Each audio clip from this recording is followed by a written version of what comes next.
The Lion of St. Mark, A Story of Venice in the 14th Century, by G. A. Henty.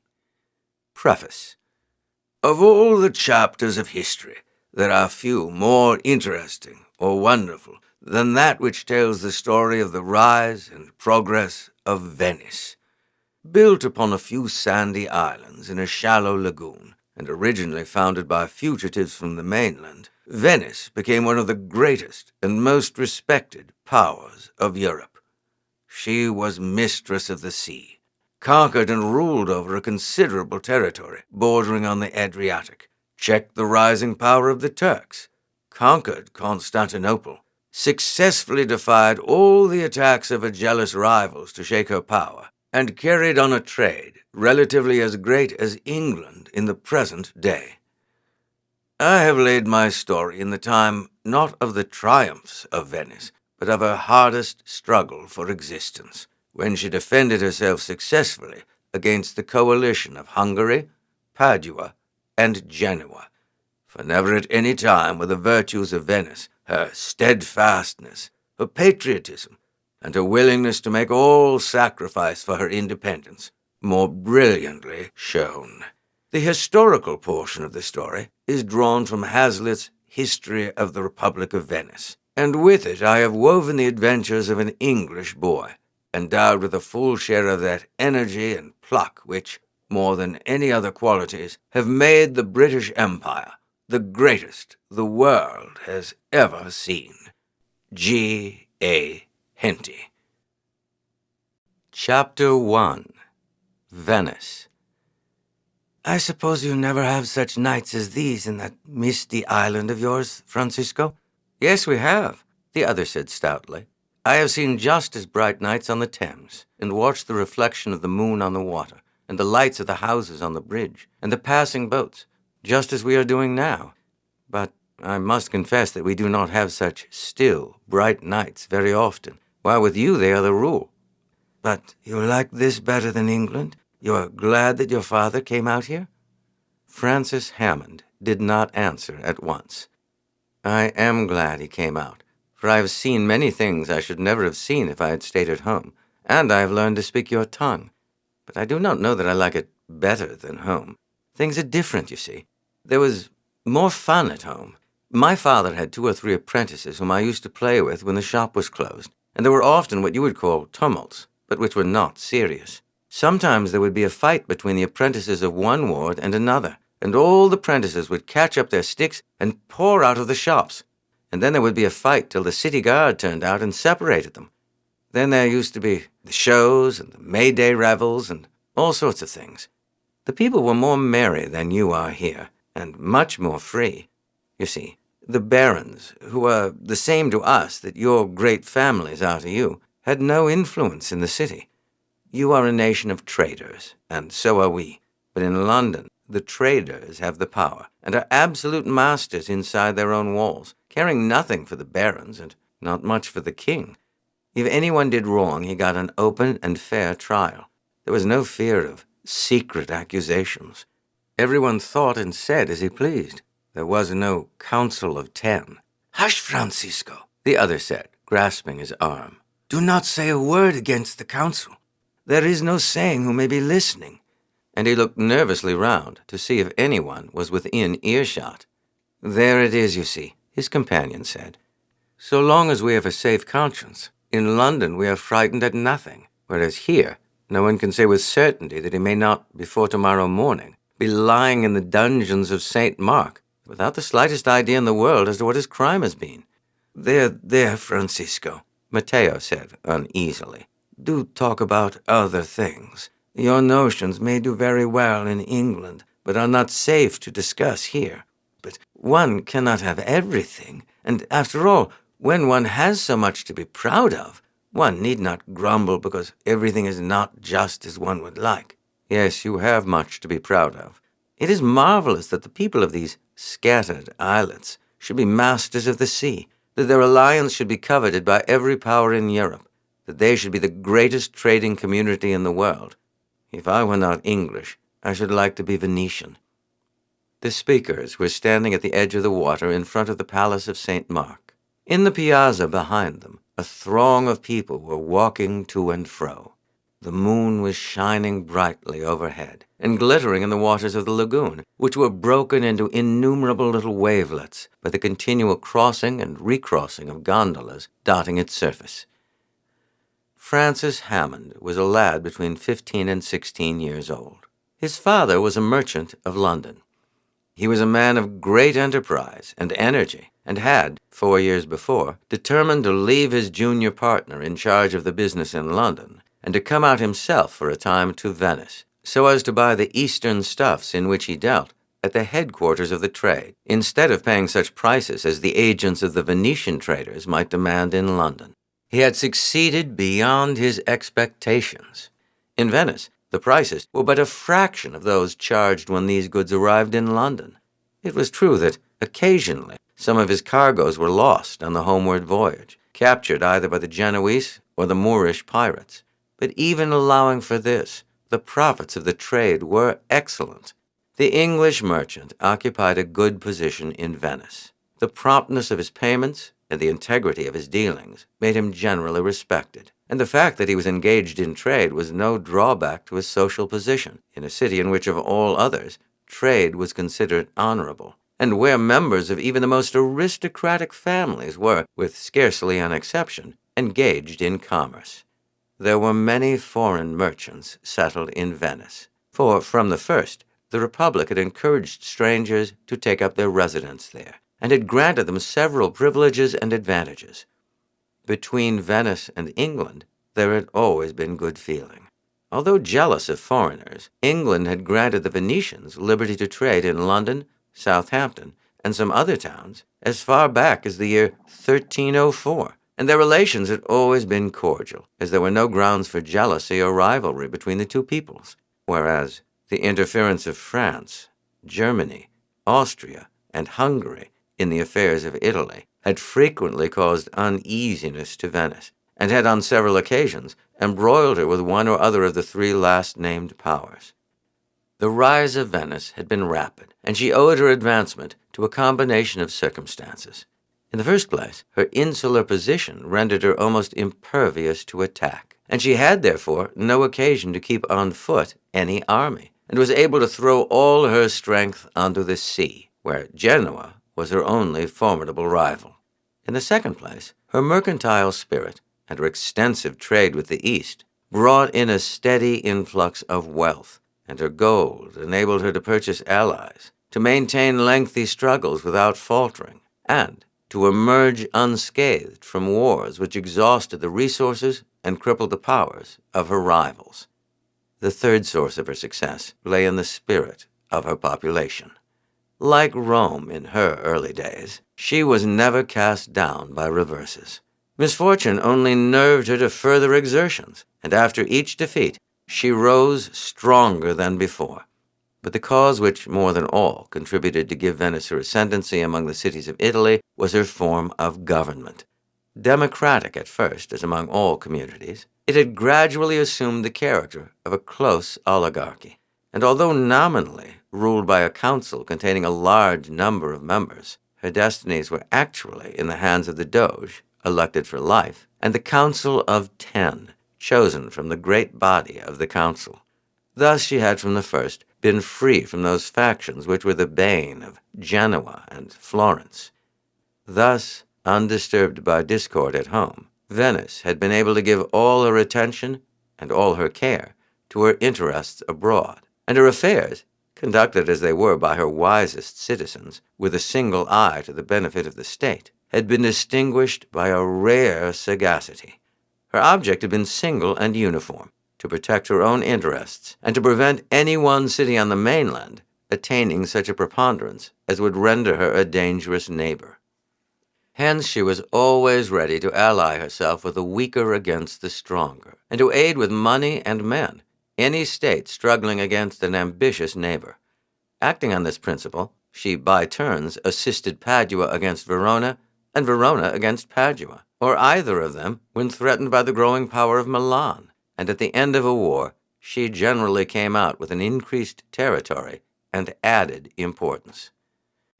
It is probable that no community was ever governed for hundreds of years with such uniform wisdom as was Venice. But the advantage was not without drawbacks. The vigilance of the Council of Ten in repressing plots, not unfrequently set on foot by the enemies of the Republic, resulted in the adoption of a hateful system of espionage. The city was pervaded with spies. Even secret denunciations were attended to, and the slightest expression of discontent against the ruling authorities was severely punished. On the other hand, comparatively slight attention was paid to private crime. Assassinations were of frequent occurrence, and unless the victim happened to be very powerfully connected, no notice was taken when a man was found to be missing from his usual place, and his corpse was discovered floating in the lagoon.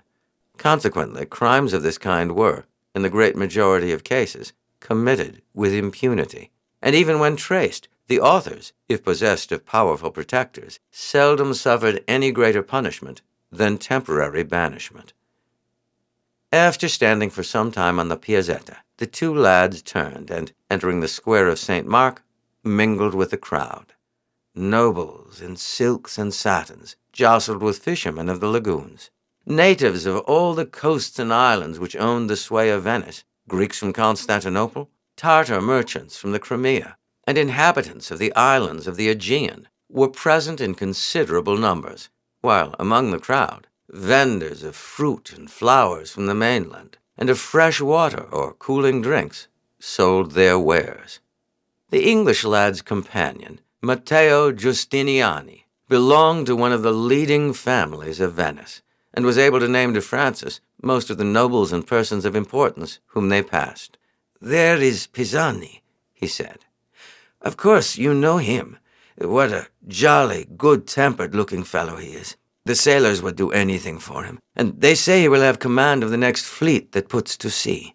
I wish I was going with him. There is sure to be a fierce fight when he comes across the Genoese. That noble just behind him is Fiofio Dandolo. What a grand family they have been. What a number of great men they have given to the Republic. No, I don't know who that young noble is. Oh, yes, I do, though. It is Ruggiero Mocenigo. He has been away for the last 2 years at Constantinople, banished for having killed Polo Morosini. He declared it was in fair fight, but no one believed him.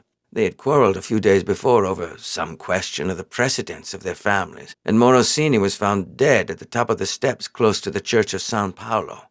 Some people heard a cry and ran up just as Mocenigo leaped into his gondola. But as it rode off, their shouts called the attention of one of the city guard boats which happened to be passing, and it was stopped. As his sword was still wet with blood, he could not deny that he was the author of the deed, but, as I said, he declared it was in fair fight. The Morosinis asserted that Polo's sword was undrawn, but the Mocenigo family brought forward a man who swore he was one of the first to arrive, and pick up the sword and place it in its scabbard to prevent its being lost. No doubt he lied, but as Mocenigo's influence in the council was greater than that of the Morosini, the story was accepted. However, the public feeling was so strong that they could not do less than sentence Ruggiero to 2 years' banishment. I suppose that has just expired. As his connections are so powerful, I suppose he will be received as if nothing had happened. It is a scandalous thing, Francis Hammond said indignantly, that just because they've got powerful connections, men should be allowed to do, almost with impunity, things for which an ordinary man would be hung. There ought to be one law for the rich as well as the poor. But you see, it has become a second nature to us here in Venice. But seriously, I admit that the present state of things has grown to be a scandal. Well, I shall say good night now, the English boy said. My father doesn't like my being out after 10. He keeps up his English habits of shutting up early, and does not learn to turn night into day as you do here in Venice. The bell has just tolled the hour, Francis, his father said as he entered. I didn't think it was quite so late, Father. The piazza is crowded. I really do not think there is one person in Venice who goes to bed so early as we do. That is true enough, Francis, but men are meant to sleep at night and to work in the day. 10 is quite late enough for any honest man to be about in the streets, and the hours of the early morning are just as pleasant and far more healthy than those of the evening, say nothing of the chance of meeting a band of wild gallants on their way home, heated with wine, or of getting a stab in the back from some midnight assassin. However, I do not blame Venice for enjoying herself while she can. She will have more serious matters to attend to soon. I thought when she signed the treaty with Austria after a year's fighting, she was going to have rest for a time. That was only the beginning of the trouble, Francis, and the Council knew it well. That was why they made such terms with Austria as they did. They knew that Austria was only acting in accord with Hungary, Padua, and Genoa. The others were not ready to begin, so Austria came on her own account to get what plunder she could. But the storm is gathering, and will burst before long. But do not let us stand talking here any longer. It is high time for you to be in bed. But though Francis retired to his room, his window looked down upon one of the canals running into the Grand Canal. Gondolas lighted by lanterns, or by torches held by servitors, passed constantly backwards and forwards beneath his window, and by leaning out, he could see the passing lights of those on the Grand Canal. Snatches of song and laughter came up to him, and sometimes the note of a musical instrument. The air was soft and balmy, and he felt no inclination for sleep. Francis thought over what his father had said of the probability of war, and wished that he were a couple of years older and could take part in the struggle. The Venetian fleet had performed such marvels of valor that, in the days when military service was almost the sole avenue to distinction and fortune, the desire to take part in a naval expedition, which promised unusual opportunities of gaining credit and renown, was the most natural thing possible for a boy of spirit. Francis was a well-built lad. He had, until he left London when about 12 years old, taken his full share in the rough sports which formed so good a training for the youths of England. He had practiced shooting with a light bow and arrows in company with boys of his own age, had engaged in many a rough tussle with light clubs and quarterstaffs, and his whole time, except for an hour or two daily which he had, as the son of a well-to-do citizen, spent in learning to read and write, had been occupied in games and exercises of one kind or other. Since his arrival in Venice, at his earnest solicitation, his father had permitted him to attend the school of arms, where sons of patricians and well-to-do merchants learned the use of sword and dagger, to hurl the javelin, and wield the mace and battle-axe, and the skill and strength of the English lad excited no slight envy among the young Venetian nobles. His muscles, too, had gained strength and hardness by rowing. It was his constant habit of an evening, when well away from the crowded canals in the gondola with Giuseppe, the son and assistant of his father's gondolier, to take an oar, for he had thoroughly mastered the difficult accomplishment of rowing well in a gondola. But he only did this when far out from the city, or when the darkness of evening would prevent his figure from being recognized by his acquaintances. For no Venetian of good family would demean himself by handling an oar.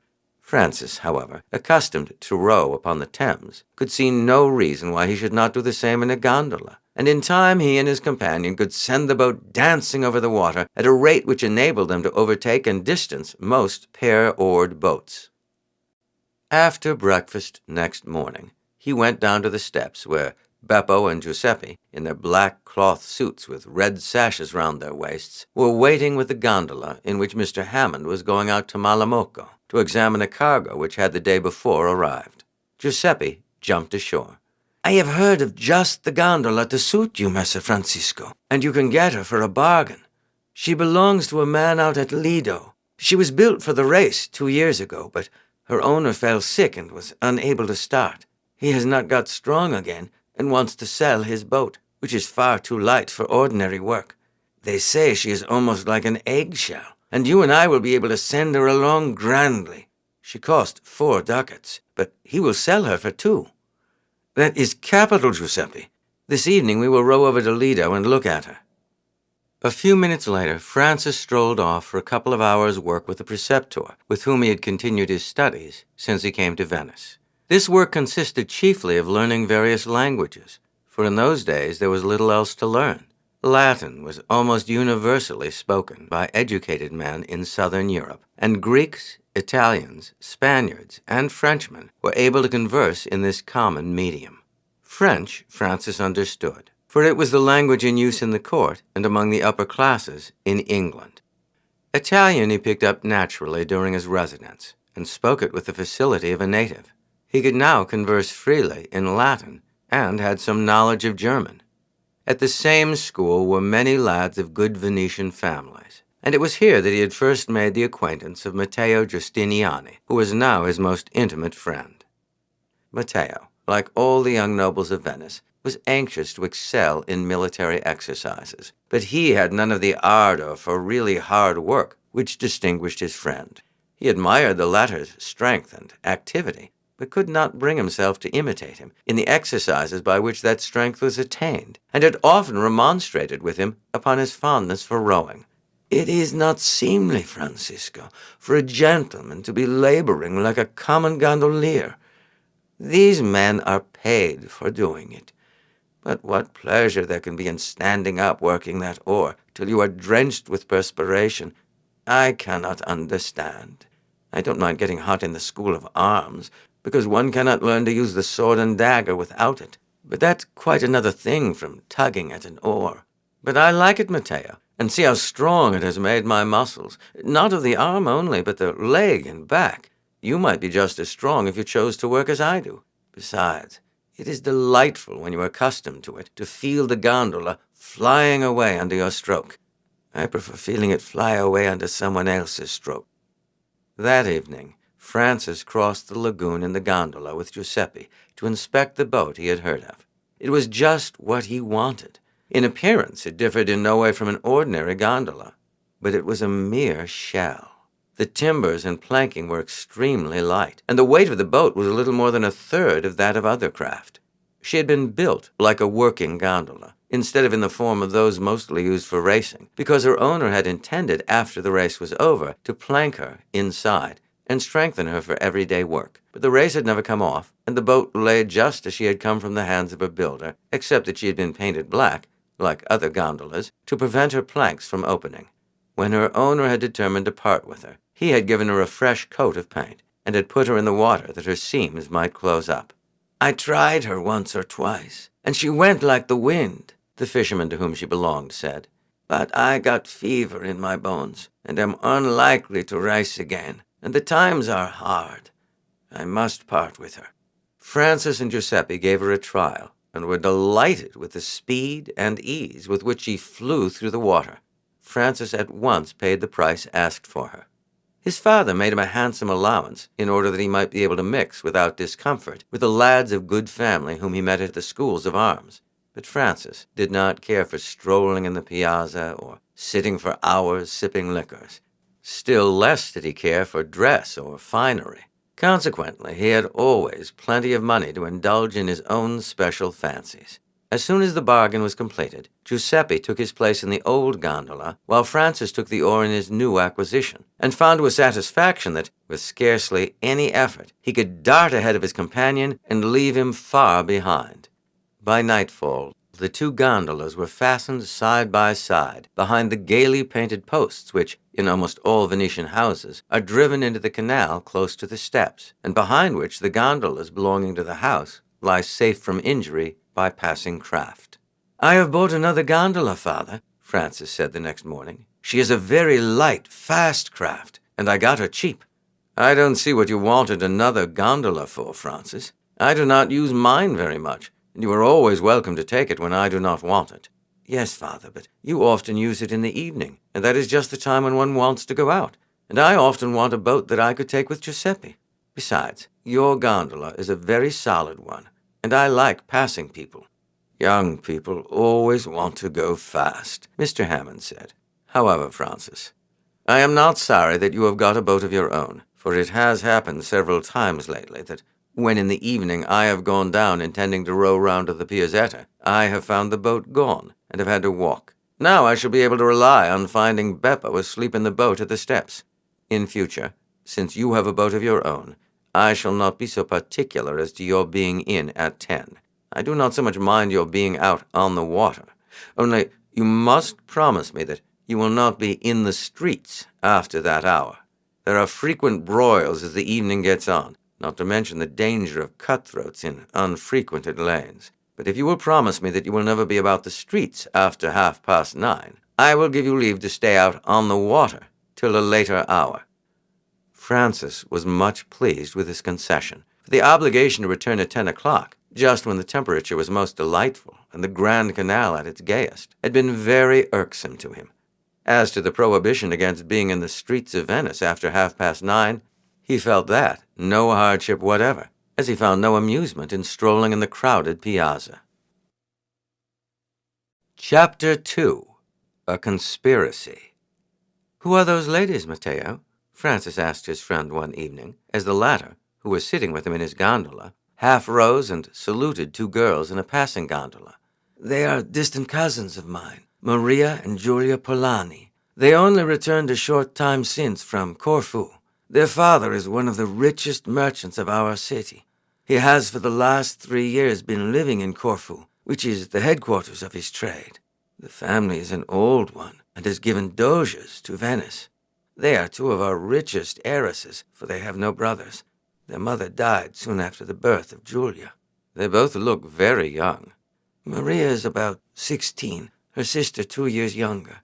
There will be no lack of suitors for their hands, for although the family is not politically powerful as it used to be, their wealth would cause them to be gladly received in our very first families." Who was the middle-aged lady sitting between them? "She is only their dueña. She has been with them since they were children, and their father places great confidence in her, and he had need to, for Maria will ere long be receiving bouquets and perfumed notes from many a young gallant." "I can quite fancy that," Francis said, "for she is very pretty, as well as very rich, and as far as I have observed, the two things do not go very often together. No doubt by this time her father has pretty well arranged in his mind whom she is to marry. That is the worst of being born of good family. You have got to marry someone of your father's choice, not your own, and that choice is determined simply by the desire to add to the political influence of the family, to strengthen distant ties, or to obtain powerful connections. I do think that a man or woman ought to have some voice in a matter of such importance to them. I think so, too, at the present time, but I don't suppose that I shall be of that opinion when I have a family of sons and daughters to marry.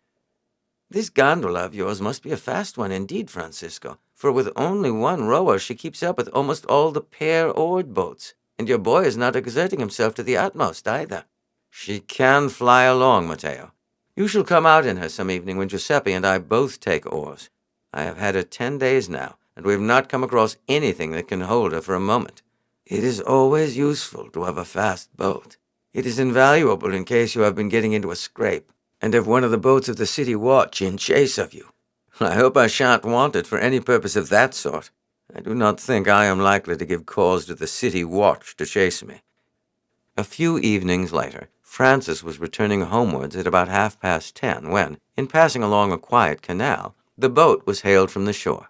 "Shall we take him, Messer Francisco?" Giuseppe asked in a low voice, for more than once they had, late in the evening, taken a fare. Francis rode like Giuseppe in his shirt, and in the darkness they were often taken for a pair-oared gondola on the lookout for a fare.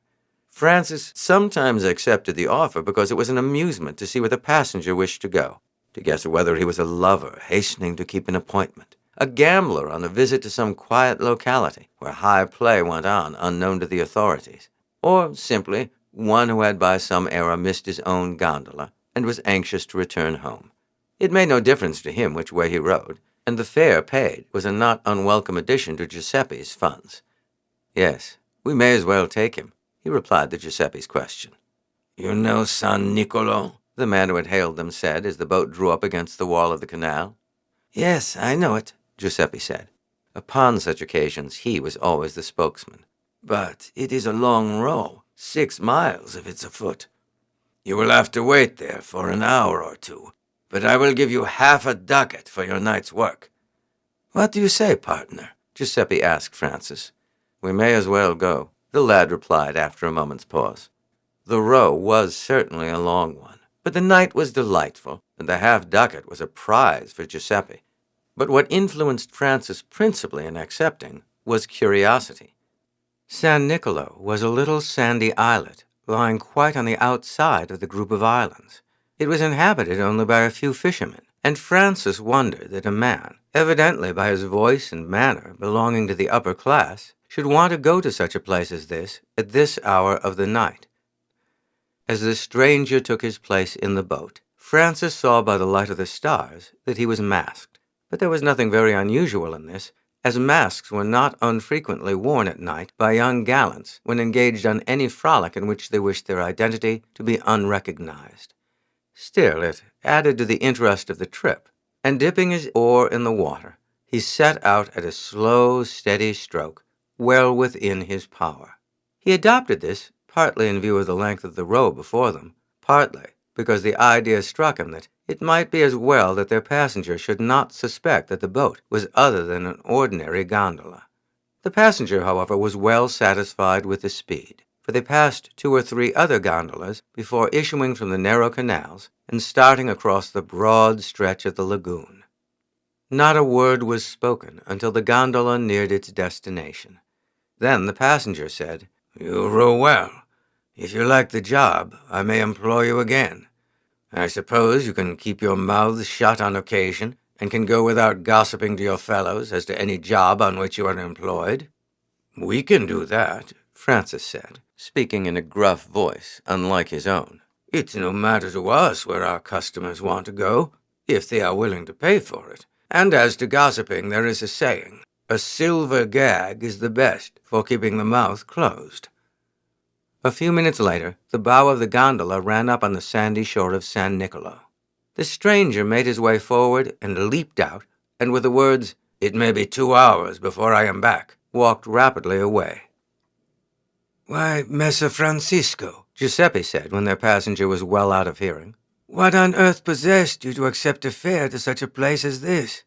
Of course, for myself, I am glad enough to earn half a ducat, which will buy me a new jacket with silver buttons for the next festa. But to make such a journey as this was too much, and it will be very late before we are back.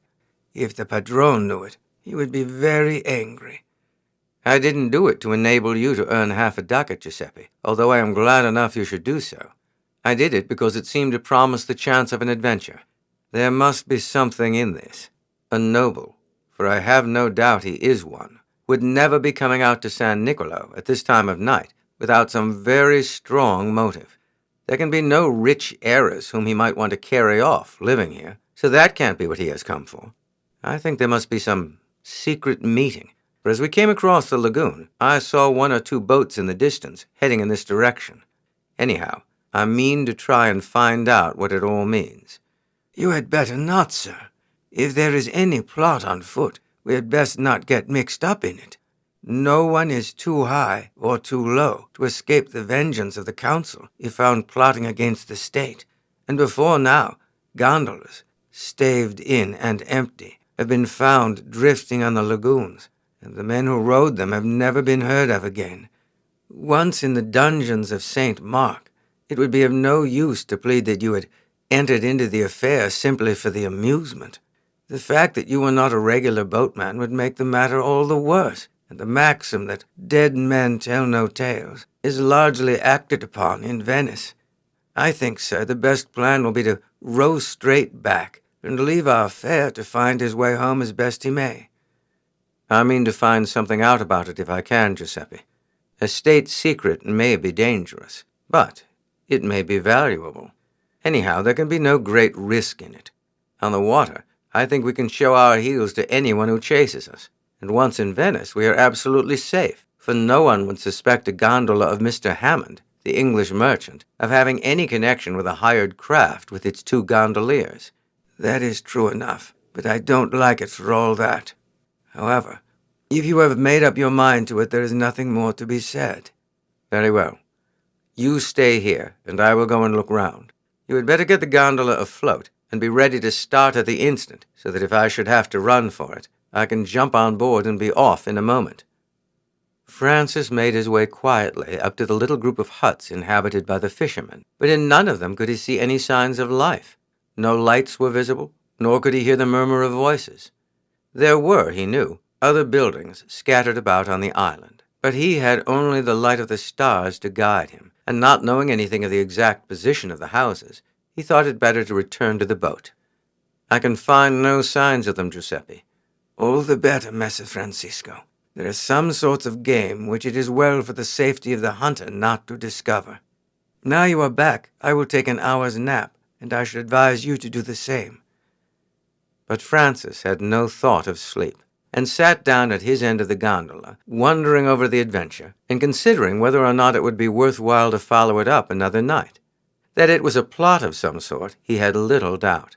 There were always in Venice 2 parties, equally anxious perhaps for the prosperity of the Republic, but differing widely as to the means by which that prosperity would be best achieved, and as to the alliances which would, in the long run, prove most beneficial to her. There were also needy and desperate men, ready enough to take bribes from any who might offer them, and to intrigue in the interest of Padua or Ferrara, Verona, Milan, or Genoa, whichever might for the time be their paymasters. Francis was English, but he had been long enough in Venice to feel a pride in the island city, and to be almost as keenly interested in her fortunes as were his companions and friends. And a certain sense of duty, mingled with his natural love of adventure, decided him to follow up the chance which had befallen him, and to endeavor to ascertain the nature of the plot which was, he had little doubt, being hatched at San Nicolo. In a very few minutes the regular breathing of Giuseppe, who had curled himself up in the bottom of the boat, showed that he had gone to sleep, and he did not stir until, an hour and a half after the return of Francis, the latter heard the fall of footsteps approaching the gondola. "Wake up, Giuseppe. Here comes our fare." Francis stood up and stretched himself as the stranger came alongside, as if he too had been fast asleep. "Take me back to the spot where I hailed you," the fare said, as he stepped into the boat and threw himself back on the cushions. And without a word the lads dipped their oars in the water, and the gondola glided away towards Venice. Just as they reached the mouth of the Grand Canal, and were about to turn into it, a 6-oared gondola shot out from under the point, and a voice called out, "Stop, in the name of the Republic!" "Row on," the passenger exclaimed, starting up. 10 ducats if you can set me safely on shore." Had the lads been real gondoliers, it is probable that even this tempting offer would not have induced them to disregard the order from the galley, for they would have run no slight risk in so doing. But Francis had no desire to be caught, and perhaps imprisoned for a considerable time, until he was able to convince the council that his share of the night's work had been merely the result of a boyish freak. With 2 strokes of his oar, therefore, he swept the boat's head round, thereby throwing the pursuers directly astern of them. Then he and Giuseppe threw their whole weight into the stroke, and the boat danced over the water at a pace very different to that at which it had hitherto proceeded. But fast as they went, the galley traveled somewhat faster, the rowers doing their utmost in obedience to the angry orders of their officer. And had the race been continued on a broad stretch of water, it would sooner or later have overhauled the gondola. But Francis was perfectly aware of this, and edged the boat away towards the end of the Piazzetta, and then, shooting her head round, dashed at full speed along the canal by the side of the ducal palace, the galley being at the same time some 40 yards behind.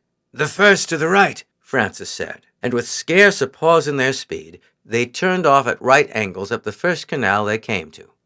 Again and again they turned and twisted, regardless of the direction in which the canals took them, their only object being to gain on their pursuers, who lost considerably at each turn, being obliged always to check their speed before arriving at each angle to allow the boat to go round. In 10 minutes she was far behind, and they then abated their speed and turned the boat's head in the direction in which they wished to go.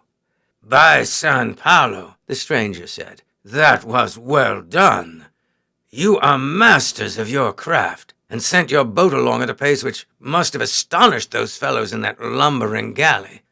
I had no reason to fear them, but I do not care to be interfered with and questioned by these jacks in office of the Republic." A few minutes later they reached the place where he embarked, and as he got out, he handed the money he had promised to Giuseppe. "Next Thursday night," he said, "at 10:30. "It seems a dangerous sort of service, signor," Giuseppe said hesitatingly. "It is no joke to disobey the officers of the Republic, and next time we may not be so fortunate." "It's worth taking a little risk when you are well paid," the other said, turning away. and it is not likely we shall run against one of the state galleys another night." "Home now, Giuseppe," Francis said. "We can talk about it tomorrow. It's the best night's work you ever did in your life, and as I have had a grand excitement, we are both contented." During the next few days, Francis debated seriously with himself whether to follow up the adventure, but he finally decided on doing so, feeling convinced that there could be no real danger, even with the boat seized by one of the state galleys, as his story, that he had gone into the matter simply to discover whether any plot was intended against the Republic, would finally be believed, as it would be beyond the bounds of probability that a lad of his age could himself have been concerned in such a conspiracy. As to Giuseppe, he offered no remonstrance when Francis told him that he intended to go out to San Nicolo on the following Thursday, for the 10 ducats he had received were a sum larger than he could have saved in a couple of years' steady work. Another such a sum, and he would be able, when the time came, to buy a gondola of his own, to marry, and to set up housekeeping in grand style. As for the danger, if Francis was willing to run it, he could do the same. Before the day came, Matteo Giustiniani told Francis a piece of news which interested him. "You remember my cousin, Maria Polani, whom we met the other evening on the Grand Canal?" "Of course I do, Matteo. What of her?" "Well, what do you think? Ruggiero Mocenigo, whom I pointed out to you on the piazza, the man who had been banished for 2 years, has asked for her hand in marriage." "He is not going to have it, I hope. It would be a shame indeed to give it to such a man as that." "That is just what her father thought, Francisco, and he refused Ruggiero pretty curtly. And I hear there was a regular scene. Ruggiero went away swearing Polani should regret his refusal." "I suppose your cousin does not care much about his threats."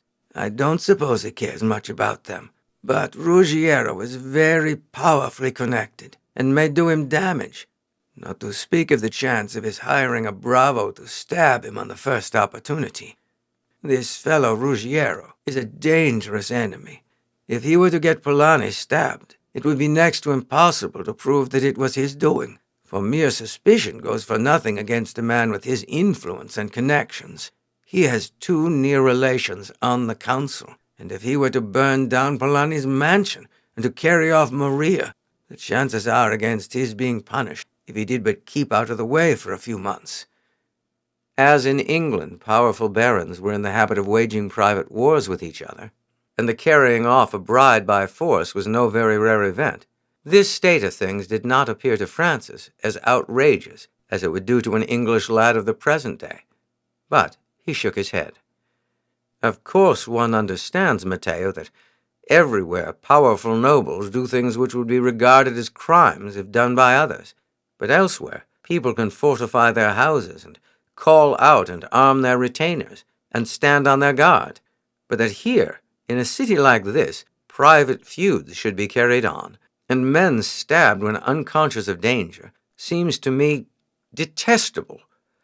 "Of course it isn't right, but I don't know how you are going to put a stop to it. And after all, our quarrels here only involve a life or 2, while in other countries, nobles go to war with each other, and hundreds of lives of people who have nothing to do with the quarrel may be sacrificed." This was a light in which Francis had hardly looked upon the matter before. On the Thursday night, the gondola was in waiting at the agreed spot. Francis had thought it probable that the stranger might this time ask some questions as to where they lived and their usual place of plying for hire, and would endeavor to find out as much as he could about them, as they could not but suspect that he was engaged in some very unusual enterprise. Francis had therefore warned Giuseppe to be very careful in his replies. He knew that it was not necessary to say more, for Giuseppe had plenty of shrewdness, and would, he was sure, invent some plausible story without the least difficulty. Their fare came down to the gondola a few minutes after the clock had tolled the half-hour. "I see you are punctual," he said, "which is more than most of you men are." Francis was rowing the bow oar, and therefore stood with his back to the passenger, and was not likely to be addressed by him, as he would naturally turn to Giuseppe, who stood close behind him. As Francis had expected, as soon as they were out on the lagoon, the passenger turned to his companion and began to question him. "I cannot see your faces, but by your figures you are both young, are you not?" I am but 22, Giuseppe said, and my brother is a year younger. And what are your names? Giovanni and Beppo Morani. Is this boat your own? It is, signor. Our father died 3 years ago, leaving us his boat. Your boat is a very fast one. You went at a tremendous rate when the galley was after us the other night. Most men can row fast when the alternative is 10 ducats one way or prison the other. And where do you usually ply? Anywhere, signor, just as the fancy seizes us. Sometimes one place is good, sometimes another. And where do you live? We don't live anywhere, signor. When night comes and business is over, we tie up the boat to a post, wrap ourselves up, and go to sleep at the bottom. It costs nothing, and we are just as comfortable there as we should be on straw in a room. Then there would be no place where I could always find you in the daytime if I wanted you? No, signor, but we could always meet you at night anywhere, when you choose to appoint. But how can I appoint if I don't know where to find you? Giuseppe was silent for a stroke or two.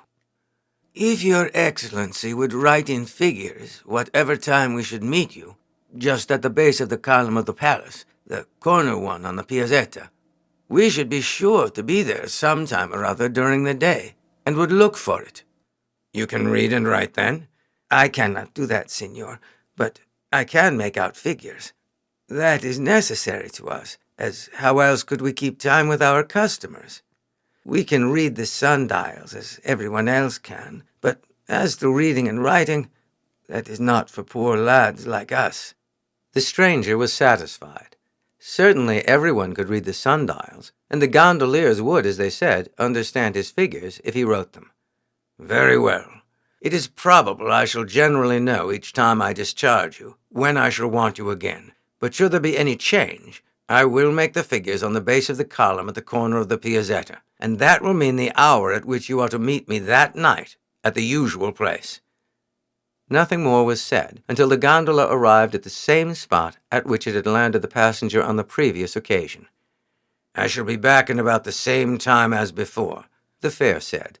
As he strode away into the darkness, Francis followed him. He was shoeless, for at that time the lower class seldom wore any protection to the feet. Among the gondoliers, shoes were unknown, and Francis himself generally took his off, for coolness and comfort, when out for the evening in his boat. He kept some distance behind the man he was following, for as there were no hedges or enclosures, he could make out his figure against the sky at a considerable distance. As Francis had expected, he did not make towards the village, but kept along the island at a short distance from the edge of the water. Presently Francis heard the dip of oars, and a gondola ran up on the sands, halfway between himself and the man he was following. He threw himself down on the ground. 2 men alighted, and went in the same direction as the one who had gone ahead. Francis made a detour so as to avoid being noticed by the gondoliers, and then again followed. After keeping more than a quarter of a mile near the water, the 2 figures ahead struck inshore. Francis followed them, and in a few minutes they stopped at a black mass rising above the sand. He heard them knock, and then a low murmur, as if they were answering some question from within. Then they entered, and a door closed. He moved up to the building. It was a hut of some size, but had a deserted appearance. It stood between 2 ridges of low sand hills, and the sand had drifted till it was halfway up the walls. There was no garden or enclosure around it, and any passer-by would have concluded that it was uninhabited. The shutters were closed, and no gleam of light showed from within.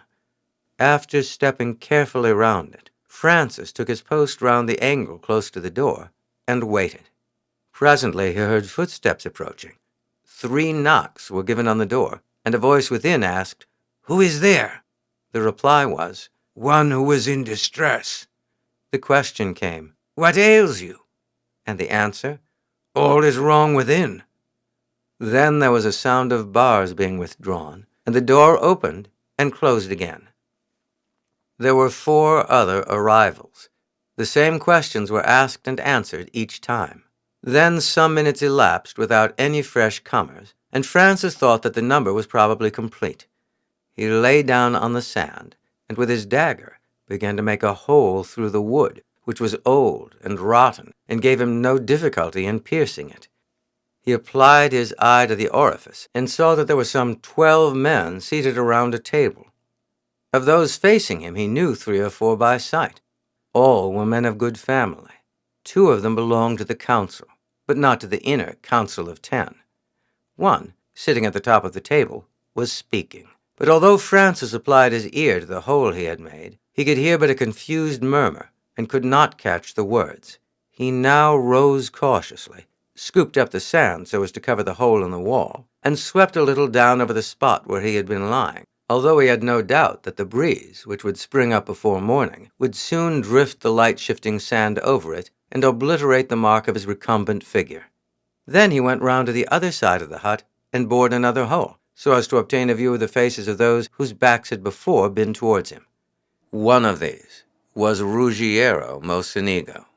Another was a stranger to Francis, and some difference in the fashion of his garments indicated that he was not a Venetian, but, Francis thought, a Hungarian. The other 3 were not nobles. One of them Francis recognized as being a man of much influence among the fishermen and sailors. The other 2 were unknown to him. As upwards of an hour had been spent in making the 2 holes and taking observations, Francis thought it better now to make his way back to his boat, especially as it was evident that he would gain nothing by remaining longer. Therefore, after taking the same precautions as before to conceal signs of his presence, he made his way across the sands back to his gondola. "Heaven be praised, you are back again," Giuseppe said. "I have been in a fever ever since I lost sight of you. Have you succeeded?" "I have found out that there is certainly a plot of some sort being got up, and I know some of those concerned in it, but I could hear nothing that went on. Still, I have succeeded better than I expected." "I hope you won't come again, Messer Francisco.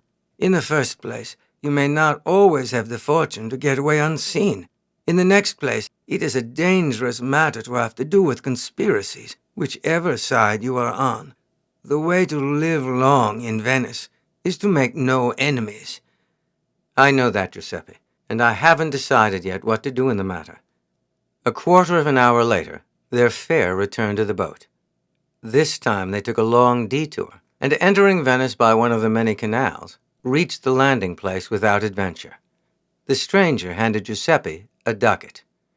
"I do not know when I shall want you again, but I will mark the hour as agreed on the pillar. Do not fail to go there every afternoon, and even if you don't see it, you might as well come round here at 10:30 of a night. I may want you suddenly." Before going to sleep that night, Francis thought the matter over seriously, and finally concluded that he would have no more to do with it. Supposing he discovered that a plot was on hand in favor of the enemies of Venice, such as Padua or Hungary, what was he to do next? At the best, if he denounced it, and the officers of the Republic surrounded the hut when the conspirators were gathered there, arrested them, and found upon them or in their houses proofs sufficient to condemn them, his own position would not be enviable. He would gain, indeed, the gratitude of the Republic, but as for rewards, he had no need of them. On the other hand, he would draw upon himself the enmity of some 8 or 10 important families and all their connections and followers, and his life would be placed in imminent danger. They would be all the more bitter against him, inasmuch as the discovery would not have been made by accident, but by an act of deliberate prying into matters which concerned him in no way, he not being a citizen of the Republic.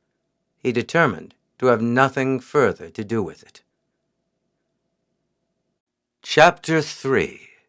On the Grand Canal. During the next few days, Francis went more frequently than usual to the Piazza of St. Mark, and had no difficulty in recognizing there the various persons he had seen in the hut, and in ascertaining their names and families. As a matter of precaution, he drew up an exact account of the proceedings of the 2 nights on the lagoons, giving an account of the meeting and the names of the persons present, and placed it in a drawer in his room. He told Giuseppe what he had done.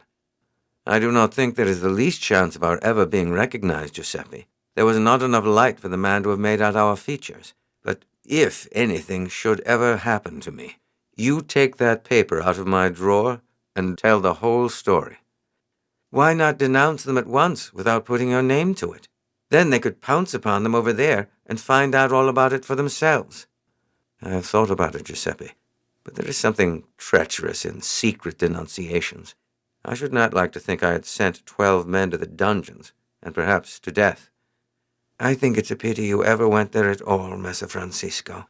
Well, perhaps it is, Giuseppe, but I never thought it would turn out a serious affair like this. For some days after this, Francis abstained from late excursions in the gondola. It was improbable that he or Giuseppe would be recognized did their late passenger meet them. Still, it was possible that they might be so, and when he went out, he sat quietly among the cushions while Giuseppe rowed, as it would be a pair-oared gondola the stranger would be looking for. He was sure that the conspirator would feel uneasy when the boat did not come to the rendezvous, especially when they found that, on 3 successive days, figures were marked as had been arranged on the column at the corner of the Piazzetta. Giuseppe learned, indeed, a week later, that inquiries had been made among the gondoliers for a boat rowed by 2 brothers, Giovanni and Beppo, and the inquirer, dressed as a retainer of a noble family, had offered 5 ducats reward for information concerning it. Giuseppe learned that the search had been conducted quietly but vigorously, and that several young gondoliers who rowed together had been seen and questioned. The general opinion among the boatmen was that some lady must have been carried off, and that her friends were seeking for a clue as to the spot to which she had been taken. One evening, Francis had been strolling on the piazza with Matteo, and had remained out later than he had done since the night of his last visit to San Nicolo. He took his seat in the gondola, and when Giuseppe asked him if he would go home, said he would first take a turn or 2 on the Grand Canal, as the night was close and sultry. There was no moon, and most of the gondolas carried torches. Giuseppe was paddling quietly when a pair-oared gondola shot past them, and by the light of the torch it carried, Francis recognized the ladies sitting in it to be Maria and Giulia Polani with their duenna. 2 armed retainers sat behind them. They were, Francis supposed, returning from spending the evening at the house of some of their friends. There were but few boats now passing along the canal. Polani's gondola was a considerable distance ahead, when Francis heard a sudden shout of, "Mind where you are going!" Then there was a crash of 2 gondolas striking each other, followed by an outburst of shouts and cries of alarm, with the clash of swords. "Row, Giuseppe!" he exclaimed, leaping from his seat and catching up the other oar. And with swift, powerful strokes, the 2 lads drove the gondola towards the scene of what was either an accident or an attempt at crime. They had no doubt which it was when they arrived at the spot. A 4-oared gondola lay alongside that of the Polanis, and the gondoliers with their oars, and the 2 retainers with their swords, had offered a stout resistance to an armed party who were trying to board her from the other craft. But their resistance was well nigh over by the time Francis brought his gondola alongside. One of the retainers had fallen with a sword thrust through his body, and a gondolier had been knocked overboard by a blow from an oar. The 2 girls were standing up, screaming, and the surviving retainer was being borne backwards by 3 or 4 armed men who were slashing furiously at him. "Quick, ladies, jump into my boat," Francis exclaimed as he came alongside, and leaning over, he dragged them one after the other into his boat, just as their last defender fell. With a fierce oath, the leader of the assailants was about to spring into the gondola when Francis, snatching up his oar, smote him with all his strength on the head as he was in the act of springing. He fell with a heavy splash into the water between the boats. A shout of alarm and rage rose from his followers, but the gondolas were now separated, and in another moment, that of Francis was flying along the canal at the top of its speed. "Calm yourselves, ladies," Francis said. "There is no fear of pursuit. They will stop to pick up the man I knocked into the canal, and by the time they get him on board, we shall be out of their reach." "What will become of the signora?" the eldest girl asked. "It was evidently an attempt to carry you off, and now that you have escaped, they will care nothing for your duenna. She seemed to have lost her head altogether, for as I lifted you into the boat, she clung so fast to your garments that I fancy a portion of them were left in her grasp." "Do you know where to take us?" "To the Palazzo Polani. I have the honor of being a friend of your cousin, Matteo Giustiniani, and being with him one day when you passed in your gondola, he named you to me." "A friend of Matteo?" the girl repeated in surprise. "Pardon me, signor. I thought you were 2 passing gondoliers. You see, it is so unusual to see a gentleman rowing." I am English, Signora, and we are fond of strong exercise. And so after nightfall, when it cannot shock my friends, I often take an oar myself. I thank you, sir, with all my heart, for my sister and myself, for the service you have rendered us. I can hardly understand what has passed. We were going quietly along home when a large, dark gondola dashed out from one of the side canals and nearly ran us down. Our gondolier shouted to warn them, but they ran alongside, and then some men jumped on board, and there was a terrible fight. Every moment I expected that the gondola would have been upset. I saw old Nicolini fall, and then, just as it seemed all over, you appeared suddenly by our side and dragged us on board this boat before I had time to think. I am afraid I was rather rough, Signora, but there was no time to stand on ceremony. Ah, here is the palazzo. The boat was brought up by the side of the steps. Francis leaped ashore and rang the bell, and then assisted the girls to land. In a minute the door was thrown open, and 2 servitors with torches appeared. There was an exclamation of astonishment as they saw the young ladies alone with a strange attendant. "You must come up with us and see our father," the eldest girl said. "We must tell him what has happened, and he would be angry indeed did we suffer our rescuer to depart without his having an opportunity of thanking him." Francis bowed and followed the girls upstairs. Chapter 4. Carried Off. It was with a feeling of considerable discomfort and some awe that Francis Hammond followed his conductor to the chamber of the council. It was a large and stately apartment. The decorations were magnificent, and large pictures representing events in the wars of Venice hung round the walls. The ceiling was superbly painted. The cornices were heavily gilded. Curtains of worked tapestry hung by the windows and fell behind him as he entered the door. At a table of horseshoe shape, 11 counselors, clad in the long scarlet robes trimmed with ermine, which were the distinguishing dress of Venetian senators, were seated, the Doge himself acting as president. On their heads they wore black velvet caps, flat at the top, and, in shape, somewhat resembling the flat Scotch bonnet. Signor Polani and his companions were seated in chairs facing the table. When Francis entered, the gondolier was giving evidence as to the attack upon his boat. Several questions were asked him when he had finished, and he was then told to retire. The usher then brought Francis forward. "Tell your story your own way," the Doge said. Francis related the story of the attack on the gondola and the escape of the ladies in his boat. "How came you, a foreigner and a youth, to interfere in a fray of this kind?" one of the counselors asked. "I did not stop to think of my being a stranger, or a youth," Francis replied quietly. "I heard the screams of women in distress, and felt naturally bound to render them what aid I could." "Did you know who the ladies were?" My friend Matteo Giustiniani had pointed them out to me on one occasion as being the daughters of Signor Polani. When their gondola had passed mine, a few minutes previously, I recognized their faces by the light of the torches in their boat. "Were the torches burning brightly?" another of the council asked. "Because it may be that this attack was not intended against them, but against some others." "The light was bright enough for me to recognize their faces at a glance," Francis said, "and also the yellow and white sashes of their gondoliers." "Did you see any badge or cognizance either on the gondola or on the persons of the assailants?" "They certainly wore none. One of the torches in the Polani gondola had been extinguished in the fray, but the other was still burning, and had the gondoliers worn colored sashes or other distinguishing marks, I should have noticed them." "Should you recognize, were you to see them again, any of the assailants?" "I should not. They were all masked." "You say you struck down the one who appeared to be their leader with an oar as he was about to leap into your boat. How is it the oar was in your hand instead of that of your gondolier?" "I was myself rowing.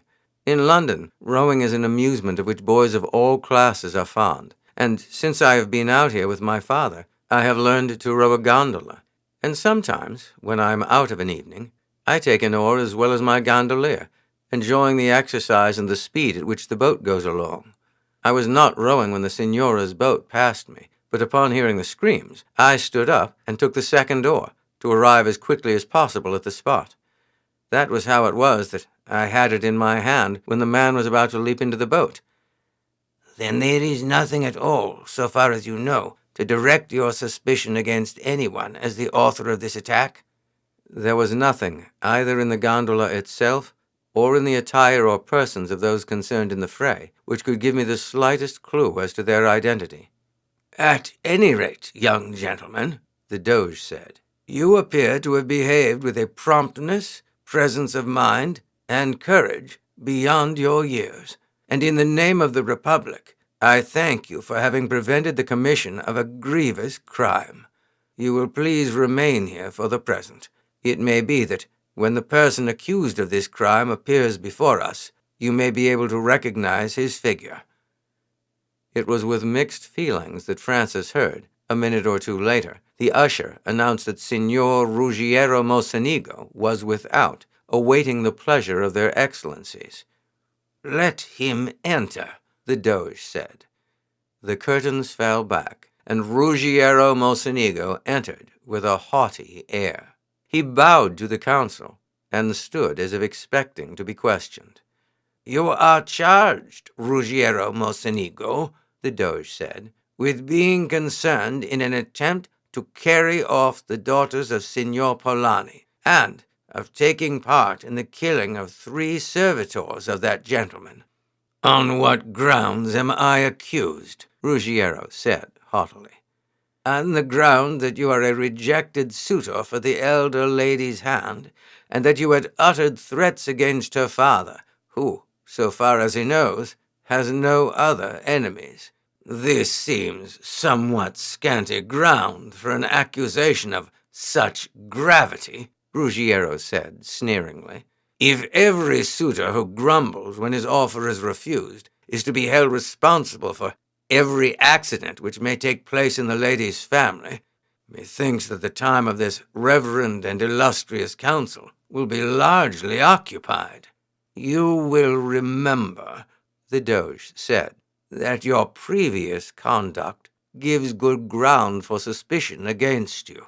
You have already been banished from the state for 2 years for assassination, and such reports as have reached us of your conduct in Constantinople during your exile were the reverse of satisfactory. Had it not been so, the prayers of your friends that your term of banishment might be shortened would doubtless have produced their effect. At any rate," Ruggiero said, "I can, with little difficulty, prove that I had no hand in any attempt upon Signor Polani's daughters last night, seeing that I had friends spending the evening with me, and that we indulged in play until 3 o'clock this morning, an hour at which, I should imagine, the Signoras Polani would scarcely be abroad." "At what time did your friends assemble?" "At 9 o'clock, Ruggiero said.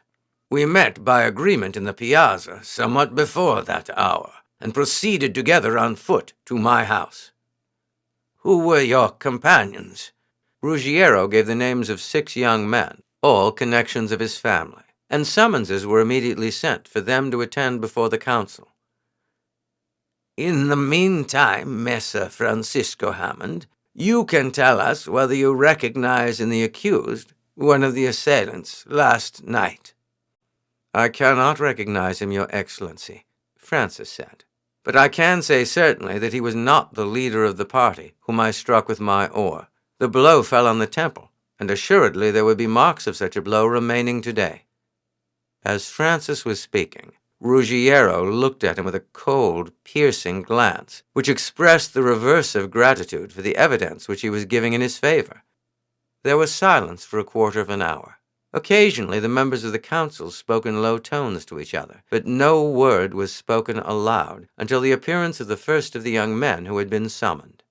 One after another, they gave their evidence, and all were unanimous in declaring that they had spent the evening with Ruggiero Mocenigo, and that he did not leave the room from the moment of his arrival there, soon after 9 o'clock, until they left him at 2 in the morning. "You have heard my witnesses," Ruggiero said, when the last had given his testimony, "and I now ask your excellencies whether it is right that a gentleman of good family should be exposed to a villainous accusation of this kind on the barest grounds of suspicion." "You have heard the evidence which has been given, Signor Polani," the Doge said. "Do you withdraw your accusation against Signor Mocenigo?" "I acknowledge, Your Excellency," Signor Polani said, "that Ruggiero Mocenigo has proved that he took no personal part in the affair. But I will submit to you that this in no way proves that he is not the author of the attempt. He would know that my first suspicion would fall upon him, and would therefore naturally leave the matter to be carried out by others, and would take precautions to enable him to prove, as he has done, that he was not present. I still maintain that the circumstances of the case, his threats to me, and the fact that my daughter will naturally inherit a portion of what wealth I might possess, and that, as I know and can prove, Ruggiero Mocenigo has been lately reduced to borrowing money, all point to his being the author of this attempt, which would at once satisfy his anger against me for having declined the honor of his alliance, and repair his damaged fortunes." There were a few words of whispered consultation between the councillors, and the Doge then said, "All present will now retire while the council deliberates. Our decision will be made known to the parties concerned in due time."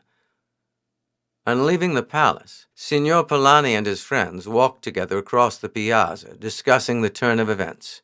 "He will escape," Polani said. "He has two near relations on the council, and however strong our suspicions may be, there is really no proof against him.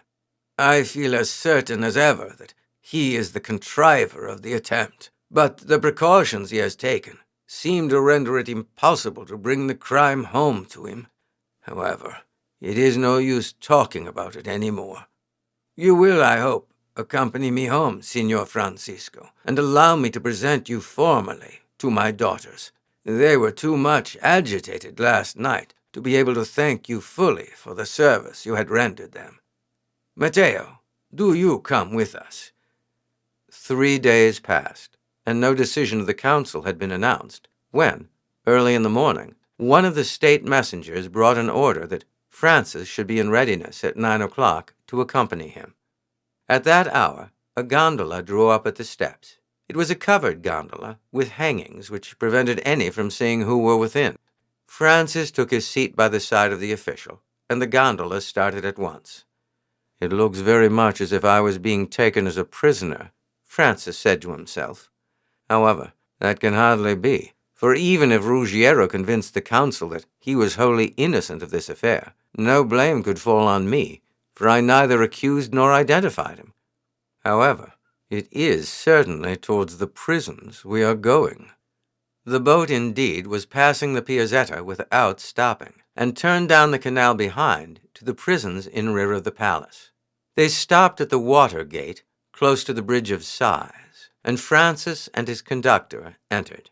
They proceeded along 2 or 3 passages until they came to a door where an official was standing. A word was spoken, and they passed in. The chamber they entered was bare and vaulted, and contained no furniture whatever, but at one end was a low stone slab, upon which something was lying, covered with a cloak. 4 of the members of the council were standing in a group, talking, when Francis entered. Signor Polani, with 2 of his friends, stood apart at one side of the chamber. Ruggiero Mocenigo, also, with 2 of his companions, stood on the other side. Francis thought that the demeanor of Ruggiero was somewhat altered from that which he had assumed at the previous investigation, and that he looked sullen and anxious. "We have sent for you, Francisco Hammond, in order that you may, if you can, identify a body which was found last night floating in the Grand Canal." One of the officials stepped forward and removed the cloak, showing on the stone slab the body of a young man. On the left temple there was an extensive bruise, and the skin was broken. Do you recognize that body?" "I do not recognize the face," Francis said. "The wound upon the temple which you see, is it such as, you would suppose, would be caused by the blow you struck an unknown person while he was engaged in attacking the gondola of Signor Polani?" "I cannot say whether it is such a wound, but it is certainly, as nearly as possible, on the spot where I struck the man." "Look at the clothes. Do you see anything there which could lead you to identify him with your assailant?" "My assailant was dressed in dark clothes, as this one was. There was but one distinguishing mark that I noticed, and this is wanting here. The light of the torch fell upon the handle of a dagger in his girdle. I saw it but for a moment, but I caught the gleam of gems. It was only a passing impression, but I could swear that he carried a small gold or yellow metal-handled dagger, and I believe that it was set with gems, but to this I should not like to swear." "Produce the dagger found upon the dead man," one of the council said to an official, and the officer produced a small dagger with a fine steel blade and gold handle, thickly encrusted with gems.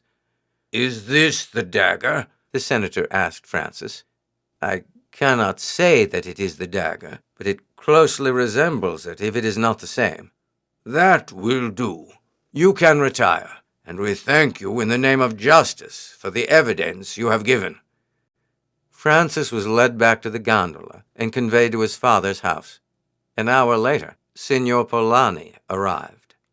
"The matter is finished. I cannot say satisfactorily to me, for the punishment is wholly inadequate to the offense.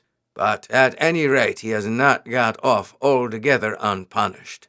After you left, we passed from the prison into the palace, and then the whole council assembled as before in the council chamber. I may tell you that the body which was found was that of a cousin and intimate of Ruggiero Mocenigo. The two have been constantly together since the return of the latter from Constantinople. It was found by inquiry at the house of the young man's father that he left home on the evening upon which the attack was committed, saying that he was going to the mainland and might not be expected to return for some days. The council took it for granted from the wound in his head and the fact that a leech has testified that the body had probably been in the water about 3 days, that he was the man that was stunned by your blow and drowned in the canal. Ruggiero urged that the discovery in no way affected him, and that his cousin had, no doubt, attempted to carry off my daughter on his own account. There was eventually a division among the council on this point, but Maria was sent for and, on being questioned, testified that the young man had never spoken to her, and that indeed she did not know him even by sight. The majority thereupon came to the conclusion that he could only have been acting as an instrument of Ruggiero's. We were not in the apartment while the deliberation was going on, but when we returned, the president announced that, although there was no absolute proof of Ruggiero's complicity, that, considering his application for my daughter's hand, his threats, his previous character, and his intimacy with his cousin, the council had no doubt that the attempt had been made at his instigation, and therefore sentenced him to banishment from Venice and the islands for 3 years. I myself and my friends are indignant that he should not have been banished to a distance, where he at least would have been powerless for fresh mischief. However, as far as my daughters are concerned, I will take good care that he shall have no opportunity of repeating his attempt, for I have ordered them, on no account whatever, to be absent from the palazzo after the shades of evening begin to fall, unless I myself am with them, and I shall increase the number of armed retainers in the house by bringing some of my men on shore from a ship which arrived last night in port. I have already ordered my son on no account to be out after nightfall in the streets, Mr. Hammond said. In his gondola I do not mind, for unless the gondoliers wear badges, it is impossible to tell one boat from another after dark. Besides, his boat is so fast that he has no fear whatever of being overtaken, even if recognized and chased. But I shall not feel comfortable so long as he is here, and shall send him back to England on the very first occasion that offers. I should be sorry indeed for your son to be separated so soon from us. We must talk the matter over together. Perhaps between us we may hit on some plan. For the next fortnight, Francis spent most of his time at the Palazzo Polani. The merchant was evidently sincere in his invitation to him to make his house his home, and if a day passed without the lad paying a visit, would chide him gently for deserting them. He himself was frequently present in the balcony with the 4 young people, for Matteo Giustiniani was generally of the party, the gouvernante sitting austerely by, with at times a strong expression of disapproval on her countenance at their laughter and merriment, although, as her charge's father approved of the intimacy of the girls with their young cousin and this English lad, she could offer no open objections. In the afternoon, the party generally went for a long row in a 4-oared gondola, always returning home upon the approach of evening. To Francis, this time was delightful. The gaiety and high spirits of the 2 girls, when they were in the house, amused and pleased him, especially as it was in contrast to the somewhat stiff and dignified demeanor which they assumed when passing through the frequented canals in the gondola. "I do not like that woman, Castaldi," Francis said one evening. "Gouvernantes are not popular as a class with young men." Matteo laughed. "Seriously, Matteo, I don't like her, and I am quite sure that she does not like me. I have seen her watching me as a cat would watch a mouse she is going to spring on." "Perhaps she has not forgiven you, Francisco, for saving her 2 charges and leaving her to the mercy of their assailants." "I don't know, Matteo. Her conduct appeared to me at the time to be very strange. Of course, she might have been paralyzed with fright, but it was certainly curious the way she clung to their dresses and tried to prevent them from leaving the boat." "You don't really think, Francis, that she wanted them to be captured?" "I don't know whether I should be justified in saying as much as that, Matteo, but I can't help thinking that such was the case. She certainly did try to prevent my carrying the girls off, and had not their dresses given way in her hands, she would have done so. Anyhow, it strikes me that Ruggiero must have had some accomplice in the house. How else could he have known of the exact time at which they would be passing along the Grand Canal? For that the gondola was in waiting to dash out and surprise them, there's no doubt. I was asking Signora Giulia the other day how it was they were so late, for she says that her father never liked their being out after dusk. She replied that she did not quite know how it happened. Her sister had said some time before that she thought it was time to be going, but the gouvernante, who was generally very particular, had said that there was no occasion to hurry, as their father knew where they were and would not be uneasy. She thought the woman must have mistaken the time and did not know how late it was. Of course, this proves nothing." "It is certainly curious, Francisco, though I can hardly believe it possible that the woman could be treacherous. She has been for some years in the service of the family, and my cousin has every confidence in her." "But Ruggiero may have promised so highly that he may have persuaded her to aid him. He could have afforded to be generous if he had been successful. Of course, there's not enough to go upon, and I could hardly venture to speak of it to Signor Polani, or to accuse a woman in whom he has perfect confidence of such frightful treachery on such vague grounds of suspicion. Still, I do suspect her, and I hope when I go away from Venice, you will, as far as you can, keep an eye upon her." "I will tell my cousins that we don't like her, and advise them, in future, not on any account to stay out after dusk, even if she gives them permission to do so. And if I learn anything more to justify our suspicions, I will tell my cousin what you and I think, though it won't be a pleasant thing to do. However, Ruggiero is gone now, and I hope we shan't hear anything more about him." "I hope not, Matteo, but I am sure he is not the man to give up the plan he has once formed easily, any more than he is to forgive an injury. However, here we are at your steps. We will talk the other matter over another time." Francis did think the matter over that night. He felt that the fact that the gouvernante had herself been the means of their staying out later than usual on the evening of the attack added great weight to the vague suspicions he had previously entertained, and he determined to let the matter rest no longer. The next day he would speak to Signor Polani, even at the risk of offending him by his suspicions of a person who had been, for some years, in his confidence. Accordingly, he went in the morning to the palazzo, but found that Signor Polani was absent and would not be in until 2 or 3 o'clock in the afternoon. He did not see the girls, who, he knew, were going out to spend the day with some friends. At 3 o'clock, he returned and found that Polani had just come in. "Why, Francisco," the merchant said when he entered, "have you forgotten that my daughters will be out all day?" "No, signor, I have not forgotten, but I wish to speak to you. I hope you will not think me meddlesome or impertinent for touching upon a subject which concerns you nearly."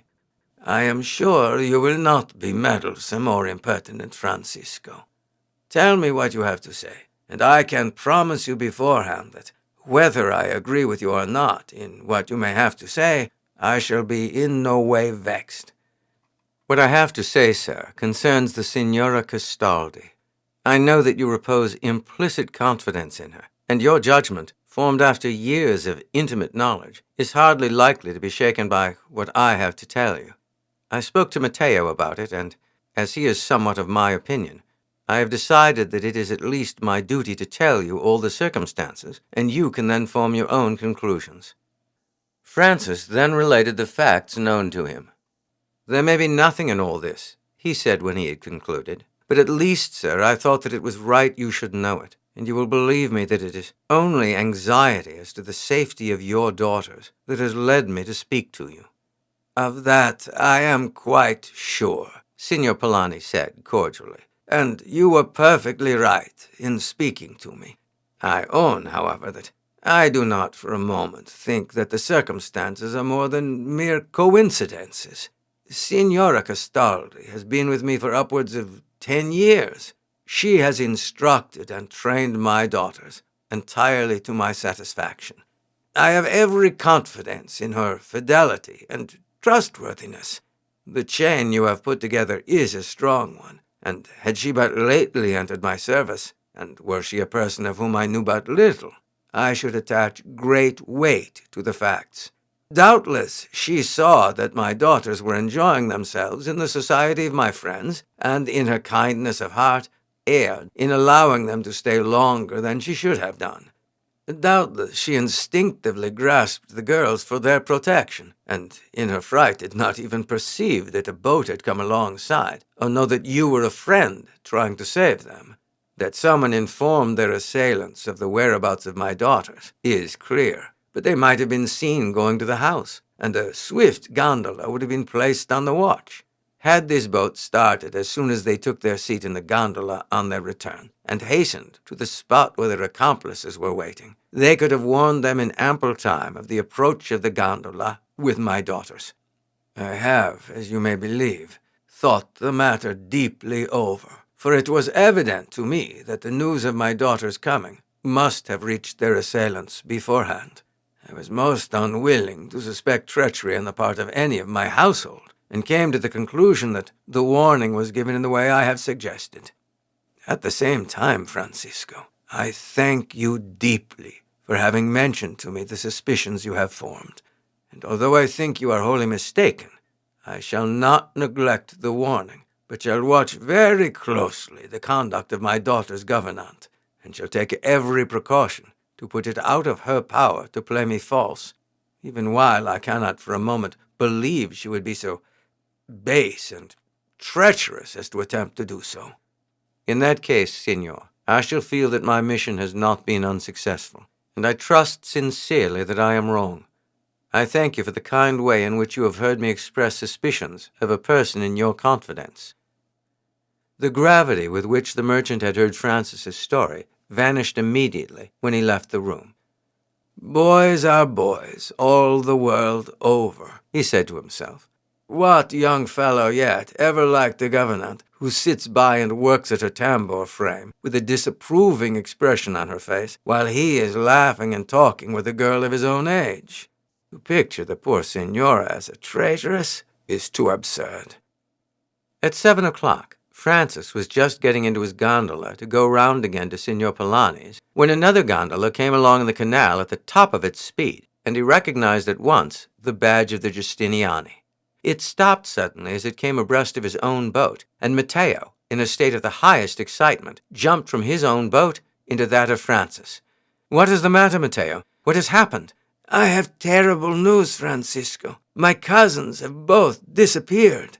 "Disappeared? How?" "Their father has just been round to see mine. He is half mad with grief and anger. You know they had gone to spend the day at the Pisani's?" Yes, but go on, Matteo. Tell me all about it, quickly." "Well, it seems that Polani, for some reason or other, thought he would go and fetch them himself, and at 5 o'clock he arrived there in his gondola, only to find that they had left 2 hours before. You were right, Francisco. It was Castaldi.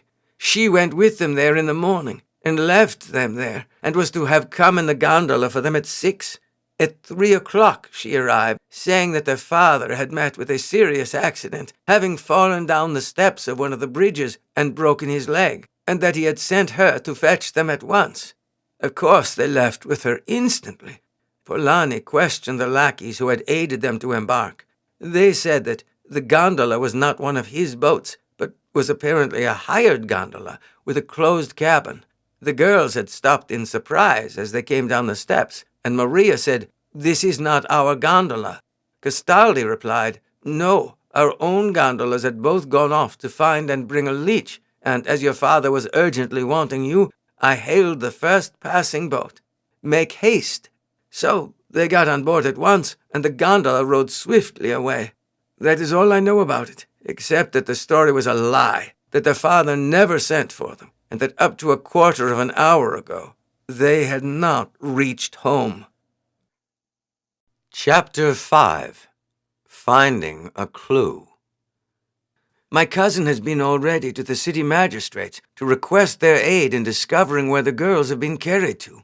I believe he is going to put up a proclamation announcing that he will give 1,000 ducats to whomsoever will bring information which will enable him to recover the girls. That will set every gondolier on the canals on the alert, and some of them must surely have noticed a closed gondola rowed by 2 men, for at this time of year, very few gondolas have their covers on. It seems to be terrible not to be able to do anything, so I came straight off to tell you. You had better send your gondola home, Matteo. It may be wanted. After they had sat without speaking for some minutes, he said, "To think that only yesterday evening we were laughing and chatting with them, and now they are lost, and in the power of that villain Mocenigo, who you may be sure is at the bottom of it. By the way, do you know where he has taken up his abode? I heard that he was at Botonda a week ago, but whether he is there still I have not the least idea. It seems to me that the thing to do is to find him and keep him in sight. He will probably have them hidden away somewhere, and will not go near them for some time, for he will know that he will be suspected, and perhaps watched." "But why should he not force Maria to marry him at once?" Matteo said. "When he has once made her his wife, he will be safe, for my cousin would be driven then to make terms with him for her sake.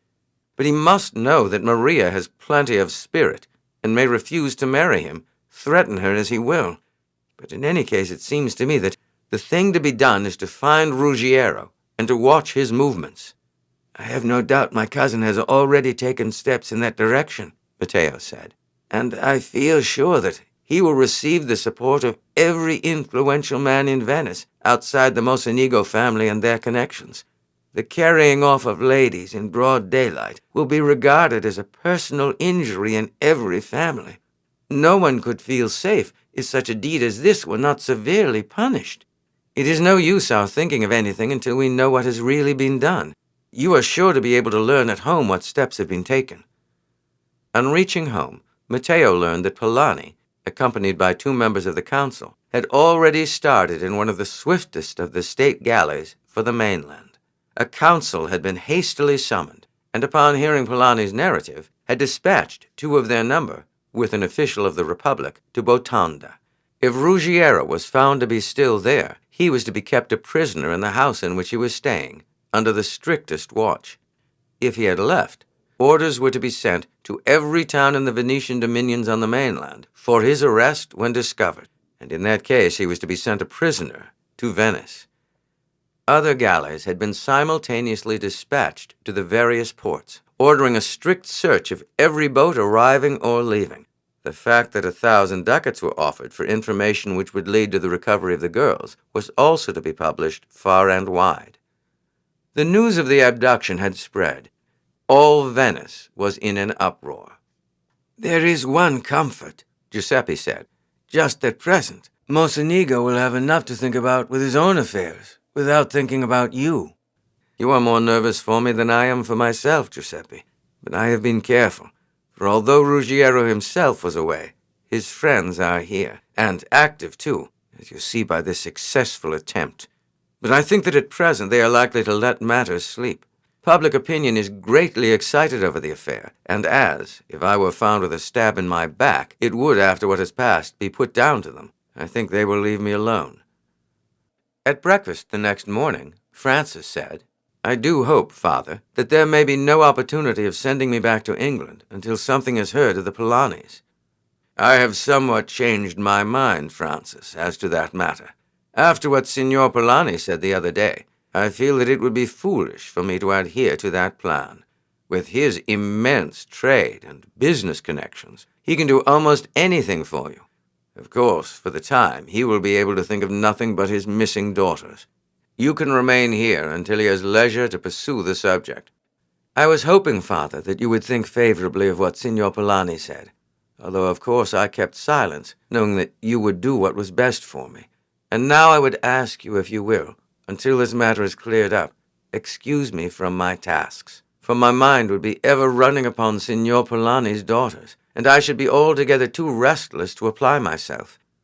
It seems to me, too, that I might, as I row here and there in my gondola, obtain some clue as to their place of concealment."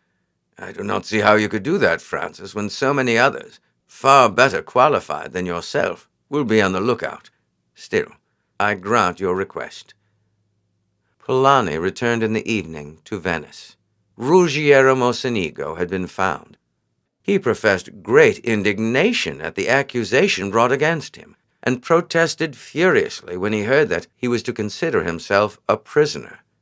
Signor Polani considered that his indignation was feigned, but he had no doubt as to the reality of his anger at finding that he was to be confined to his house under a guard. Immediately after his return, Polani sent his gondola for Francis. He was pacing up and down the room when the lad arrived. "I scarcely know why I have sent for you, except that, as I have found to my cost, you were more clear-sighted in this matter than I. I want to know what you think now, and whether any plan offering even a chance of success has occurred to you." "I fear, Signor, that there is little hope of my thinking of anything that has not already occurred to you. It seems to me hardly likely that they can be in the city, although of course they may be confined in the house of Mocenigo's agents. Still, they would be sure that you would offer large rewards for their discovery, and would be more likely to take them right away. Besides, I should think that it was Mocenigo's intention to join them, wherever they may be, as soon as he learned that they were in the hands of his accomplices. Your fortunate discovery that they had gone so soon after they had been carried off, and your going straight to him, armed with the order of the council, probably upset his calculations, for it is likely enough that his agents had not arrived at the house, and that he learned from you, for the first time, that his plans had succeeded. Had you arrived 2 or 3 hours later, you might have found him gone." "That is what I calculated, Francisco. My first step was to set a watch round the house, with the order to arrest any who might come and inquire for him. No one, however, came. The news, indeed, of the sudden arrival of a state galley at that hour had caused some excitement in the place, and his agents might well have heard of it upon their arrival. I agree with you in thinking they are not in the town, but this makes the search all the more difficult. What ought we to do next?" "The reward that you have offered will certainly bring you news, Signor, if any, save those absolutely concerned, have observed anything suspicious. But I should send to all the fishing villages on the islets and on the mainland to publish the news of the reward you have offered. I think, sir, that were I in your case, I should put some trusty men to watch round the house where he is confined, so that in case he should escape the vigilance of his guards, they might seize upon him." "I will do so, Francisco, at once. I will send to 2 of my officers at the port, and tell them to pick out 12 men on whom they can rely, to proceed to Batanda, and to watch closely everyone who enters or leaves the house, without at the same time making themselves conspicuous. They will be handy there in case Mocenigo's friends attempt to rescue him by force. Should any other idea occur to you, pray let me know it immediately." Francis spent the next week almost entirely in his gondola. Starting soon after daybreak with Giuseppe, he would row across to the villages on the mainland and make inquiries of all sorts there, or would visit the little groups of fishermen's huts built here and there on posts among the shallows. He would scan every house as he passed it, with the vague hope that a face might appear at the window, or a hand be waved for assistance.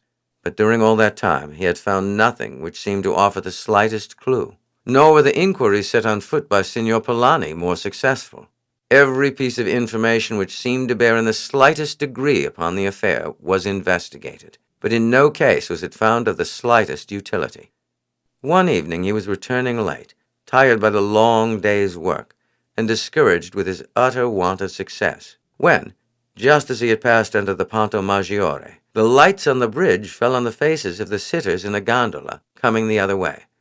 They were a man and a woman. The latter was closely veiled, but the night was close and oppressive, and just at the moment when Francis's eyes fell upon her, she lifted her veil for air. Francis recognized her instantly. For a moment he stopped rowing, and then dipped his oar in as before. Directly the other gondola passed through the bridge behind him, and his own had got beyond the circle of light, he swept it suddenly round. Giuseppe gave an exclamation of surprise. "Giuseppe, we have luck at last. Did you notice that gondola we met just now? The woman sitting in it is Castaldi, the woman who betrayed the signoras. What shall we do, Messer Francisco?" "We must follow them and see where they go. Let us get well behind them, so that we can just make them out in the distance. If they have a suspicion that they are being followed, they will land her at the first steps and slip away from us." "They are landing now, signor. Shall we push on and overtake them on shore?" "Too late, Giuseppe. They are 150 yards away, and would have mixed in the crowd and be lost long before we should get ashore and follow them. Row on fast, but not over towards that side. If, as I hope, the gondola stops at the steps, most likely they will return to it in time. So we will row into the bank 100 yards farther up the canal and wait." The persons who had been seen in the gondola had disappeared when they came abreast of it, and the gondolier had seated himself in the boat with the evident intention of waiting. An hour elapsed before any movement was visible. Then Francis heard the sound of footsteps, and could just make out the figures of persons descending the steps and entering the gondola. The boat moved out into the middle of the canal, where a few boats were still passing to and fro. Francis kept his gondola close by the bank, so as to be in the deep shade of the houses. The boat they were following again passed under the Ponto Maggiore, and for some distance followed the line of the Grand Canal. "Keep your eye upon it, Giuseppe. It is sure to turn off one way or the other soon, and if it is too far ahead of us when it does so, it may give us the slip altogether." But the gondola continued its course the whole length of the canal, and then straight on until, nearly opposite St. Mark's, it passed close to a larger gondola with 4 rowers coming slowly in the other direction. And it seemed to Francis that the 2 boats paused when opposite each other, and that a few words were exchanged. Then the boat they were watching turned out straight into the lagoon. It was rather lighter here than in the canal, bordered on each side by houses, and Francis did not turn the head of his gondola for a minute or two. "It will be very difficult to keep them in sight out here without their making us out," Giuseppe said. "Yes, and it is likely enough that they are only going out there in order that they may be quite sure that they are not followed before striking off to the place they want to go to. They may possibly have made us out and guess that we are tracking them. They would be sure to keep their eyes and ears open. I can only just make them out now, Messer Francisco, and as we shall have the buildings behind us, they will not be able to see us as well as we can see them. I think we can go now." "We will risk it, Giuseppe. It will never do to let them give us the slip." They dipped their oars in the water, and the gondola darted out from the shore. They had not gone 50 strokes when they heard the sound of oars close at hand. "To the right, Giuseppe, hard!" Francis cried as he glanced over his shoulder. A sweep with both oars brought the gondola's head in a moment almost at right angles to the course that she had been pursuing, and the next sent her dancing on a new line just as a four-oared gondola swept down upon them, missing their stern by only 3 or 4 feet. Had they been less quick in turning, the iron prow would have cut right through their light boat. "Row, Giuseppe! It was done on purpose. It is the gondola the others spoke to." Their assailant was turning also, and in a few seconds was in pursuit. Francis understood it now. The gondola they had been following had noticed them, and had informed their friends waiting off St. Mark's of the fact. Intent upon watching the receding boat, he had paid no further attention to the 4-oared craft, which had made a turn and lay waiting in readiness to run them down, should they follow in the track of the other boat. Francis soon saw that the craft behind them was a fast one, and rowed by men who were first-rate gondoliers. Fast as his own boat was flying through the water, the other gained upon them steadily. He was heading now for the entrance to the Grand Canal, for their pursuer, in the wider sweep he had made in turning, was nearer to the piazza than they were, and cut off their flight in that direction. "Keep cool, Giuseppe," he said. "They will be up to us in a minute or two. When their bow is within a yard or two of us, and I say, 'Now,' sweep her head straight round towards the lagoon. We can turn quicker than they can. Then let them gain upon us, and we will then turn again." The gondola in pursuit came up hand over hand. Francis kept looking over his shoulder, and when he saw its bow gliding up within a few feet of her stern, he exclaimed, "Now!" And with a sudden turn, the gondola again swept out seaward. Their pursuer rushed on for a length or two before she could sweep round, while a volley of imprecations and threats burst from 3 men who were standing up in her with drawn swords. Francis and Giuseppe were now rowing less strongly and gaining breath for their next effort. When the gondola again came up to them, they swept round to the left, and as their pursuers followed, they headed for the Grand Canal. "Make for the steps of Santa Maria Church. We will jump out there and trust to our feet." The 2 lads put out all their strength now. They were some 3 boats' lengths ahead before their pursuers were fairly on their track. They were now rowing for life. It was a question of speed alone, and so hard did they row, they were still 2 lengths ahead when they dashed up to the steps of the church. Simultaneously, they sprang on shore, leaped up the steps, and dashed off at the top of their speed, hearing as they did so a crash as the gondola ran into their light craft. There was a moment's delay as the men had to step across their boat to gain the shore, and they were 50 yards ahead before they heard the sound of their pursuers' feet on the stone steps. After racing on at the top of their speed for a few minutes, the sound of their pursuers' footsteps died away in the distance, and after taking a few turns, they pursued their way at a more leisurely pace. "They have smashed the gondola," Giuseppe said with a sob, for he was very proud of the light craft. "Never mind the gondola," Francis said cheerfully. "If they had smashed 100, it would not matter." "But the woman has got away, and we have learned nothing," Giuseppe said, surprised at his master's cheerfulness. "I think we have learned everything. I have no doubt the girls are confined in that hut on San Nicolo. I wonder I never thought of it before. It never occurred to me that they might hide them out there. I ought to have known that that was just the thing they would do, for while the search would be keen among the islets near the land and the villages there, no one would think of looking for them on the seaward islands. I have no doubt they are there now. That woman came ashore to report to his friends, and that 4-oared boat which has chased us was in waiting off St. Mark's to attack any boat that might be following them. We will go to Signor Polani at once and tell him what has happened." A quarter of an hour's walking took them to the Palazzo of Polani. They rang twice at the bell at the land entrance before a face appeared at the little window of the door and asked who was there. "I wish to see Signor Polani at once," Francis said. "I am Francis Hammond, and I have important news to give him." As soon as the servitor recognized Francis's voice, he unbarred the door. A moment later, the voice of Polani himself, who, although he had retired to his room, had not yet gone to sleep, was heard at the top of the grand stairs, inquiring who it was who had come so late. For although men had been arriving all day with reports from the various islands and villages, he thought that no one would come at this hour unless his news were important. Francis at once answered, "It is I, Signor Polani, Francis Hammond."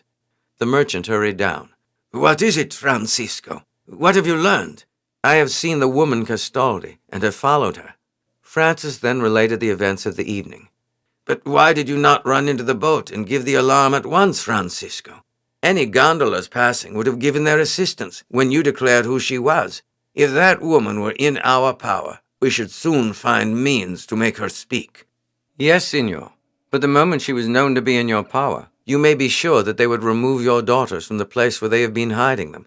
I thought, therefore, the best plan would be to track them. No doubt we should have succeeded in doing so had it not been for the attack upon us by another gondola.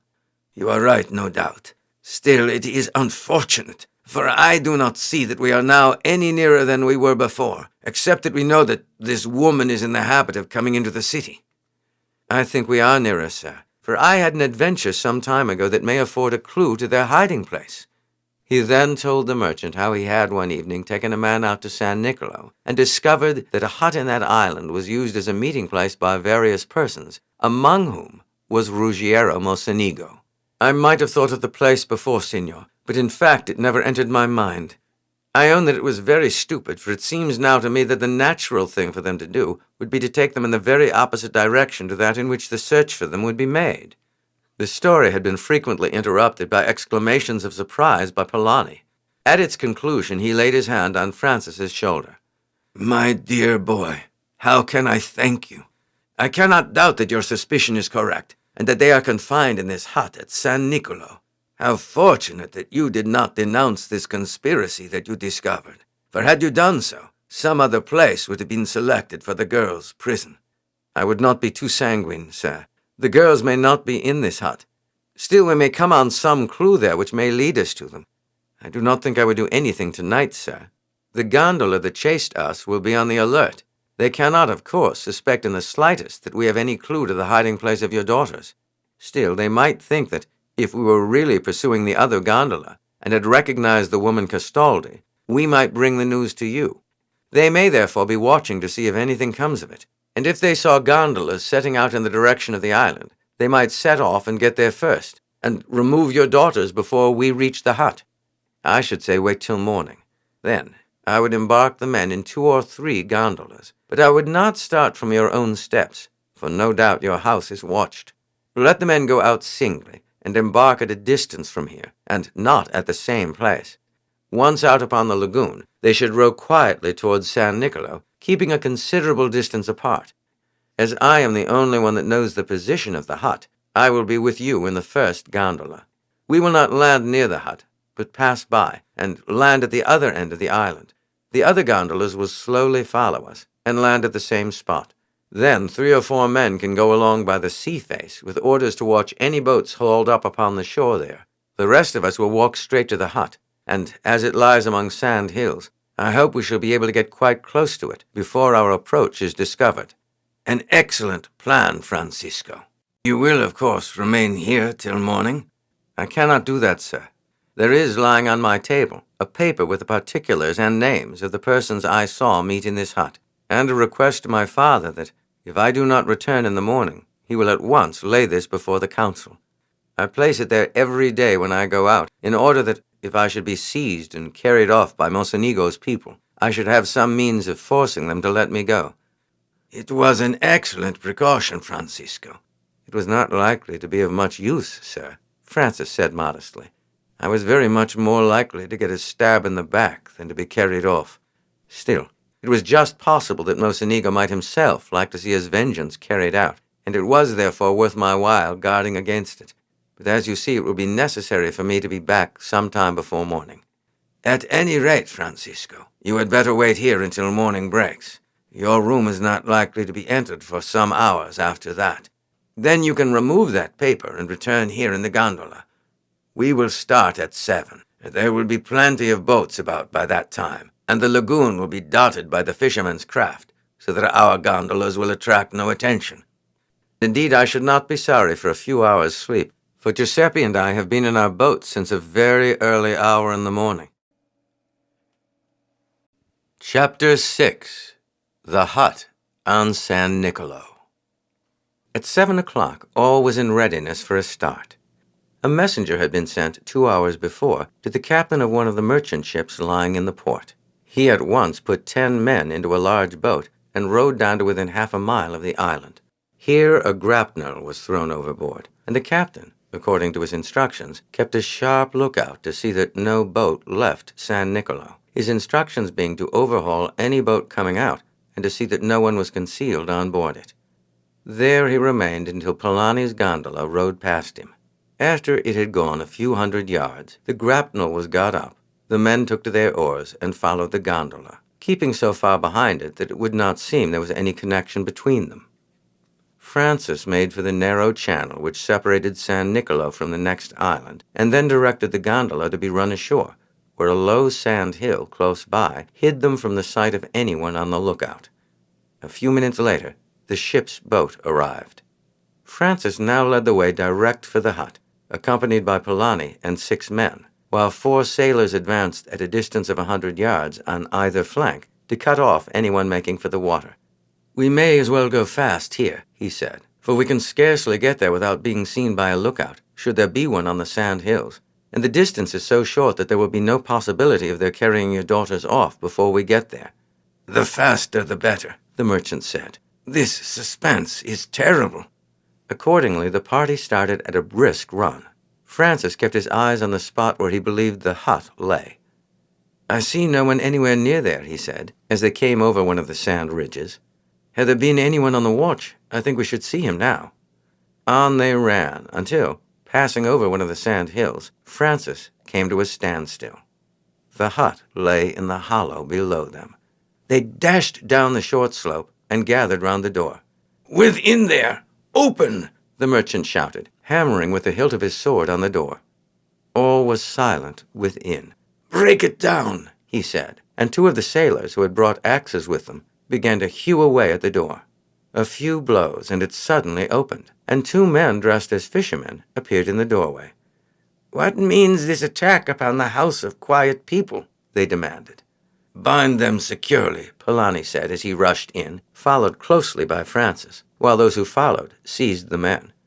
Polani paused as he crossed the threshold with a cry of disappointment. The hut was empty. Francis was almost equally disappointed. "If they are not here, they are nearby," Francis said to Polani. "Do not give up hope. I am convinced that they are not far off, and if we search, we may find a clue. Better keep your men outside. We can search more thoroughly by ourselves." The merchant told his men who had seized and were binding the 2 occupants of the hut to remain outside.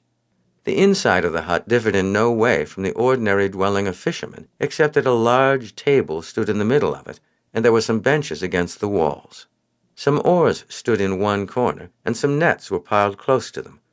A fire burned in the open hearth, and a pot hung over it, and 2 others stood on the hearth. "Let us see what they have got here," Francis said, while the merchant leaned against the table with an air of profound depression, paying no attention to what he was doing. "A soup," Francis said, lifting the lid from the pot over the fire, "and by the smell a good one." Then he lifted the other pots simmering among the burning brands. "A ragout of kid and a boiled fish. Signor Polani, this is no fisherman's meal. Either these men expect visitors of a much higher degree than themselves, or your daughters are somewhere close." "Oh, there is a door." "It can lead nowhere," Polani said. "The sand is piled up to the roof on that side of the house." "It is, but there may be a lower room there, completely covered with the sand. At any rate, we will see." He pushed against the door, but it did not give in the slightest. "It may be the sand," he said. "It may be bolts." He went to the outside door and called in the sailors with the hatchets. "Break open that door," he said. "There is a space behind," he exclaimed, as the first blow was given. "It is hollow, I swear. It would be a different sound altogether if sand was piled up against it." A dozen blows and the fastenings gave, and sword in hand, the merchant and Francis rushed through. Both gave a shout of delight. They were in a room built out at the back of the hut.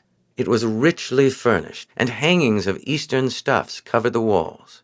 A burning lamp hung from the ceiling. 2 men stood irresolute, with drawn swords, having apparently turned round just as the door gave way, for as it did so, 2 figures struggled to their feet from a couch behind them, for some shawls had been wrapped round their heads, and with a cry of delight, rushed forward to meet their rescuers. Seated at the end of the couch, with bowed-down head, was another female figure. Maria! Julia! The merchant exclaimed, as, dropping his sword, he clasped his daughters in his arms.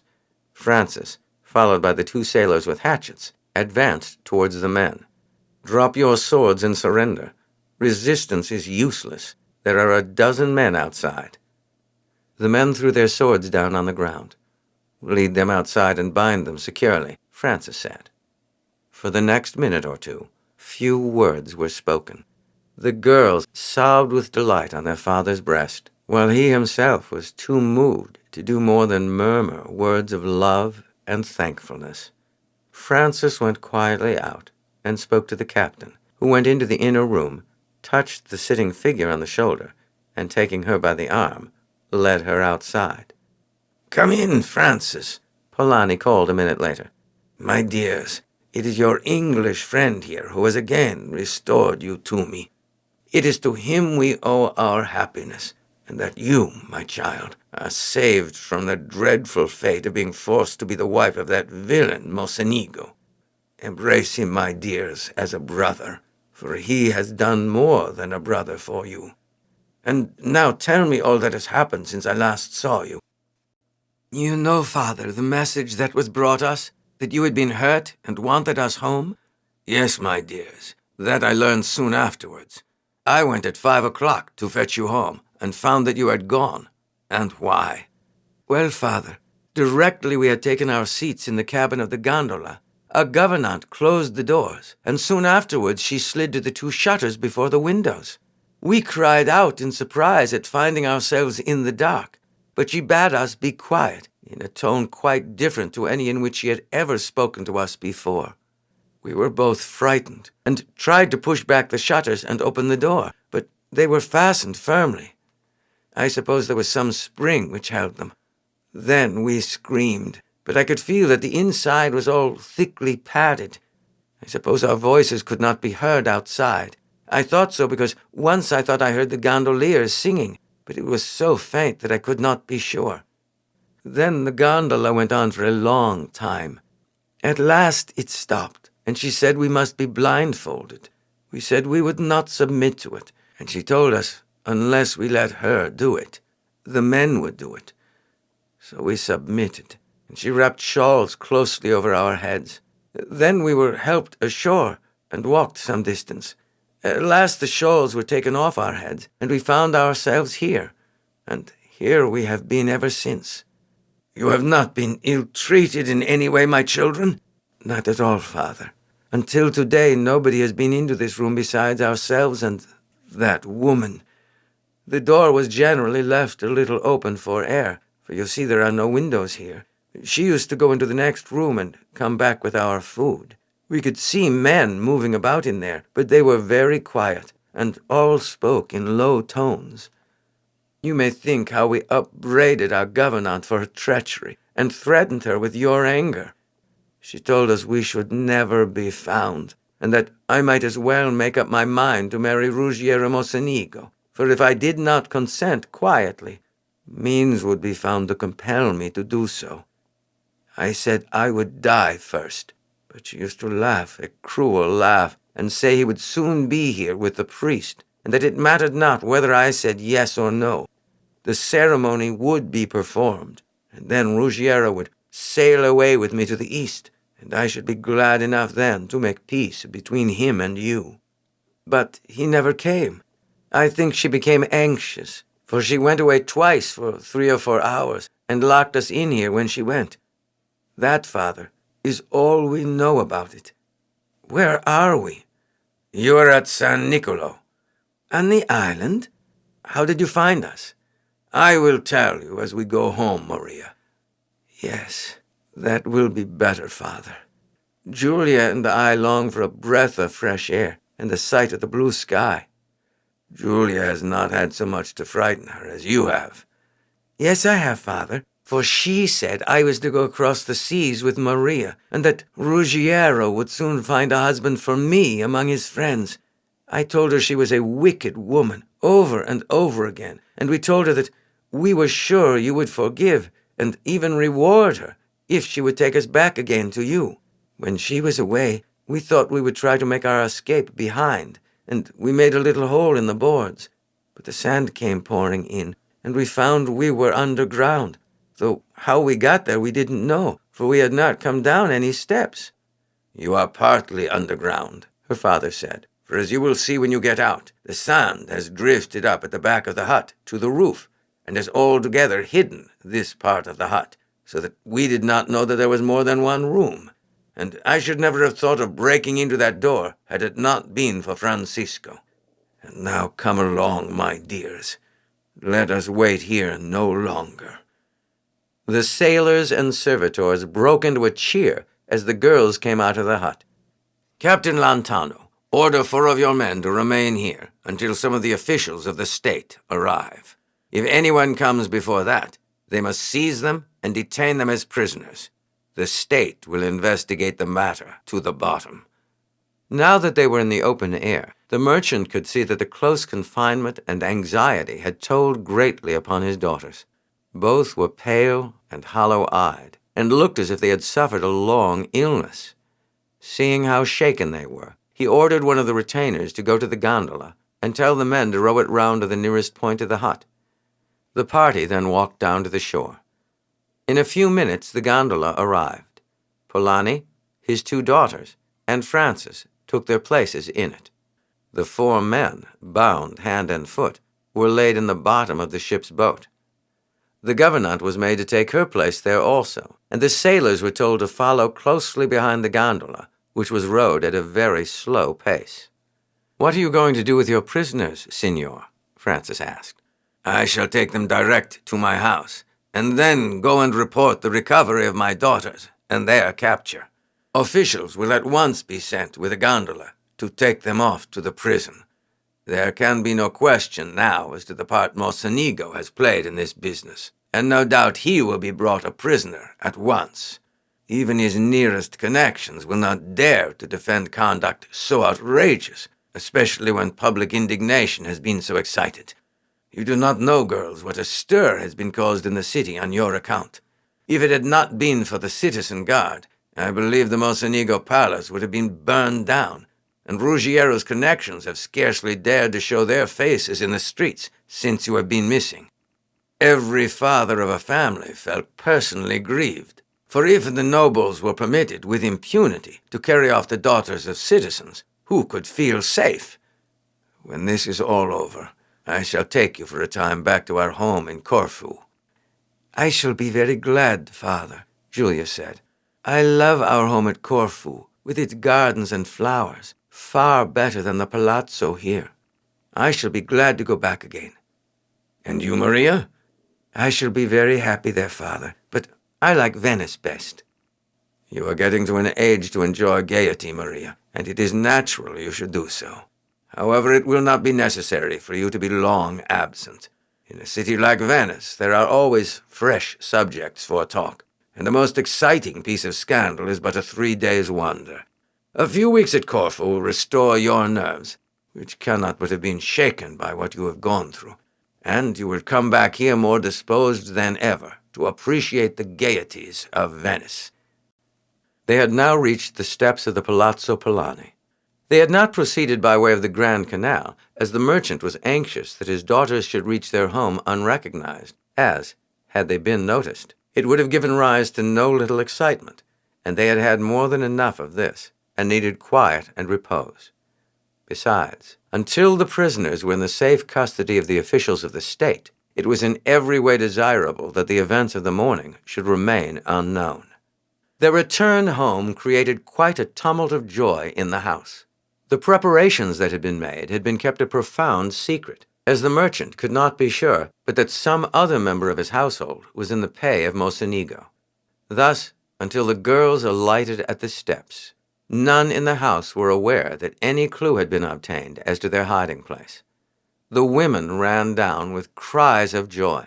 The men would have shouted and cheered had not Polani held up his hand. "The signoras have had more than enough excitement," he said. "They need quiet. They may have more to go through today. I pray you that no word as to their return be said outside the house. I would not that the news were whispered in the city till the Signory decide what is to be done in the matter." As soon as the girls had gone upstairs to their rooms, the ship's boat came alongside, and the prisoners were carried into the house, glances of indignation and anger being cast at the gouvernante, who had, as soon as she was placed on board the boat, closely veiled herself, and some of the women broke out into threats and imprecations. "Captain Lantano, the servants will show you a room where your men can guard the prisoners. You had better remain with them yourself. Let no one, except your own men, enter the room." Giuseppe was on the steps, and Francis stepped up to him and eagerly asked, "What news of the gondola?" "I found her stove in and full of water, behind the piles close to the steps. Someone must have pushed her there to be out of the way of the traffic. My father and I have towed her round to your steps, but I doubt whether she is worth repairing." "Well, we can't help it, Giuseppe. She has done her work, and if every 2 ducats I lay out were to bring in as good a harvest, I should have no reason to complain." Having seen the prisoners safely placed, the merchant returned. "I think, Francisco, you must go with me. They will be sure to want to question you." "I shall have to say what were my reasons for thinking your daughters were hid in that hut, Signor," Francis said, as the gondola rowed toward St. Mark's. "And I can only do that by telling of that secret meeting. I do not want to denounce a number of people besides Ruggiero. I have no evidence against them, and do not know what they were plotting, nor have I any wish to create for myself more enemies. It is quite enough to have incurred the enmity of all the connections of the house of Mocenigo."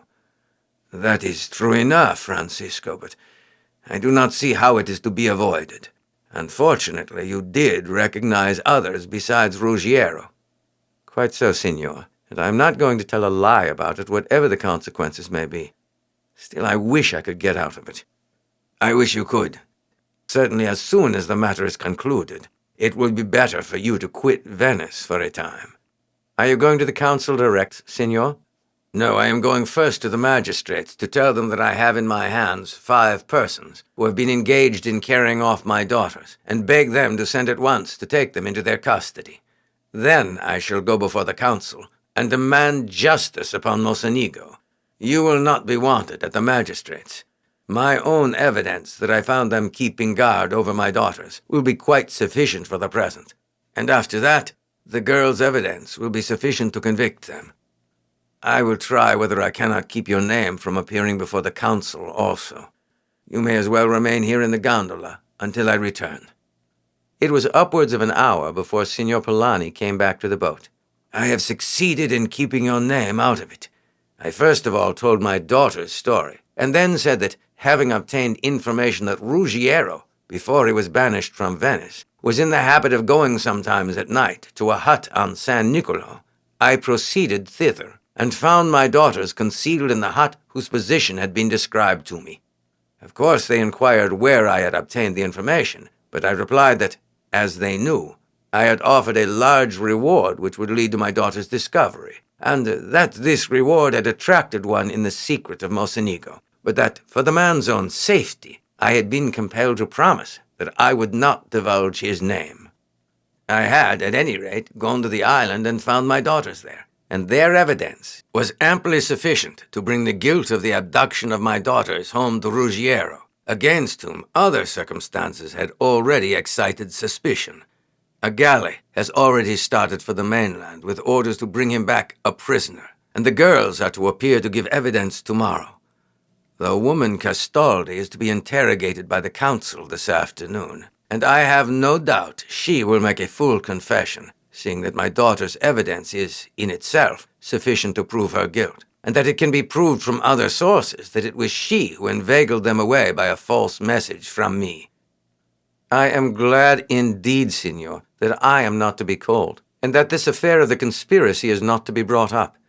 I would, with your permission, now return home.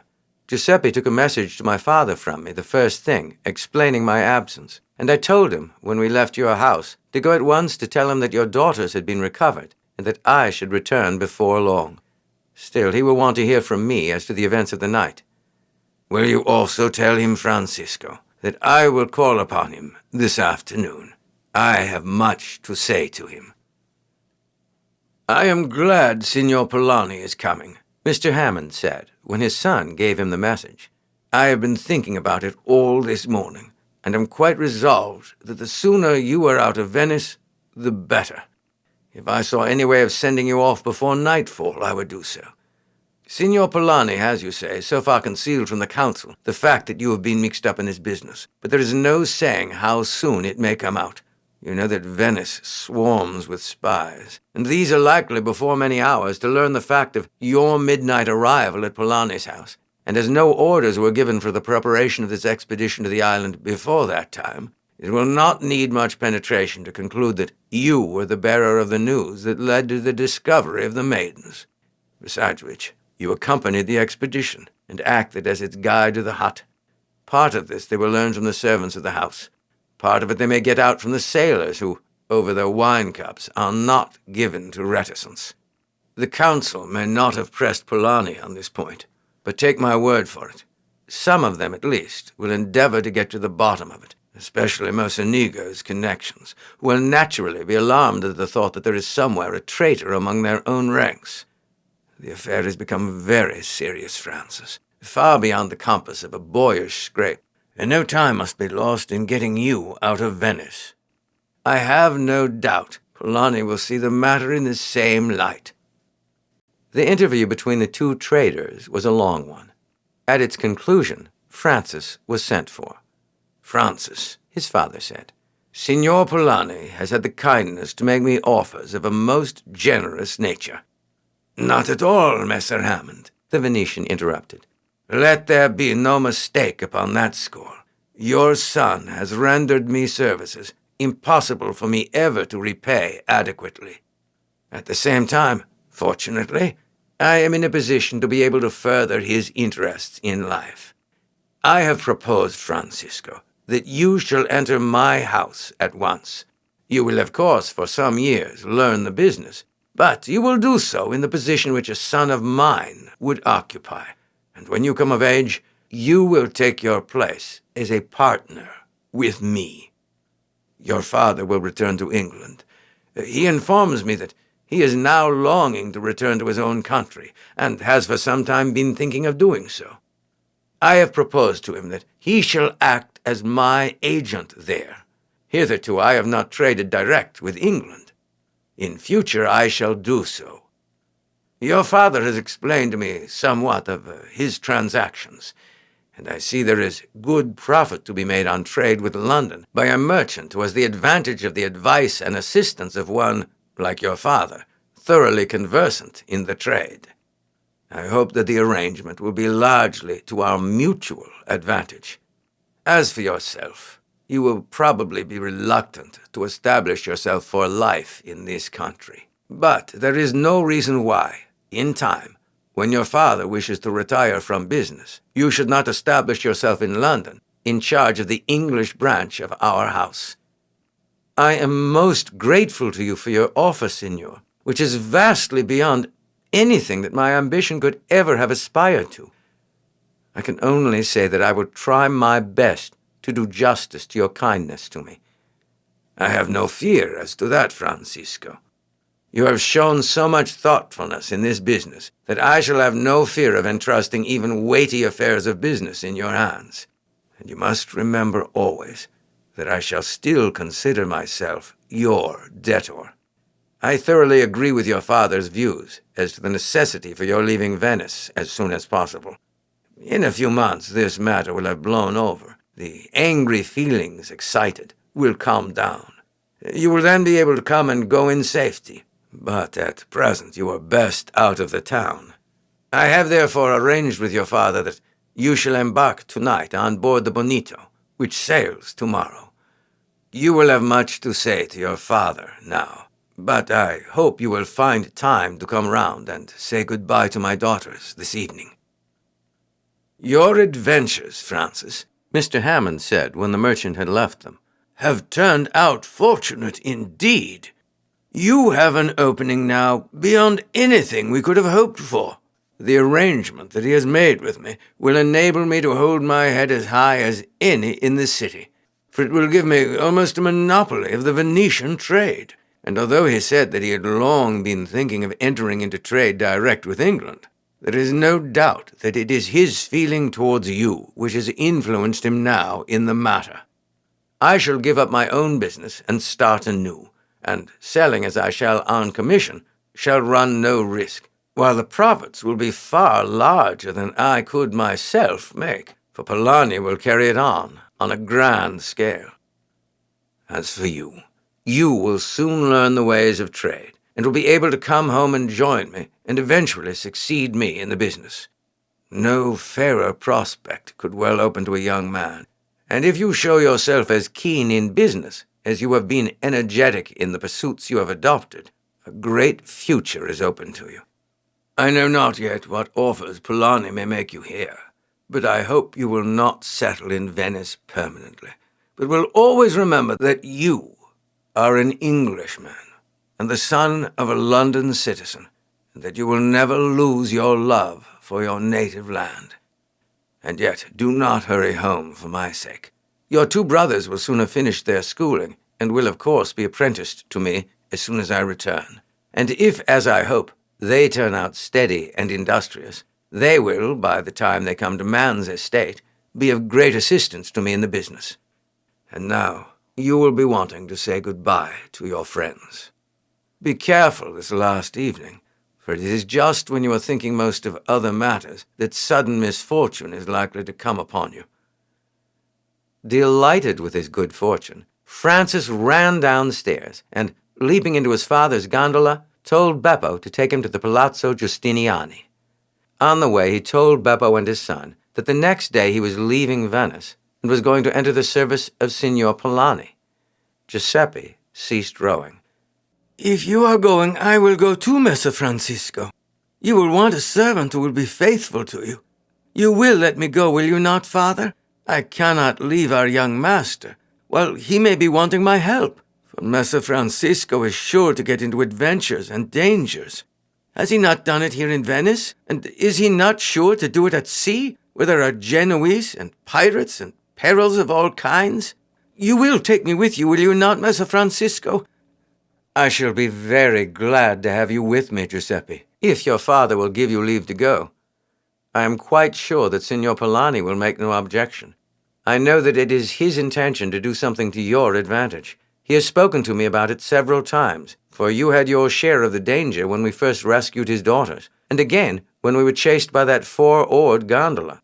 He has been too busy with the search for his daughters to give the matter his attention, but I know that he is conscious of his obligation to you, and that he intends to reward you.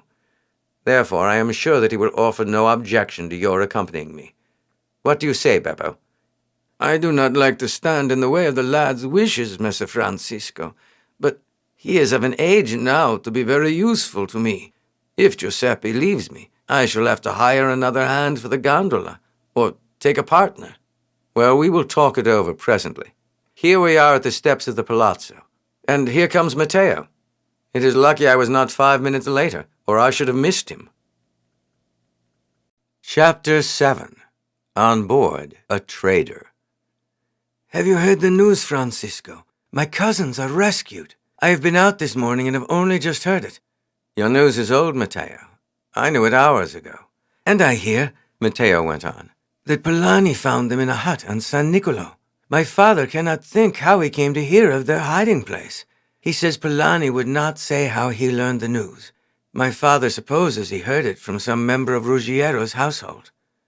Francis hesitated for a moment. He had at first been on the point of telling Matteo of the share he had had in the recovery of the girls, but he thought that although his friend could be trusted not to repeat the news willfully, he might accidentally say something which would lead to the fact being known, and that as Polani had strongly enjoined the necessity of keeping the secret, he would look upon him as a babbler and unworthy of trust did he find that Matteo had been let into the secret. It does not much matter who it is Polani learned the news from. The great point is, he has found his daughters, safe from all injury, and I hear has brought back with him the woman who betrayed them.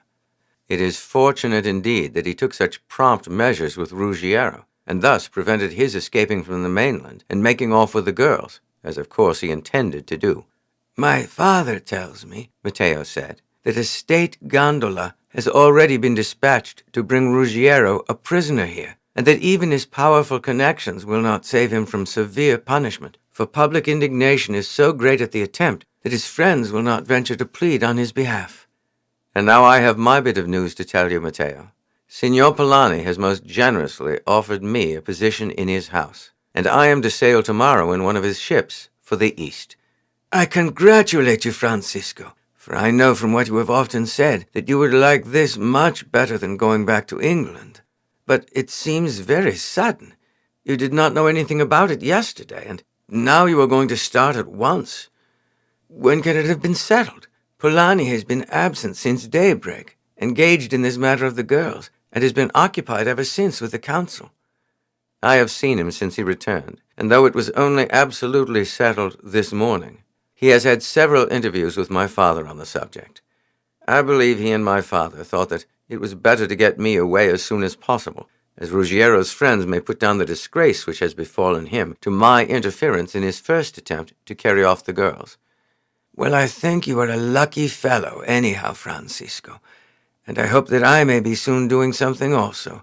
I shall speak to my father about it, and ask him to get Polani to let me take some voyages in his vessels, so that I may be fit to become an officer in one of the state galleys as soon as I am of age. Where are you going now? I am going round to the School of Arms to say goodbye to our comrades. After that I am going to Signor Polani's to pay my respects to the signoras. Then I shall be at home with my father till it is time to go on board. He will have left here before I return from my voyage, as he is going to wind up his affairs at once and return to England. Well, I will accompany you to the school and to my cousins. I shall miss you terribly here, and shall certainly do all I can to follow your example and get afloat. You may have all sorts of adventures, for we shall certainly be at war with Genoa before many weeks are over, and you will have to keep a sharp lookout for their war galleys. Polani's ships are prizes worth taking. After a visit to the School of Arms, the two friends were rowed to Signor Polani's. The merchant himself was out, but they were at once shown up to the room where the girls were sitting. "My dear cousins," Matteo said as he entered, "I am delighted to see you back safe and well. All Venice is talking of your return. You are the heroines of the day." "The sooner people get to talk about something else, the better," Maria said, "for we shall have to be prisoners all day till something else occupies their attention. We have not the least desire to be pointed at whenever we go out, as the maidens who were carried away. If the Venetians were so interested in us, they had much better have set about discovering where we were hidden away before. But everyone did try, I can assure you, Maria. Every place has been ransacked, high and low. Every gondolier has been questioned and cross-questioned as to his doings on that day. Every fishing village has been visited. As for me, I have spent most of my time in a gondola, going out and staring up at every house I passed, in hopes of seeing a handkerchief waved from a casement. And so has Francisco. He has been just as busy in the search as anyone." "Francisco is different," Maria said, not observing the signs Francis was making for her to be silent.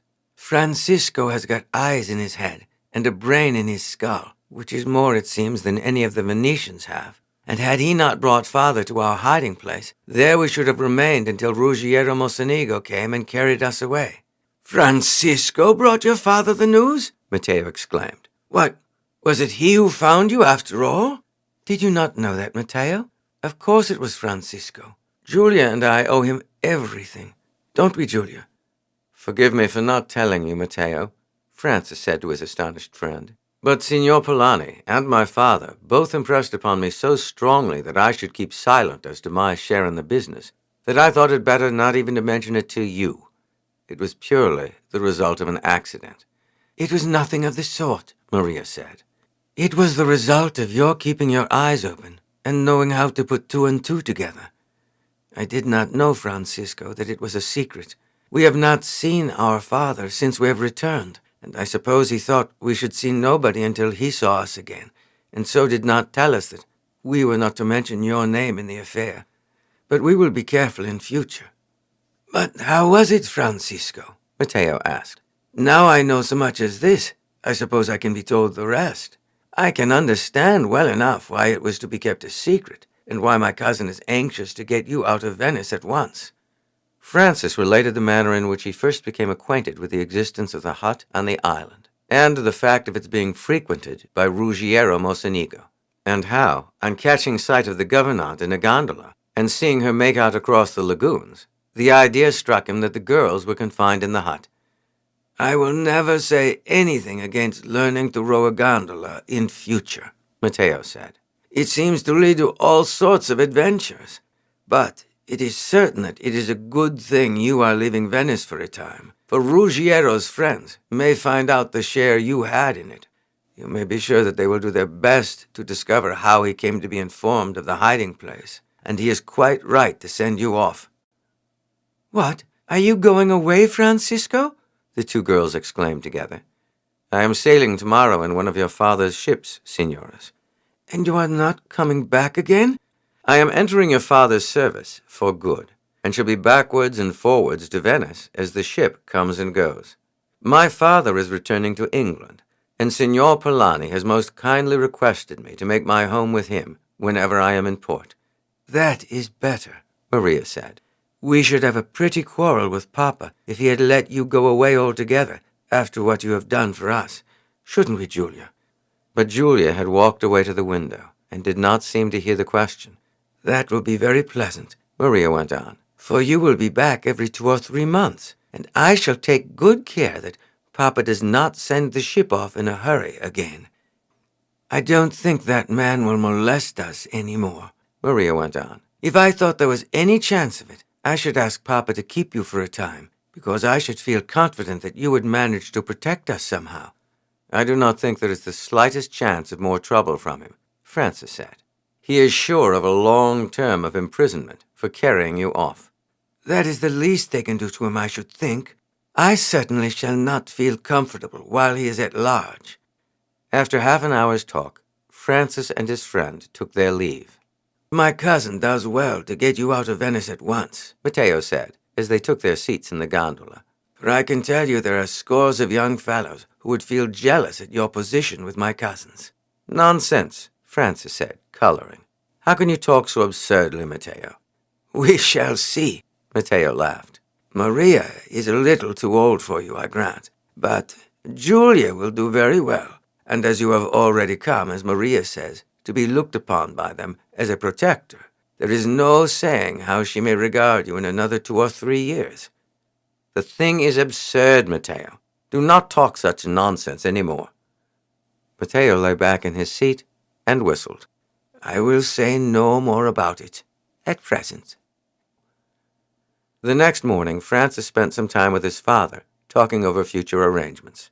"I have no doubt that I shall see you sometimes, Francis, for Polani will be sure to give you an opportunity of making a trip to England from time to time, in one of his ships trading thither. Your future appears assured. Polani tells me he shall always regard you in the light of a son, and I have no fear of your doing anything to cause him to forfeit his good opinion of you. Do not be over-adventurous, for even in a merchant ship there are many perils to be met with. Pirates swarm in the Mediterranean, in spite of the efforts of Venice to suppress them, and when war is going on, both Venice and Genoa send out numbers of ships whose doings savor strongly of piracy. Remember that the first duty of the captain of a merchant ship is to save his vessel and cargo. He should not think of fighting unless he sees no other method of escape open to him. I fear that Venice is about to enter upon a period of great difficulty and danger. There can be little doubt that Genoa, Padua, and Hungary are leagued against her, and powerful as she is, and great as are her resources, they will be taxed to the utmost to carry her through the dangers that threaten her. However, I have faith in her future, and believe that she will weather the storm, as she has done many that have preceded it. Venice has the rare virtue of endurance. The greatest dangers, the most disastrous defeats, fail to shake her courage, and only arouse her to greater efforts. In this respect, she is in the greatest contrast to her rival Genoa, who always loses heart the moment the tide turns against her. No doubt this is due in no slight extent to her oligarchic form of government. The people see the nobles who rule them calm and self-possessed, however great the danger, and remain confident and tranquil, while in Genoa each misfortune is the signal for a struggle between contending factions. The occasion is seized to throw blame and contumely upon those in power, and the people give way to alternate outbursts of rage and depression.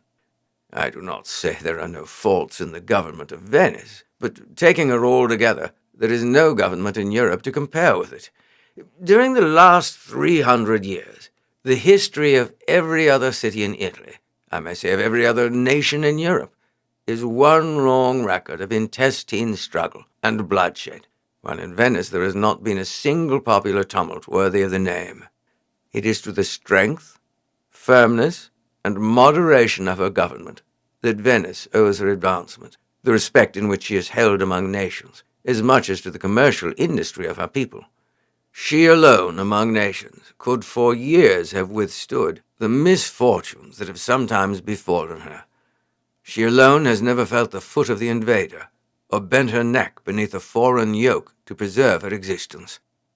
It is a grand city, and a grand people, Francis, and though I shall be glad to return to England, I cannot but feel regret at leaving it. And now, my boy, it is time to be going off to your ship. Polani said she would sail at 10 o'clock. It is now 9, and it will take you half an hour to get there. I am glad to hear that Giuseppe is going with you. The lad is faithful and attached to you, and may be of service. Your trunk has already been sent on board, so let us be going. On arriving at the ship, they found that she was just ready for sailing. The last bales of goods were being hoisted on board, and the sailors were preparing to loosen the sails. The Bonito was a large vessel, built for stowage rather than speed. She carried 2 masts with large square sails, and before the wind would probably proceed at a fair rate. But the art of sailing close-hauled was then unknown, and in the event of the wind being unfavorable, she would be forced either to anchor or to depend upon her oars, of which she rowed 15 on either side. As they mounted onto the deck, they were greeted by Polani himself. "I have come to see the last of your son, Messer Hammond, and to make sure that my orders for his comfort have been carried out. Captain Corpatio, this is the young gentleman of whom I have spoken to you, and who is to be treated in all respects as if he were my son. You will instruct him in all matters connected with the navigation of the ship, as well as in the mercantile portion of the business, the best methods of buying and selling, the prices of goods, and the methods of payment. This is your cabin, Francisco." He opened the door of a roomy cabin fitted up with every luxury. "Thank you very much indeed, Signor Polani," Francis said. "The only fault is that it is too comfortable. I would as lief have roughed it." "There was no occasion, Francisco. When there is rough work to be done, you will, I have no doubt, do it. But as you are going to be a trader and not a sailor, there is no occasion that you should do so more than is necessary. You will learn to command a ship just as well as if you began by dipping your hands in tar. And it is well that you should learn to do this, for unless a man can sail a vessel himself, he is not well qualified to judge of the merits of men he appoints to be captains. But you must remember that you are going as a representative of my house, and must, therefore, travel in accordance with that condition. You will be sorry to hear that bad news has just been received from the mainland. The state galley sent to fetch Ruggiero Mocenigo has arrived with the news that, on the previous night, a strong party of men who are believed to have come from Padua fell upon the guard and carried off Ruggiero. My sailors came up and fought stoutly, but they were overpowered, and several of them were killed. So Ruggiero is again at large. Though the villain is not likely to show his face in the Venetian territory again, I shall be anxious until Maria is safely married, and shall lose no time in choosing a husband for her. Unless I am mistaken, her liking has turned in the direction of Rufino, brother of your friend Matteo Giustiniani, and as I like none better among the suitors for her hand, methinks that by the time you return, you will find that they are betrothed. And now I hear the sailors are heaving the anchor. Therefore, Messer Hammond, it is time we took to our boats." There was a parting embrace between Francis and his father. Then the merchants descended into their gondolas and lay waiting alongside until the anchor was up, the great sails shaken out, and the Bonito began to move slowly through the water towards the entrance of the port. Then with a final wave of the hand, the gondolas rowed off, and Francis turned to look at his surroundings. The first object that met his eye was Giuseppe, who was standing near him waving his cap to his father. "Well, Giuseppe, what do you think of this?" "I don't know what to think yet, Messer Francisco. It all seems so big and solid, one does not feel as if one was on the water. It's more like living in a house. It does not seem as if anything could move her." "You will find the waves can move her about when we get fairly to sea, Giuseppe. The time will come when you will think our fast gondola was a steady craft in comparison. How long have you been on board?" "I came off 3 hours ago, Signor, with the boat that brought the furniture for your cabin.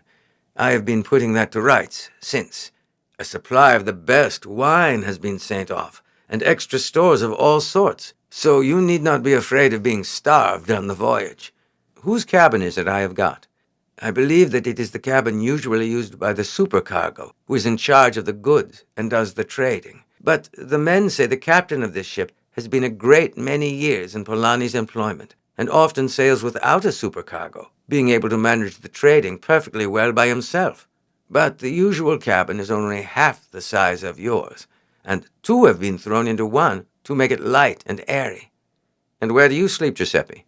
"I am going to sleep in the passage outside your door, Messer Francisco." "You ought to have a better place than that." Giuseppe laughed. "Why, Messer Francisco, considering that half my time I slept in the gondola, and the other half on some straw in our kitchen, I shall do capitally. Of course I could sleep in the forecastle with the crew if I liked, but I should find it hot and stifling there. I chose the place myself, and asked the captain if I could sleep there, and he has given me leave." In an hour, the Bonito had passed through the Malamocco Channel and was out on the broad sea. The wind was very light, and but just sufficient to keep the great sails bellied out. The sailors were all at work, coiling down ropes, washing the decks, and making everything clean and tidy. "This is a good start, Messer Hammond," the captain said, coming up to him. "If this wind holds, we shall be able to make our course round the southern point of Greece and then on to Candia, which is our first port. I always like a light breeze when I first go out of port. It gives time for everyone to get at home and have things ship-shape before we begin to get lively." "She does not look as if she would ever get lively," Francis said, looking at the heavy vessel.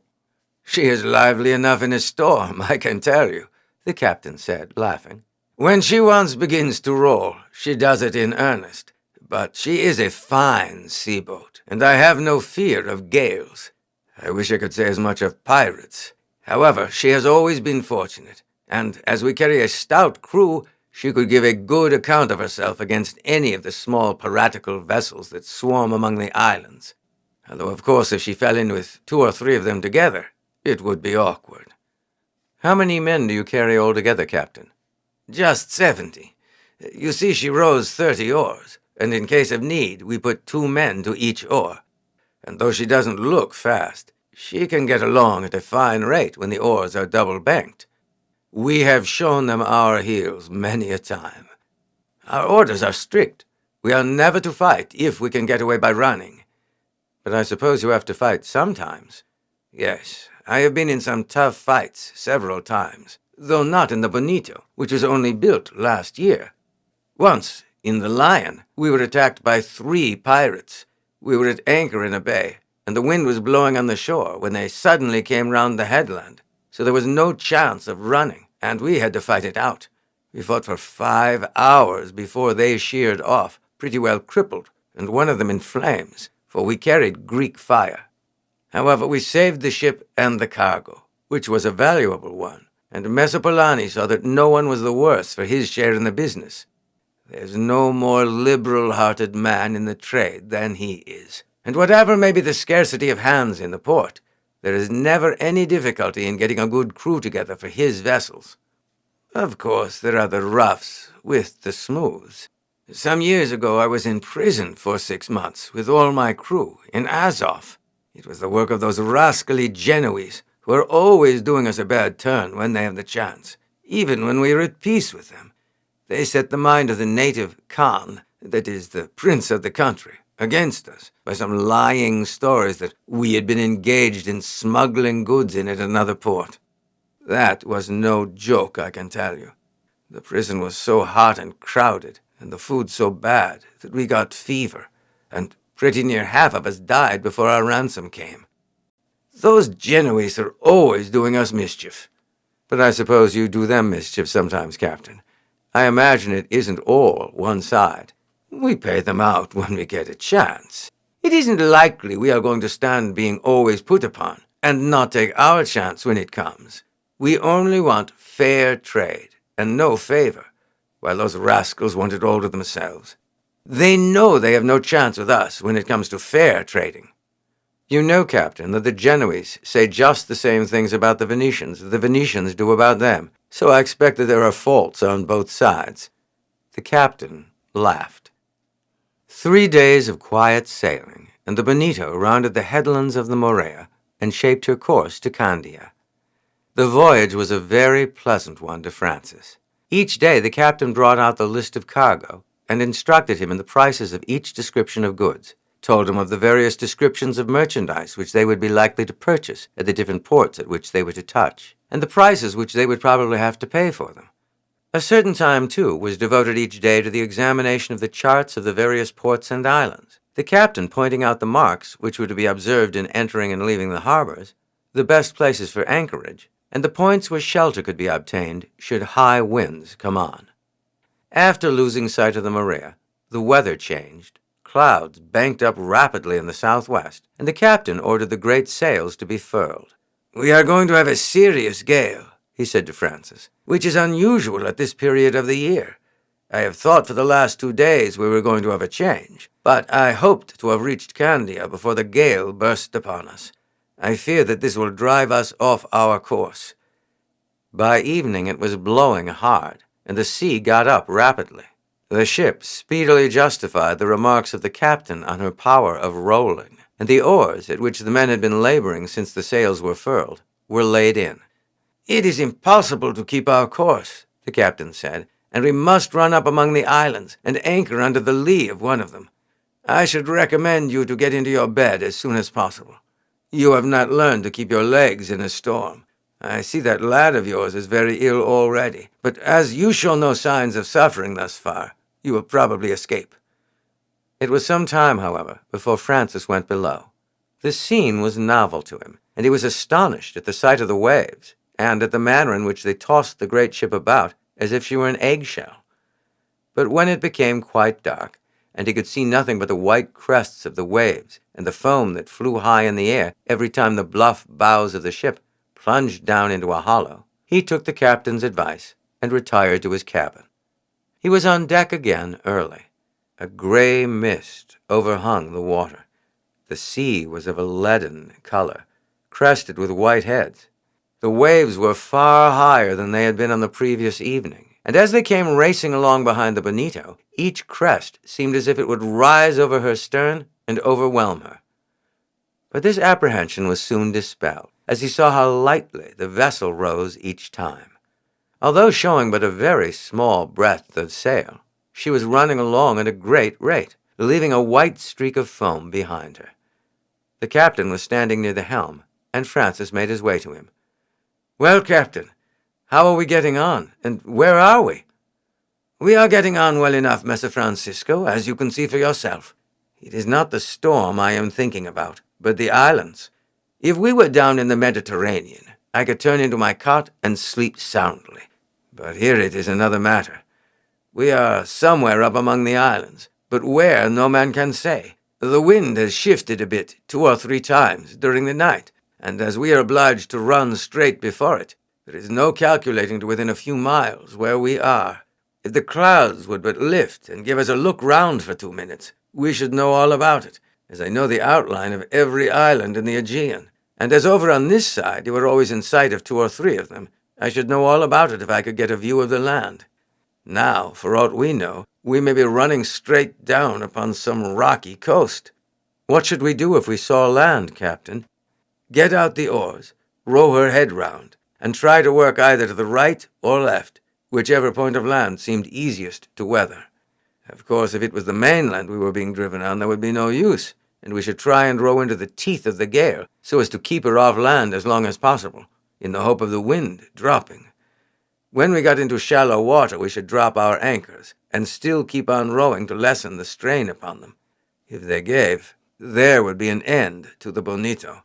But if, as I think, we are driving towards Mytilene, there is a safe harbor on this side of the island, and I shall certainly run into it. It is well sheltered and landlocked. 2 more hours passed, and then there was a startling transformation. The clouds broke suddenly and cleared off as if by magic, and the sun streamed brightly out. The wind was blowing as strong as ever, but the change in the hue of sky and sea would at once have raised the spirits of the tired crew had not a long line of land been seen stretching ahead of them at a distance of 4 or 5 miles. "Just as I thought," the captain exclaimed as he saw it. "That is Mytilene, and the entrance to the harbor I spoke of lies away there, on that beam." The oars were at once got out, the sail braced up a little, and the Bonito made for the point indicated by the captain, who himself took the helm. Another half-hour, and they were close to land. Frances could see no sign of a port, but in a few minutes the Bonito rounded the end of a low island, and a passage opened before her. She passed through this, and found herself in still water, in a harbor large enough to hold the fleet of Venice. The anchor was speedily let drop. "It seems almost bewildering," Frances said, "the hush and quiet here, after the turmoil of the storm outside. To whom does Mytilene belong?" "The Genoese have a trading station and a castle at the other side of the island, but it belongs to Constantinople. The other side of the island is rich and fertile, but this, as you see, is mountainous and barren.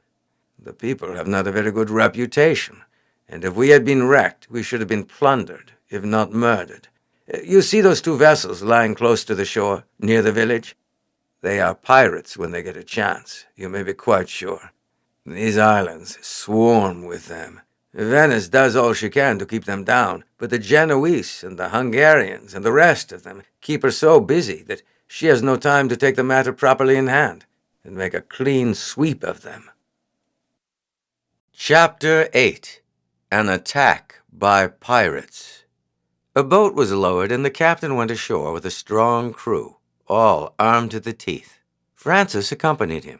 The natives were sullen in their manner, but expressed a willingness to trade and to exchange hides and wine for cloth. "We may as well do a little barter," the captain said, as they rowed back towards the ship. "The port is not often visited, and the road across the island is hilly and rough, so they ought to be willing to sell their goods cheaply."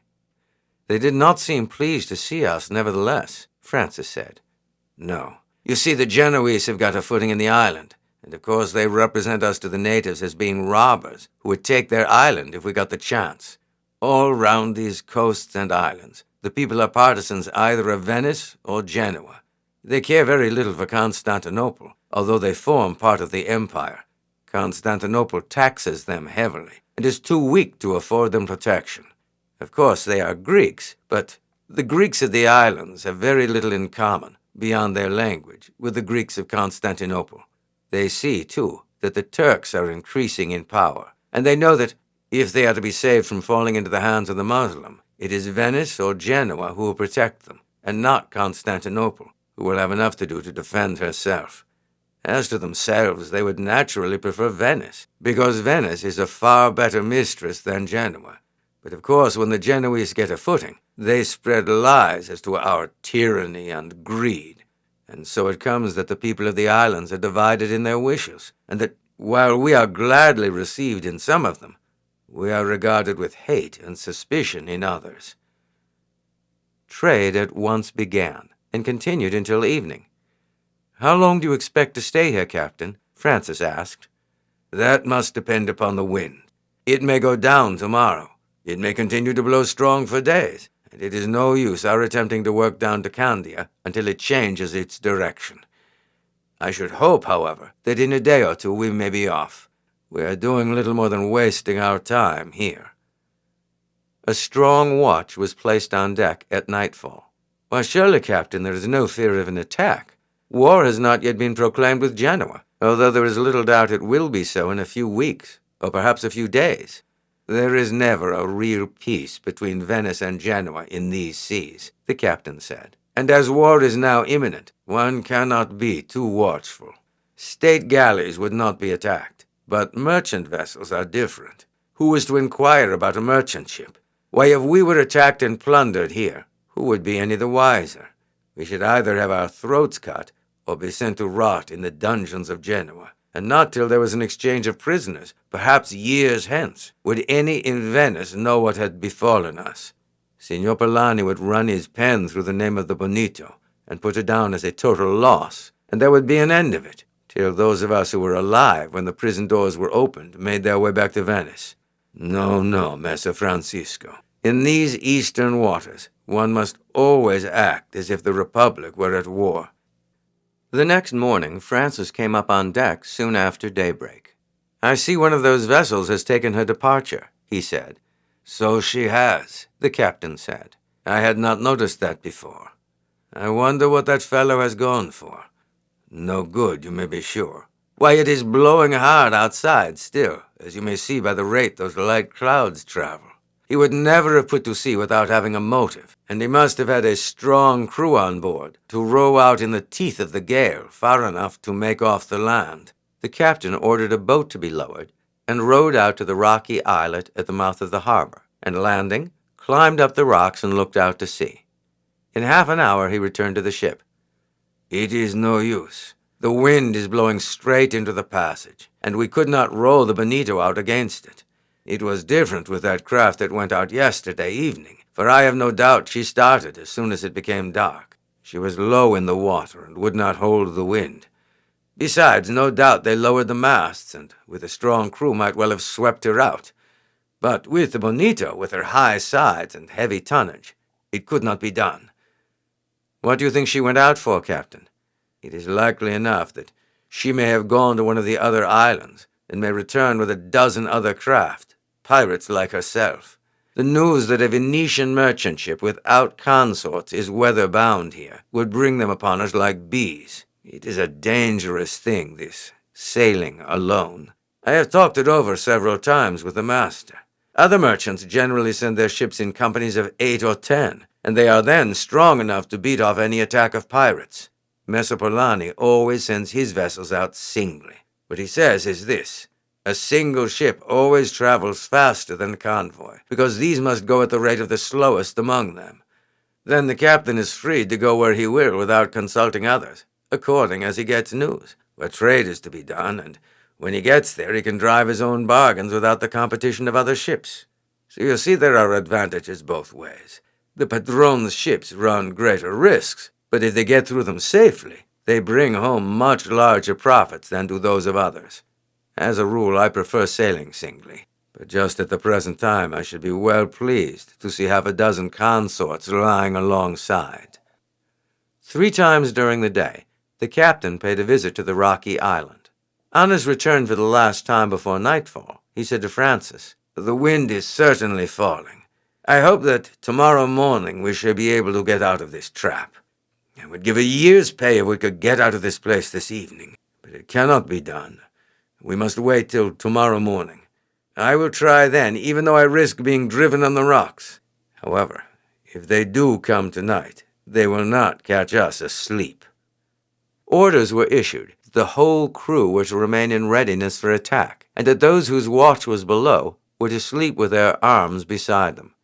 The lower ports were all closed. A strong watch was kept on deck, and it was certain that whatever happened, the Bonito would not be taken by surprise. Being assured by the captain that it was not probable that any attack would be made before morning, as the pirates, not knowing their exact position, would wait until the first gleam of daylight enabled them to make out where she was lying, Francis lay down on his couch, leaving orders that he was to be called 2 hours before daybreak. He slept but little, however, getting up frequently and going out to ascertain if any sounds indicated the presence of an enemy. Upon one of these occasions, He found that the person leaning next to him against the bulwark and gazing towards the mouth of the harbor was Giuseppe. "Have you heard anything?"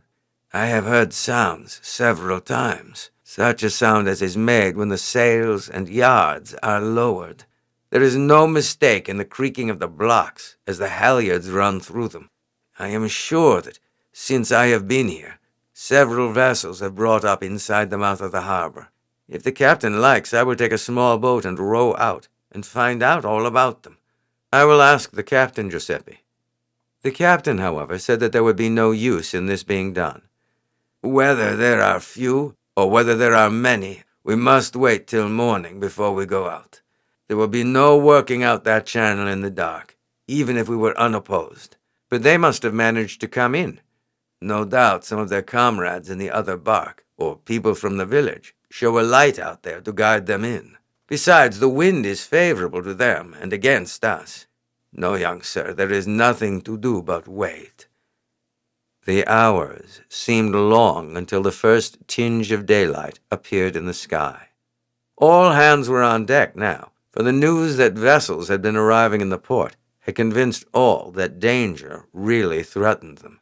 It was not until half an hour later that they were able to make out some dark objects lying in under the shadow of the islet across the mouth of the harbor. "There they are, Messer Francisco," the captain said. 10 of them as far as I can make out. But there may be more, for, likely enough, some of them are lying side by side. There may, too, be some round the corner where we cannot see them. Another half hour, we shall know all about it." Francis was half surprised that the captain did not order the oars to be put out and lashed in that position, for it was a recognized plan for preventing a ship from being boarded by an enemy, who could thus only approach her at the lofty poop and forecastle. "Are you not going to get out the oars to keep them off?" "No, Messer Francisco. In the first place, our sides are so high out of water that the pirates will have a difficulty in boarding us in any case. In the second place, if we get the oars out and they row full at them, sooner or later they will break them off, and it is all important that we should be able to row. I have been thinking the matter over, and my idea is, as soon as they advance, to get 3 or 4 oars at work on either side, so as to move her gradually through the water towards the harbor mouth. The rowers will be charged to let their oars swing alongside whenever any of their craft dash at them. We shall want every oar, as well as our sails, to get away when we are once outside." When daylight fairly broke, they were able to make out their enemy. The vessels were of all sizes, from long, low craft, carrying great sails and long banks of oars, down to boats of a few tons burden. All seemed crowded with men. "None of them are anything like as high out of the water as the Bonito," the captain said, "and they will find it very difficult to climb up our sides. Still, the odds against us are serious, but we shall give them a warmer reception than they expect. They will hardly calculate either on our being so strong-handed or so well prepared for them." Everything was indeed ready for the combat. 2 or 3 barrels of the compound known as Greek fire had been brought up from the hold, and the cooks had heated cauldrons full of pitch. 30 men with bows and arrows were on the poop, and the rest, with spears, axes, and swords, stood along the bulwarks. "We may as well get as near the entrance as we can before the fight begins. Get up the anchor, and as soon as it is aboard, get out 4 oars on each side." The anchor was soon in its place. Then the oars dipped into the water, and slowly the Bonito moved towards the mouth of the harbor. Scarcely had the oars touched the water than a bustle was perceived on board the piratical ships. Oars were put out, and in 2 or 3 minutes the pirates were under way, advancing at a rapid pace towards the Bonito. The crew made no reply to the shouts and yells of the pirates, but in accordance with the orders of the captain, remained in a stooping position, so that the figure of the captain, as he hauled up the flag with the Lion of Venice to the masthead, was alone visible to the pirates. As these approached, volleys of arrows were shot at the Bonito, but not a shot replied until they were within 50 yards of the ship.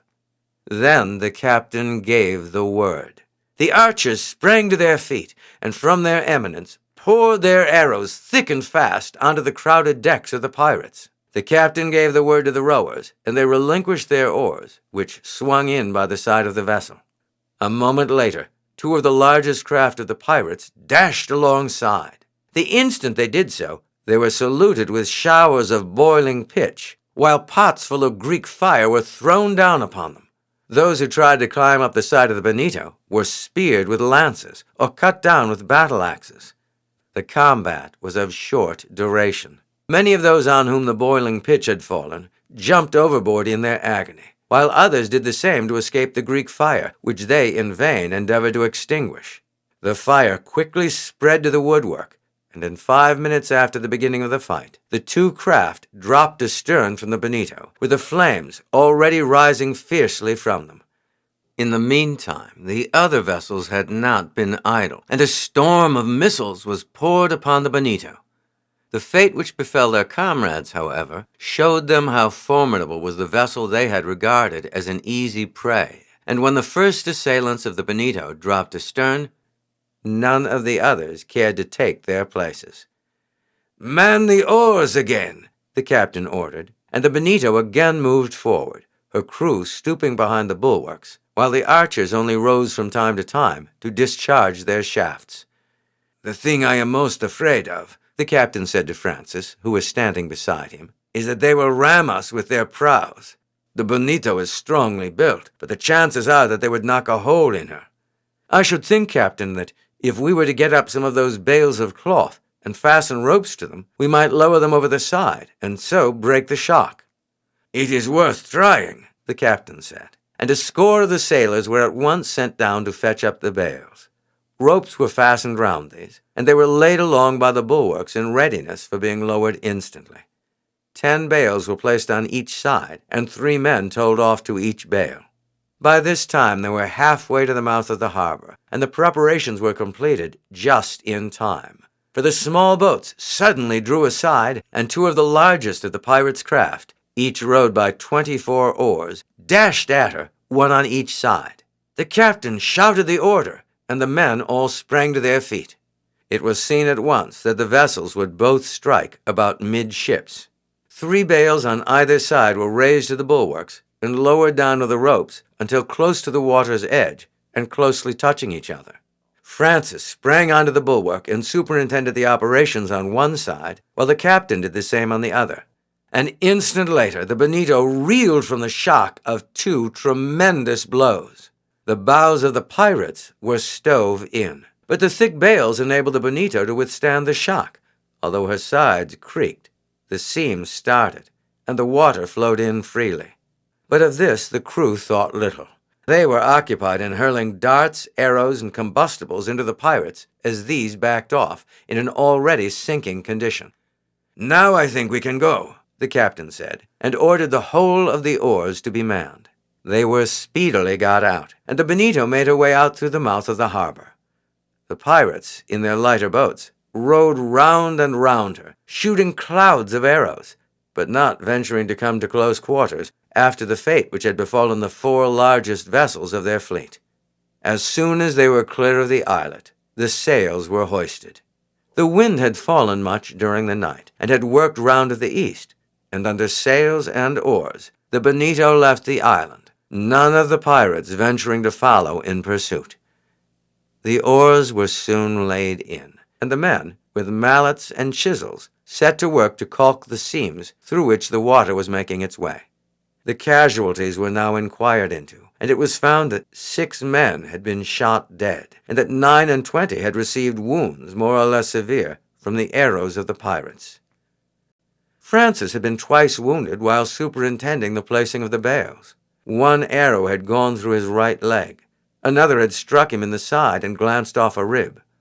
"This won't do, Messer Francisco," the captain said as he assisted Giuseppe to bandage the wounds. "Signor Polani placed you on board to learn something of seamanship and commerce, not to make yourself a target for the arrows of pirates. However, we to thank you for the saving of the Bonito, for assuredly she would have been stove in had not the happy thought of hanging those bales overboard struck you. It would be of no use against war galleys, whose beaks are often below the waterline, but against craft like these pirates, it acts splendidly. There is no doubt that you saved the ship from destruction, and us from death. I can't think how you came to think of it. Why, I have read in books, Captain, of defenders of walls hanging over trusses of straw to break the blows of battering rams and machines of the besiegers. It struck me we might do the same, and then I thought that bales of cloth would be just the thing. It was a close shave. My heart was in my mouth for a time, I can tell you.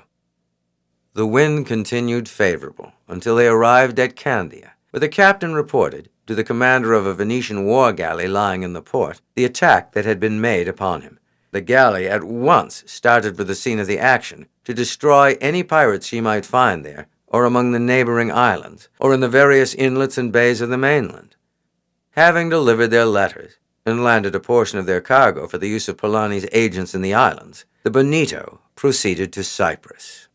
For some weeks she cruised along the coast of Syria, trading in the various Turkish ports, for Venice, although she had shared in some of the Crusades, was now, as she had often been before, on friendly terms with the Turks. Her interests all lay in that direction. She carried on a large trade with them, and in the days when she lay under the interdict of the Pope, and all Europe stood aloof from her, she drew her stores of provisions from the Moslem ports, and was thus enabled successfully to resist the pressure which she suffered from the interdict. She foresaw, too, the growing power of the Turks, and perceived that, in the future, they would triumph over the degenerate Greek Empire at Constantinople. She had spent her blood and treasure freely in maintaining that empire, but the weakness and profligacy of its emperors, the intestine quarrels and disturbances which were forever going on, and the ingratitude with which she had always treated Venice, had completely alienated the Venetians from her. Genoa had, for many years, exercised a far more preponderating influence at Constantinople than Venice had done. Having completed the tour of the Syrian ports, the Bonito sailed north with the intention of passing the Dardanelles and Bosphorus and proceeding to Azov. When she reached the little island of Tenedos, a few miles from the entrance to the strait, she heard news which compelled the captain to alter his intentions. A revolution had broken out in Constantinople, aided by the Genoese of Pera. The cruel tyrant Carlo Johannes V had been deposed, and his heir Andronicus, whom he had thrown into a dungeon, released and placed on the throne. As a reward for the services she had rendered him, Andronicus issued a decree conferring Tenedos upon Genoa. The news had just arrived when the Bonito entered the port, and the town was in a ferment. There were 2 or 3 Venetian warships in the harbor, but the Venetian admiral, being without orders from home as to what part to take in such an emergency, remained neutral.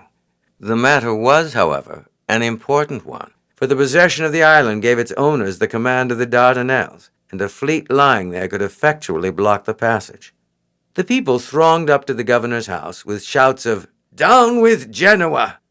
The governor, being unsupported by any Greek or Genoese troops, bowed to the popular will, and declared that he did not recognize the revolution that had taken place in Constantinople, and refused to submit to the decree of Andronicus. A Venetian merchant resident in the island, and other Venetians, harangued the people, and pointed out to them that alone they could not hope to resist the united forces of Greece and Genoa, and that their only hope of safety lay in placing themselves under the protection of Venice. The people, seeing the justice of the arguments, and preferring the Venetian rule to that of Genoa, agreed to the proposal. The banner of St. Mark was raised amid great enthusiasm, and the island declared subject to Venice. A Genoese galley in port immediately set sail and quickly carried the news to Constantinople, where the emperor at once threw the whole of the Venetian residents into prison. As soon as the news of this reached Tenedos, the captain of the Bonito held a consultation with Francis. "It is evident, Messer Francisco, that we cannot proceed upon our northward voyage. We should be captured and held at Constantinople, and even did we succeed in passing at night, we should fall into the hands of the Genoese, who are far stronger in the Black Sea than we are. For if Venice accepts the offer of the people of this place and takes possession of the island, Genoa is sure to declare war. I think, then, that we had better make our way back to Venice with what cargo we have on board, and there get fresh orders from the Padrone. We have not done badly so far, and it is better to make sure of what we have got than to risk its loss, for at any day we may fall in with the Genoese fleet sailing hither." Francis quite agreed with the captain's opinion, and the Bonito sailed for the south.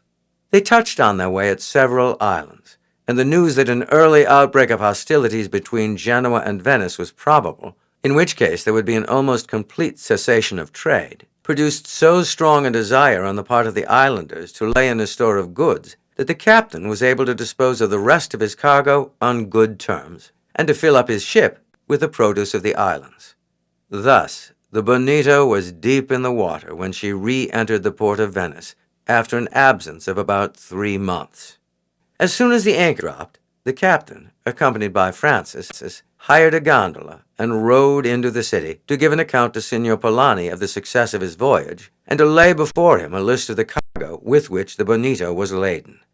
The merchant received them with great cordiality and embraced Francis with the affection of a father. "Do you go at once into the salon, Francis? You will find my daughters expecting you there, for the news came an hour ago that the Bonito was entering port. Of course, we heard from the letters from Candia of your adventures with the pirates, and the gallant way in which the Bonito defeated them. You will find, Captain, that I have ordered an extra month's pay to be given to all on board." The captain did full justice, Francisco, in his account of the matter, to your quickness in suggesting a method by which the effort of the ramming of the enemy was neutralized, and for the courage you showed in carrying out your idea. But we will talk of that afterwards. He and I have business to transact, which will occupy us for some time, so the sooner you go, the better. Francis at once took himself off and joined the girls, who received him with the heartiest greeting. "We were glad indeed, Francis," Maria said, "when our father told us that the Bonito was signaled as entering the port. No letters have come for some time, and we feared that you must have entered the Dardanelles and reached Constantinople before the news arrived there of that affair at Tenedos, in which case you would no doubt have been seized and thrown into the dungeons." "We were there when the affair took place," Francis said, "and have had no opportunity since of sending a letter by any ship likely to be here before us. The outbreak made us alter our plans. I need hardly tell you I was not sorry when we turned our faces again towards Venice. I have enjoyed the voyage very much, and have had plenty to occupy me. Still, 3 months at a time is long enough, and I was beginning to long for a sight of Venice." "For a sight of Venice and?" Maria repeated, holding up her finger reprovingly. "And of you both," Francis said, smiling. "I did not think it necessary to put that in, because you must know that you are Venice to me." "That is much better. I think you have improved since you have been away. Do you not think so, Julia?" "I don't think that sort of nonsense is an improvement," Julia said. "Any of the young Venetian gallants can say that sort of thing. We do not want flattery from Francisco." "You should say you do not want it, Julia," Maria said, laughing. "I like it, even from Francisco. One likes to think that there is just a little truth in it. It's all very well for you to set up as being above flattery, Julia, but you are young yet. I have no doubt you will like it when you get as old as I am." Julia shook her head decidedly. "I always think," she said, "when I hear a man saying flattering things to a girl, that it is the least complimentary thing he can do, for it is treating her as if he considers that she is a fool. Otherwise he would never say such outrageous nonsense to her." "There, Francisco," Maria laughed. "You are fairly warned now. And now let us leave the matter alone for the present. We are dying to hear all about your adventures, and especially that fight with the pirates." Francis gave a full account of the fight, and then related the other incidents of the voyage. "We know many of the ports you touched at," Maria said when he had finished. "When we were little girls, Papa took us sometimes for voyages in his ships, when the times were peaceful and there was no danger. Now let us order a gondola and go for a row. Papa is sure to be occupied for ever so long with your captain." Chapter 9. The Capture of the Lido. Signor Polani told Francis that evening that he was much pleased with the report that the captain had given of his eagerness to acquire information, both in mercantile and nautical matters, and of the manner in which he had kept the ship's books and the entries of the sales and purchases of goods. Many young fellows at your age, Francis, when there was no compulsion for them to have taken these matters into their charge, would have thought only of amusement and gaiety when they were in port, and I am glad to see that you have a real interest in them. Whatever the line in life a young man takes up, he will never excel in it unless he goes into it with all his heart, and I am very glad to see that you have thrown yourself so heartily into your new profession. The Bonito made a most satisfactory voyage, far more so than I anticipated when I found that she would not be able to carry out the program I had laid down for her. But the rise in the prices in the latter part of your voyage have more than made up for the loss of the trade in the Black Sea, and you have done as much in the 3 months you were absent as I should have expected had you been, as I anticipated, 6 months away. You will be some little time before you start again, as I wish to see how matters are going before I send the Bonito out upon another adventure. At present, nothing is settled here. That there will be war with Genoa before long is certain, but we would rather postpone it as long as possible.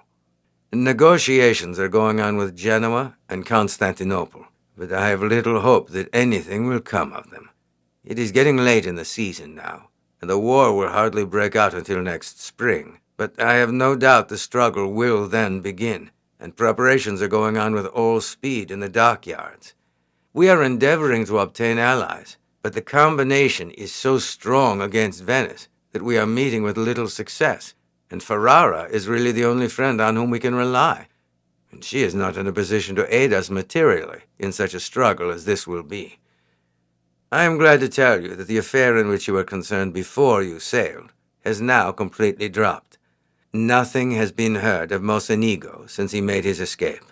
A decree of banishment was passed against him, but where he is we know not. That wretched woman was sentenced to 4 years' imprisonment, but upon my petition, she will be released at the end of 6 months, on her promise that she will not again set foot in the territory of the Republic. As Mocenigo has not been brought to trial, there will be no further official inquiry into the matter, and I have not been further questioned as to the source from which I obtained my information as to the girl's hiding place. Your share in the matter is, therefore, altogether unsuspected. I do not think that there is any further danger to you from Mocenigo's partisans. I should be glad enough to remain in Venice a fortnight or so, sir, Francis said. But if at the end of that time you have any vessel going out, I shall prefer to go in her. Perhaps in a few years I may care more for the gaieties of Venice, but certainly at present I have no interest in them, and would rather be at sea. Matteo tells me that you have promised he shall make a few voyages in your ships, and that you have told him he shall go in one of them shortly. If so, it would be very pleasant to us both if we can sail together. I will arrange it so. It would be for the benefit of my cousin, who is a good lad but harebrained, and without ballast. I should indeed have proposed it, but the vessel in which I have decided he shall sail will be ready for sea in another 10 days or so, and I thought that you would prefer a longer stay in Venice before you again set sail. If, however, it is your wish to be off again so soon, I will arrange for you both to sail together. This time you will go officially as my supercargo, since you now understand the duties. The captain of the vessel in which you will sail is a good sailor and a brave man, but he has no aptitude for trade, and I must have sent a supercargo with him. Your decision to go relieves me of this, for which I am not sorry, for men who are at once good supercargoes and honest men are difficult to get. The fortnight passed rapidly, and Francis enjoyed his stay at the merchant's greatly, but he was not sorry when, at the end of 10 days, Polani told him that the lading of the vessel would begin the next day, and that he had best go on board early and see the cargo shipped, so that he might check off the bales and casks as they were sent on board, and see where each description of goods was stowed away. "I think, Papa, it is too bad of you, sending Francisco away so soon," Maria said, when at their evening meal she learned the news of his early departure. "It is he who wants to go, not I who send him. I consider that it is entirely your fault." "Our fault?" the two girls repeated in surprise. Certainly. If you had made Venice sufficiently pleasant to him, he would not wish to leave. I am too busy to see about such things, and I left it to you to entertain him. As he is in such a hurry to get away again, it is evident that you have not succeeded in doing so. Indeed, Signor Polani, your daughters have been everything that is kind, but I have no taste for assemblies and entertainments. I feel out of place there, and no sooner do I get there than I begin to wonder how anyone can prefer the heated rooms and clatter of tongues to the quiet pleasure of a walk on the deck of a good ship. Besides, I want to learn my profession, and there is so much to learn in it that I feel I have no time to lose. I am glad to see your eagerness in that direction, Francisco, and I did but jest with my daughters. You have not yet asked me what is the destination of the Lido, for that is the name of your new vessel. This time you are going quite in a new direction. In the spring, we are certain to have war with Genoa, and as Parma and Hungary will probably both take side against us, we may find ourselves cut off from the mainland, and in case of a disaster happening to our fleet, in sore straits for food. I am therefore going to gather into my warehouses as much grain as they will hold. This will both be a benefit to the state, and will bring me good profit, for the price of wheat will be high in the city if we are leaguered on the land side. The Lido will go down to Sicily, and fill up there with corn. You will have to use care before entering port, for with war now certain, both parties will begin to snap up prizes when they get the chance, so you must keep a sharp lookout for Genoese galleys. If you find the coast is too closely watched, you will go to the Moorish ports. We are friends with them at present, though doubtless as soon as Genoa and ourselves get to blows, they will be resuming their piratical work. Thus you will this time take in a much smaller amount of cargo, as you will have to pay for the most part in gold. It mattered little to Francis where he voyaged, but Matteo, who had been greatly delighted at the thought of sailing with his friend, was much disappointed when he heard that they were only going to fetch grain from Sicily. I had hoped we were going to make a long voyage and touch at all sorts of places, just as you did last time. I do not see that it matters much, Matteo, and we shall learn navigation just as well from one course as another, and you may meet with adventure even on a voyage to Sicily and back. The trip down to Sicily was quickly made.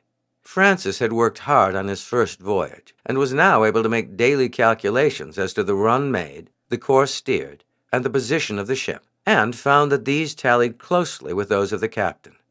Matteo and he shared a large and handsome cabin, and the time passed pleasantly as the vessel ran down the coast of Italy.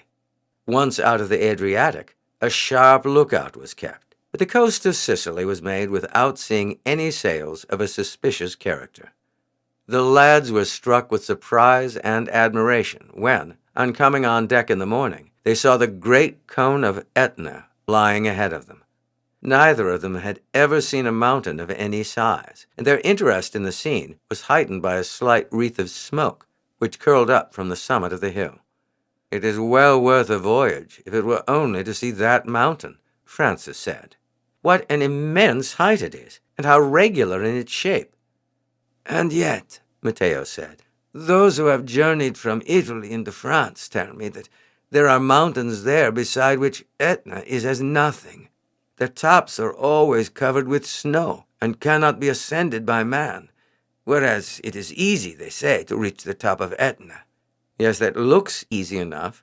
It seems such a regular slope that one could almost ride up, but I dare say when you're close you would find all sorts of difficult places. I should like to try, Matteo said. What a grand view there would be from the top. Is the port we are going to try first, Captain, anywhere near the foot of the mountain? No, I am going round the southern part of the island. On this side the ground is less fertile, and we should have difficulty in obtaining a cargo. But even were we to put into a port on this side, you would not be able to climb Mount Etna. Sicily has been an unfortunate country.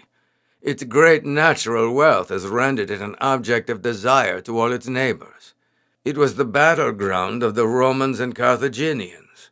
Pisa, Genoa, and Naples have all contended for its possession, and the Moors frequently make descents upon its coasts. It has seldom enjoyed a peaceful and settled government. The consequence is that general lawlessness prevails in the districts remote from the towns, while in the forests that clothe the side of Mount Etna there are numerous hordes of bandits who set the authorities at defiance, levy blackmail throughout the surrounding villages, and carry off wealthy inhabitants and put them to ransom. No one in his senses would think of ascending that mountain unless he had something like an army with him. I should like to try it all the same, Matteo asserted. If there are woods all over it, it is not likely one would happen to meet with any of these people. I should like above all things to get to the top of that hill. It would be harder work than you think, young sir, the captain said. You have no idea from this distance what the height is, or what a long journey it is to ascend to the top. I have been told that it is 120 miles round its foot. I don't think you would like it, Matteo, if you were to try it, Francis said, laughing. You know you're as lazy as you can be, and hate exerting yourself. I am sure that before you got a quarter the distance up that mountain, you would have only one wish, and that would be to be at the bottom again. I don't know.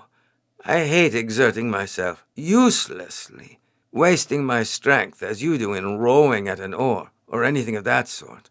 But to do anything great, I would not mind exertion, and would go on until I dropped.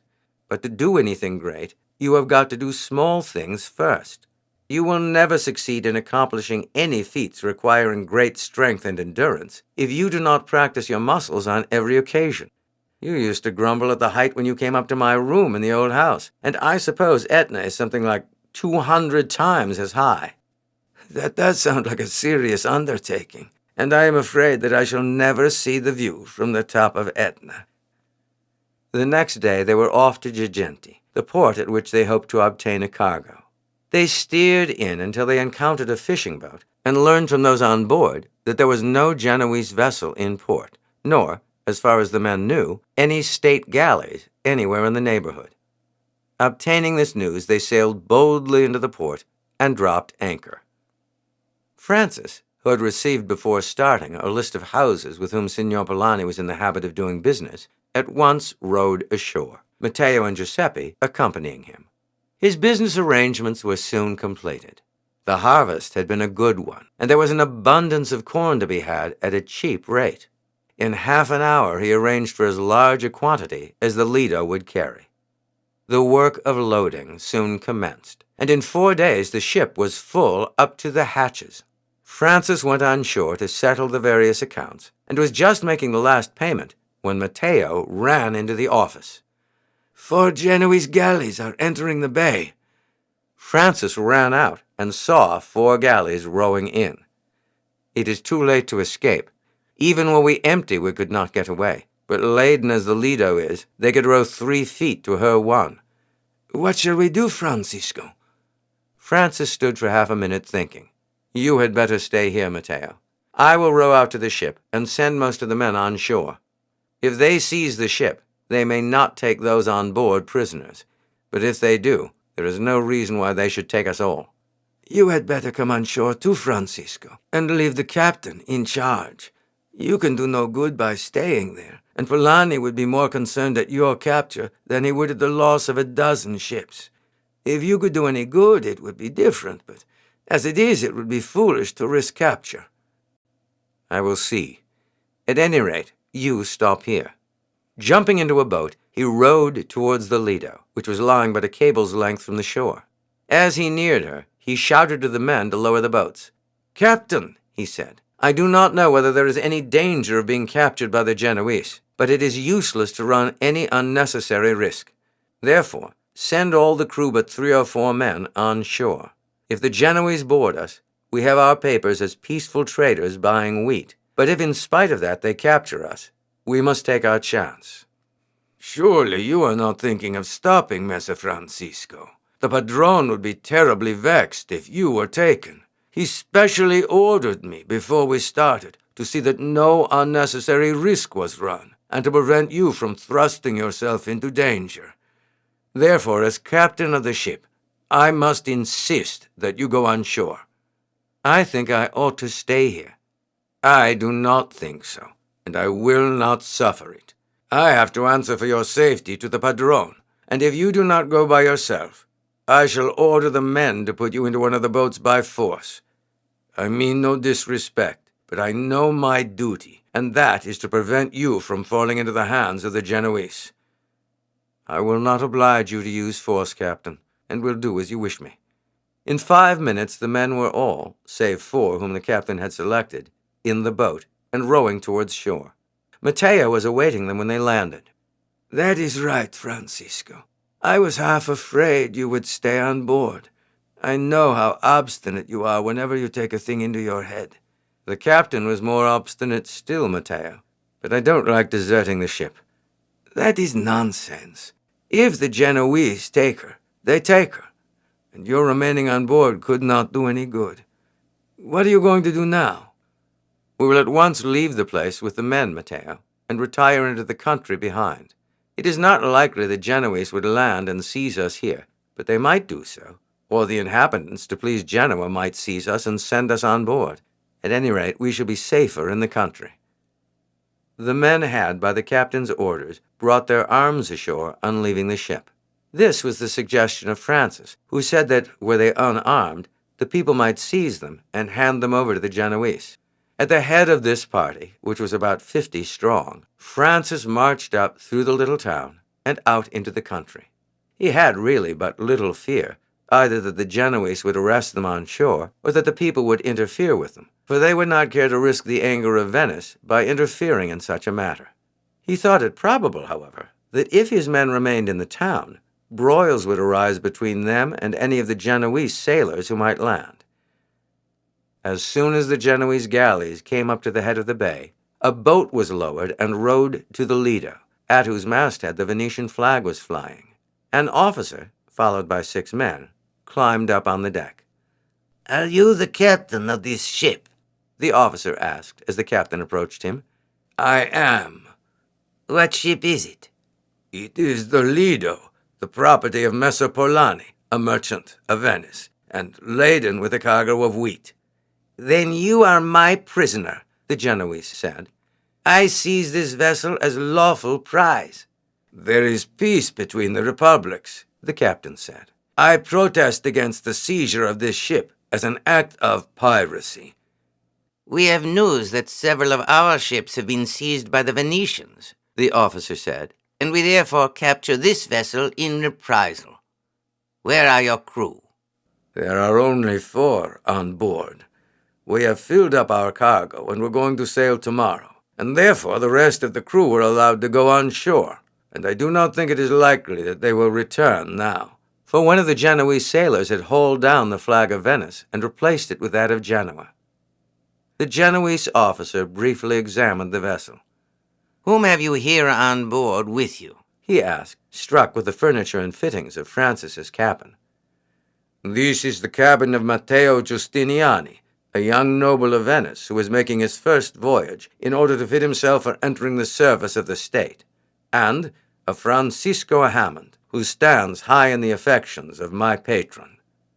The Genoese uttered an angry exclamation. The name of Polani was well known in Genoa as one of the chief merchants of Venice, and as belonging to a ducal house, while the family of Giustiniani was even more illustrious. And had these passengers fallen into his hands, a ransom might have been obtained, greatly exceeding the value of the Lido and her cargo.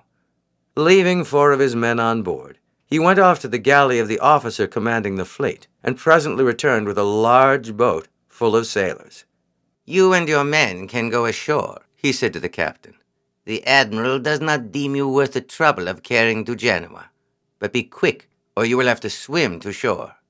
As the Lido's boats had all gone ashore, the captain hailed a fishing boat which was passing, and with the 4 sailors was rowed to shore, well content that he had escaped the dungeons of Genoa. He rightly imagined that he and his men were released solely on account of the paucity of their numbers. Had the whole crew been captured, they would have been carried to Genoa. But the admiral did not care to bring in 5 prisoners only, and preferred taking the ship alone. Francis, with his party, followed the line of the coast, ascending the hills which rose steeply from the edge of the sea at a short distance from the town. He had brought with him from the town a supply of food sufficient for 4 or 5 days, and encamped in a little wood near the edge of the cliff. From this they had a view of the port, and could watch the doings of the Genoese galleys. Fires were lit, and meat cooked over them, and just as the meal was prepared, the captain and the 4 sailors joined them, amid a hearty cheer from the crew. "I have made my protest," the captain said as he took a seat by the side of Francis, "and the patron can make a complaint before the council if he thinks fit to do so. But there is small chance that he will ever recover the Lido or the value of her cargo." "I don't like losing the ship," Francis said. "Of course it is only a stroke of bad fortune, and we could neither fly nor defend ourselves. Still, one hates arriving home with the story that one has lost the ship." "Yes, Messer Polani is a just man, yet no one cares to employ men who are unlucky, and the worst of it is that the last ship I commanded was wrecked. Many men would not have employed me again, although it wasn't my fault. But after this second affair in a few months' time, I shall get the name of being an unlucky man, and no one in his senses would employ a man who was always losing his ships."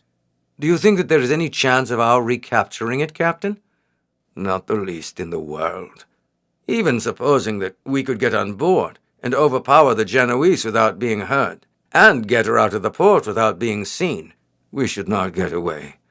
Laden as she is with grain, she will sail very slowly, and the Genoese would overtake her in a few hours. And I needn't tell you that then there would be very little mercy shown to any on board." After the meal was over, Francis rose and asked Matteo to accompany him on a stroll along the cliffs, Giuseppe, as usual, following them. They walked along until they rounded the head of the bay and were able to look along the coast for some distance. It was steep and rocky, and worn into a number of slight indentations.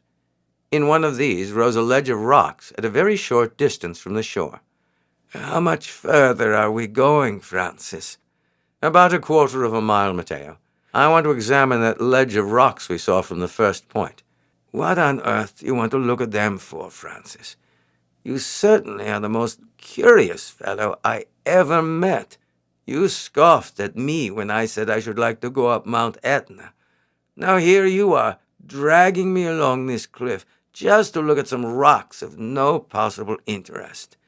"I think it's possible they may prove very interesting." Matteo shrugged his shoulders, as he often did when he felt too lazy to combat the eccentric ideas of his English friend. "There we are," Francis said at last, standing on the edge of the cliff and looking down. "Nothing could be better." "I am glad you think so, Francisco," Matteo said, seating himself on the grass. "I hope you intend to stay some little time to admire them, for I own that I should like a rest before I go back." Francis stood looking at the rocks. The bay was a shallow one, and was but 500 or 600 yards from point to point, the rocks rising nearly in a line between the points, and showing for about 200 yards above water, and at about the same distance from the cliffs behind them. "What height do you think those rocks are above the water, Giuseppe?" "It is difficult to judge, signor. We are so high above them, but I should think in the middle they must be 10 or 12 feet. "I should think it likely they were more than double that, Giuseppe. But we shall see better when we get down to the bottom. I dare say we shall find a place where we can clamber down somewhere." "My dear Francisco," Matteo said, "I begin to have doubts of your sanity. What on earth do these rocks matter to you one way or the other?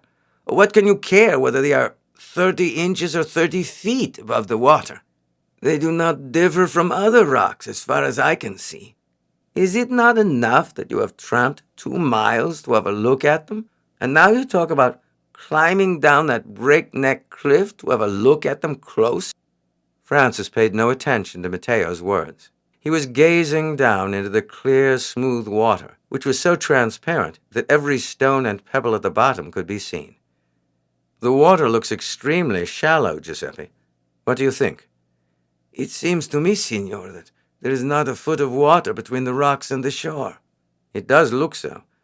But it is possible that the transparency of the water deceives us, and that there may be 10 or 12 feet of water there. However, that is what we must go down and find out. Now, the first thing is to look about and find some point at which we can get down to the beach. Well, I will lie down and take a nap till you come back, Matteo said in a tone of resignation. I have no interest either in these rocks or in the water, and as far as I can protest, I do so against the whole proceeding, which to me savors of madness. Don't you understand, you silly fellow, what I am thinking about? Not in the smallest degree, Francisco, but do not trouble to tell me. It makes no matter. My idea is this, Matteo. There is no chance of carrying off the Lido by speed from the Genoese. But if we could get her out of the bay, we might bring her round here and lay her behind those rocks, and the Genoese would pass by without dreaming she was there. Half a mile out, those rocks would look as if they formed part of the cliff, and none would suspect there was a passage behind them. That is something like an idea, Matteo said, jumping to his feet. Now let us look at your rocks again. Why, man, there is not water enough to float a boat between them and the shore, much less the Lido, which draws 9 foot of water now she's loaded. I don't know, Matteo. Looking down on water from a height is very deceiving. If it is clear and transparent, there is nothing to enable you to judge its depth. At any rate, it is worth trying. Before we go down, we will cut some long, stiff rods with which we can measure the depth, but we have first to find a place where we can get down to the water. After a quarter of an hour's search, they found a point where the descent seemed practicable. A little stream had worn a deep fissure in the face of the rock. Shrubs and bushes had grown up in the crevices and afforded a hold for the hands, and there appeared no great difficulty in getting down. Before starting, they cut 3 stiff, slender rods, 12 feet in length.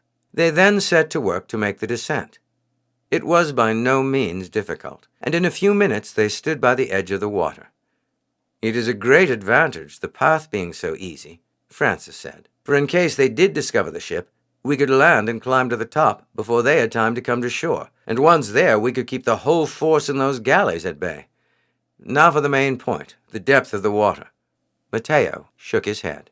It is useless to take the trouble to undress, Francis, he said, as the latter threw off his jacket. Giuseppe can wade out to the rocks without wetting his knees. Giuseppe can try if he likes, but I will wager he will not get far.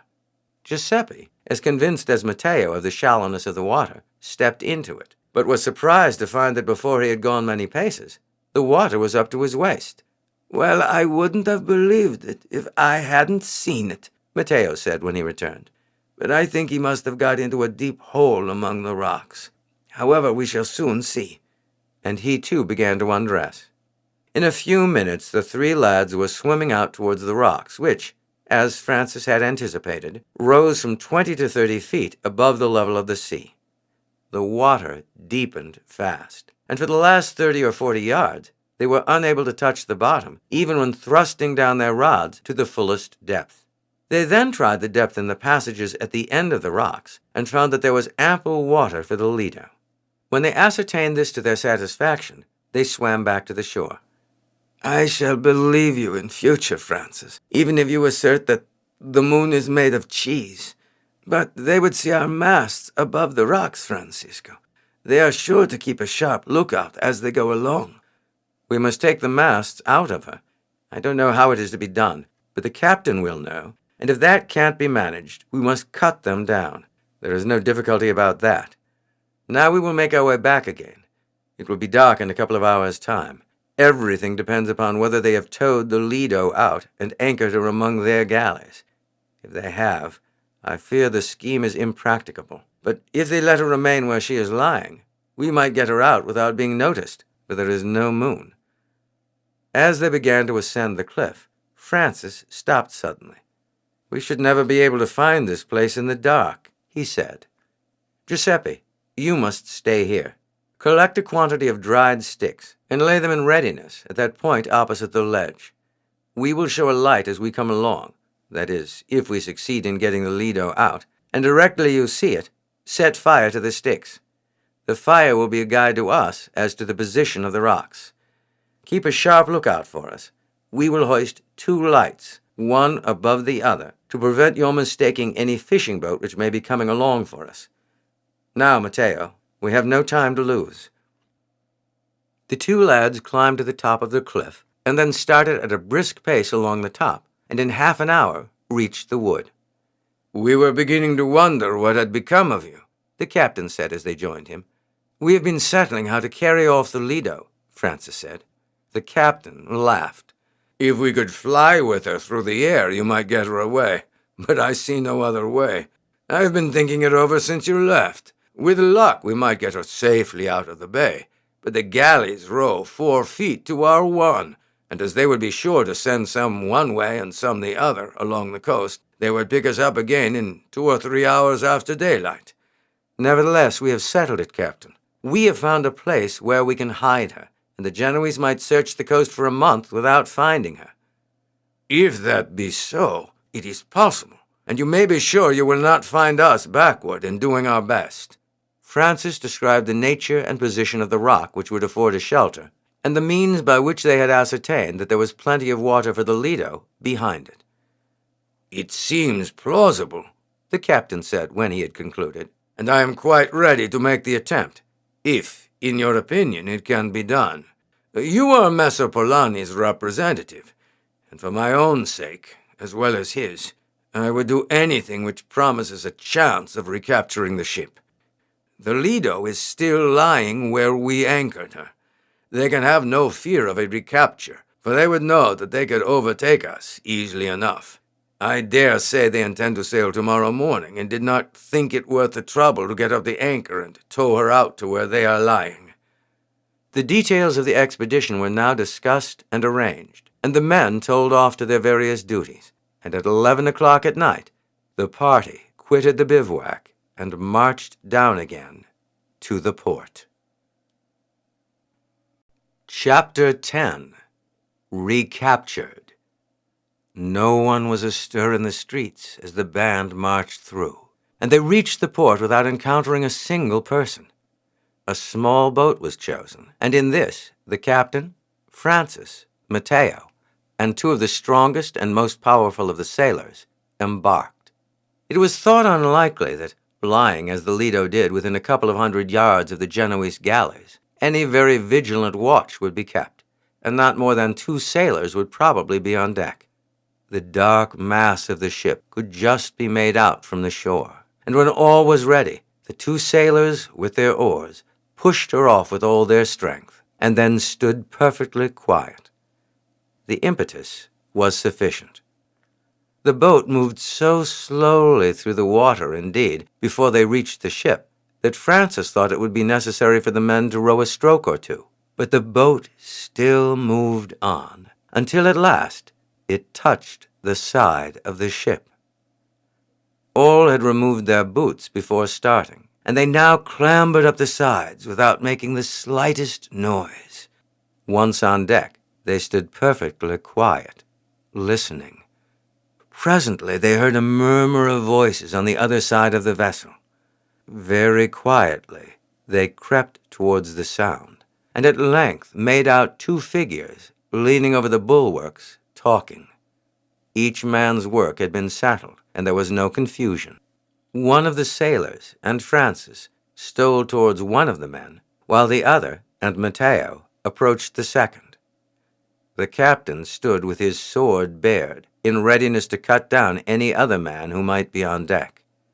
The Genoese did not look round. Francis gave the word, "Now!" and in a moment the 2 sailors seized them from behind with a grasp of iron, while the lads at the same moment passed bandages tightly round their mouths, and before the Genoese were quite aware of what had happened, they were lying, bound hand and foot, gagged upon the deck. The party now made a search, but found no one else about. They then secured and fastened down the hatch of the forecastle by coiling ropes upon it, quietly opened the door leading to the poop cabins, and, entering, seized and bound 2 officers sleeping there without the slightest noise or resistance. Then they took a light from the cabin and showed it towards the shore. At the signal, The sailors, who had already taken their places in the boats, at once rowed out to the vessel. When all were on board, the boats were fastened alongside in case it should be necessary to abandon the ship again. The cable was then cut. One of the sailors had already ascended the shrouds and poured oil over the blocks through which the halyards ran, so that the sails should ascend noiselessly. And the Lido began to steal through the water.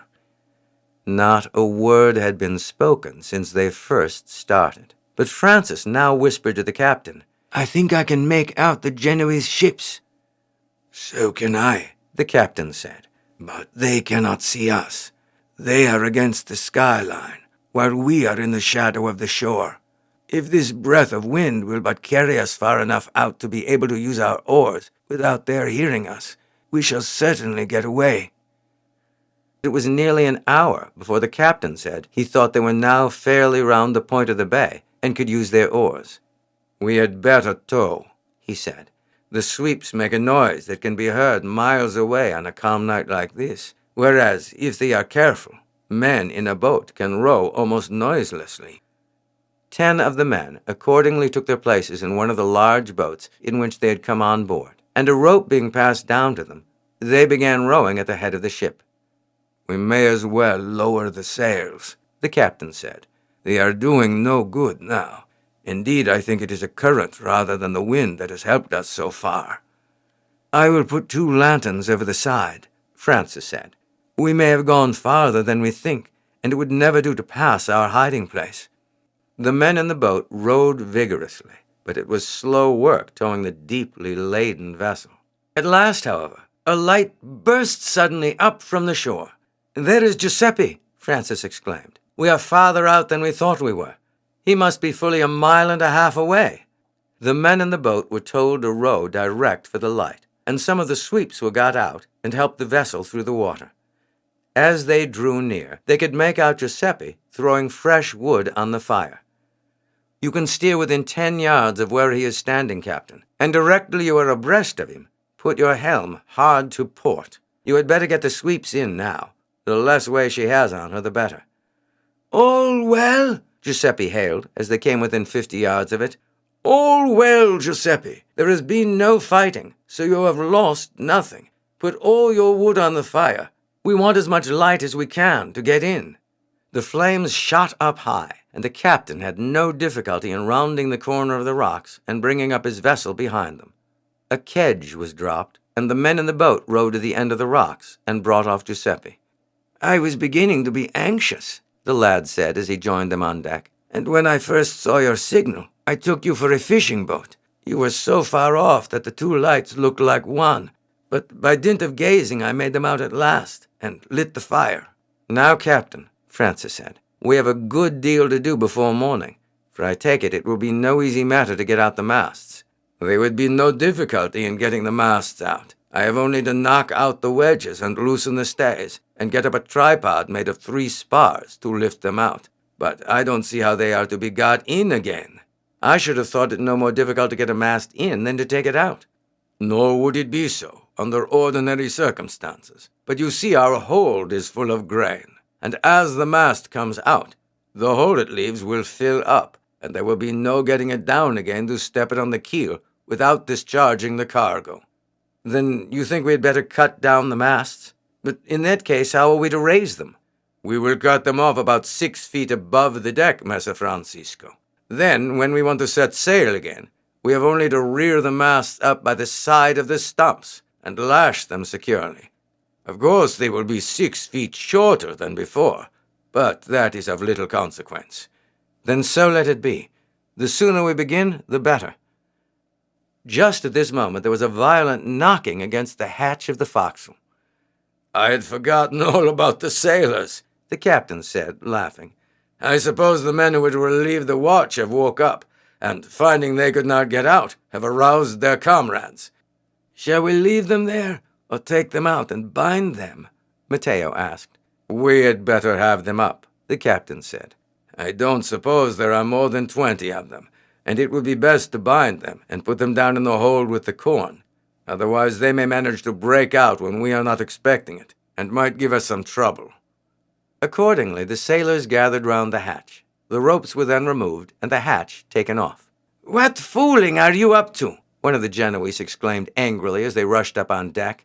He stopped abruptly, as, on gaining the deck, he saw a crowd of armed figures round him, for a lantern had been placed so as to throw a light upon the spot. "You are prisoners," the captain said. "It is useless to attempt resistance. You are miles away from your fleet. Now, do you surrender, or are we to attack you?" Taken by surprise and unarmed, the Genoese who had gained the deck sullenly replied that they surrendered. They were bound and led away, and the others ordered to come up on deck. There were found to be 24 in all, and these were soon laid side by side on the grain in the hold, the hatch being left off to give them air. The masts were then cut through, and were, with some trouble, lowered to the deck.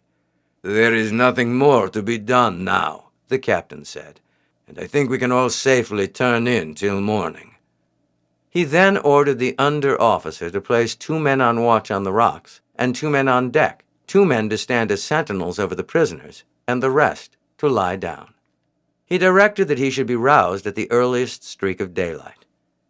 The lads were soon fast asleep, and could hardly believe that the night was over when Giuseppe awakened them with the news that day was breaking. They were soon on deck, and found that the crew were already astir. The sentinels on the rock were at once ordered to lie down, so that they could command a view of the sea without exposing themselves to sight. The boats were drawn up alongside, and everything put in readiness for instant debarkation, and then the party waited for the appearance of the Genoese galleys. "They will be along in less than an hour," the captain said. "It is light enough now for the watch to have discovered that the Lido is missing, and it will not be many minutes before they are under way. They will calculate that we can have but 5 or 6 hours' start at the utmost, and that 3 hours rowing will bring them up to us." "I have no fear whatever of their discovering us as they go along," Francis said. "The only fear is that, after rowing for 3 or 4 hours and seeing no sign of us, they will guess that we are hidden somewhere under the cliffs, and will come back along the shore, searching every bay." "There is a chance of that, but I should think only a chance. When the party who come this way find they do not overtake us, they will suppose that we have sailed to the west, and that on their return they will find us in the hands of their comrades. And when these also come back empty-handed, they will conclude that we have sailed straight out to sea. Of course, they may have sent a galley southward also, but will conclude that that has somehow missed us when it returns without news. I hardly think that the idea that we may be hidden so close to them will enter their minds, and the only fear I entertain is that some peasant may happen to come to the edge of the cliff and see us lying here, and may take the news back." "Yes, there is certainly a danger of that. I think, Captain, it would be the best plan to land 20 men at once. Giuseppe will show them the way up the cliff, and then they must take their station at short distances apart, with orders to seize anyone who may approach and bring him down here. They must, of course, be told to lie down, as a line of sentries along the top of the cliff might attract the attention of somebody on the galleys and lead to a search." "Yes, I think that will be a wise precaution," the captain agreed. "Tommaso, take 20 men and post them as you hear Messer Francisco say." "Giuseppe," Francis said, "you act as guide to the party. You will have plenty of time to get to the top and return before the galleys come along." A quarter of an hour later, the captain, with Matteo and Francis, landed on the ledge and took the place of the sentries, and in 20 minutes a simultaneous exclamation burst from them as a Genoese galley was seen rowing rapidly along. "They have sent only 1 galley," Francis said. "Of course they would know that it was sufficiently strong to overpower us without difficulty. I suppose one has gone west, and the others have put out to sea in different directions, and it is very lucky that we did not attempt to escape seaward, for they would assuredly have had us. I suppose, Captain, you intend to sail tonight?" "Certainly. We will get everything in readiness for hoisting the masts as soon as the galley has passed us on its way back. Then, directly it is dark, we will man our oars and row to the southwest. We shall be far away before morning." "How about the prisoners, Captain?" "We have no choice but to take them with us, Messer Francisco. We cannot land them before we leave, or they would carry the news in an hour, and we should be caught the first thing in the morning." It was late in the afternoon before the galley was seen returning, rowing slowly and heavily. What tempers they must be in when they find, after all their toil, that we have slipped through their fingers. How the men in each ship will say that the others cannot have used their eyes or exerted themselves. Messer Francisco, I am indebted to you, not only for having saved the ship, but for giving me a joke, which I shall laugh over whenever I think of it. It will be a grand story to tell over the wine cups, how we cheated a whole Genoese fleet and carried off the Lido from under their noses. Now, lads, the moment that galley gets out of sight round the point, up with the mast. 10 minutes later, the masts were up, stout ropes were lashed round them and the stumps, and wedges driven in to tighten the cords to the utmost, and before dark, everything was in readiness for hoisting the sails. The oars were all manned, and the men set to work with hearty good will, and the Lido moved at a steady pace through the water, under the impulsion of the oars. As soon as they got well out from under the shelter of the land, the breeze made itself felt, and the sails were hoisted, and the captain ordered the oars to be laid in. In the morning, the breeze was blowing strong. The sails had been taken off the mainmast, but that on the foremast was dragging the Lido through the water at a good rate of speed, and before night they were off Cape Spartivento. Then came a long spell of calms, or baffling winds, and it was a fortnight before the campaniles of Venice were seen, rising apparently from the water. "I have been anxious about you," Signor Polani said when Francis arrived. "One of our galleys brought the report that a Genoese fleet was cruising on the coast of Sicily, and although war had not yet been openly declared, both parties were making prizes, I was afraid that they might have snapped you up." "They did snap us up," Francis said, smiling. "They caught us in port, and the standard of Genoa waved over the Lido." "But how can that be when you have returned in her, Captain?"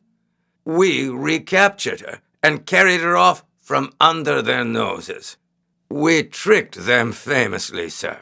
At least, when I say we did, Messer Francisco here did, for the credit is due solely to him.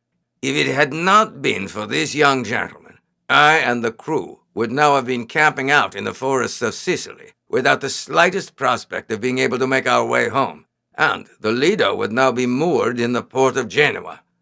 "That is so, Cousin Polani," Matteo said. "It is to Francisco that we owe our escape, and you owe the safety of the Lido and her cargo." "Well, I will judge for myself when I hear," Polani said. "But, as it must be an interesting story, my daughters would like to hear it also. So come into the next room and tell the tale, and I will order up a flagon of Cyprus wine to moisten your throats." The captain took up the tale and completed it to the end. "There is no doubt you were right, Captain," Polani said, "and that it is entirely Francisco's quickness of observation, readiness of plan, and determination to see if his ideas could be carried into effect, which saved the Lido.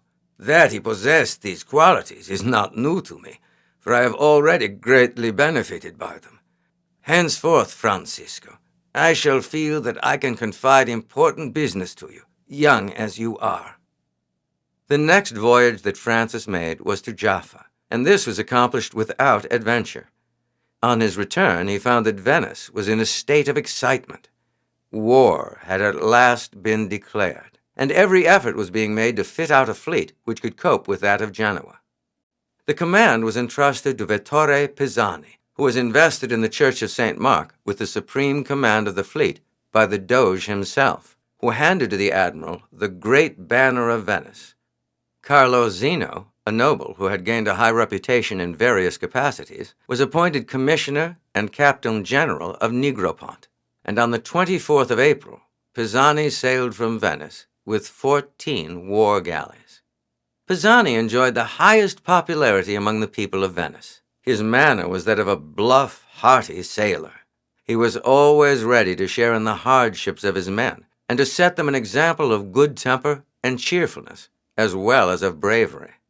He was a relative of the Doge Andrea Contarini, and had been employed not only as an officer in the Navy, but as a military engineer and as a diplomatist, and in each capacity had shown equal talent. He was connected with the Polani family, and was at their house several times before he sailed.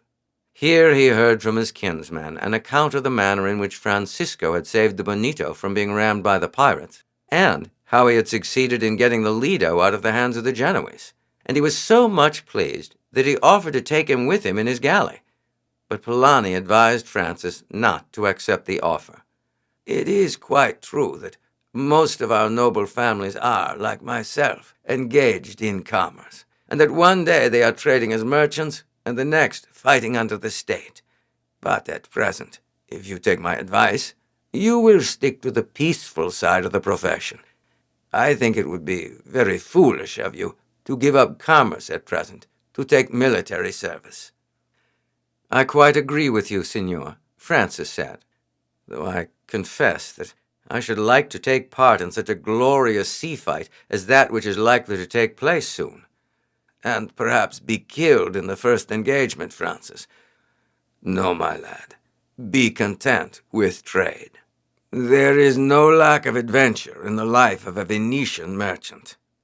Francis felt that this was true, and that he had, in the past 6 months, had fully his share in adventures. His stay on shore this time extended over a month, and it was not until 3 weeks after Pisani sailed that he again set out. The notice was a short one. Polani had been sent for to attend the council early in the morning, and on his return he said to Francis, "You must go down to the port at once, Francis. News has been received from Pisani that he has sailed almost into the port of Genoa without finding the fleet of Fieschi. The Genoese have been in a terrible state of panic. The news that Pisani was close at hand seems to have frightened them out of their senses. Their first step, as usual, has been to depose their doge and choose another. However, that is not the point. Pisani has written asking that some ships with provisions and stores shall be sent out to him. They are to go through the Straits of Messina and up the coast of Italy until he meets them. His force is far too small for him to think of making an attack upon Genoa. He will wait in the neighborhood of the city for a short time in hopes of Fieschi's fleet returning. If it does not do so, he will come down the coast searching for it, and as he does not wish to put in port, he desires the stores mentioned to be sent out to him. I have placed the Bonito at their service, and have promised that she shall be ready to sail tomorrow morning, if they will send the stores on board today. In addition to provisions, she will carry a store of javelins, arrows, and other missiles, of which there was not a sufficiency in the arsenal when Pisani sailed. I shall place the crew of the Lido on board, as well as the Bonito's own complement, and this will bring the number up to 100 men. The captain has had an accident, and will not be able to go in charge. Therefore the Lido's captain will command. This time I shall appoint you, specifically, second in command, as well as my representative. Now, get off on board as quickly as you can, for there is enough to keep you at work till tomorrow morning, to get everything in readiness for a start. You had best run in and say goodbye to my daughters, as it may be that you will not find time to return before sailing. You can send your boy ashore for what things you require. Matteo will accompany you." A few minutes later, Francis was on his way to the port, leaving Giuseppe to charter a gondola and follow with his trunks. As Polani had said, he was occupied without intermission until the time for sailing next morning. The barges of the state kept coming alongside with stores and provisions from the arsenal, while other boats brought out the ship's stores, and Francis had to take a note of all that came on board. The captain superintended the setting up of the rigging and the getting of the ship into working order, while the under-officers saw to the hoisting in and storing of the cargo. It seemed well-nigh impossible that she could be ready to sail at the hour named, but everyone worked with a will, and by daybreak things were almost in order. Polani himself came down to the port as soon as it was light, and expressed satisfaction at the work which had been done, and half an hour afterwards the anchor was weighed.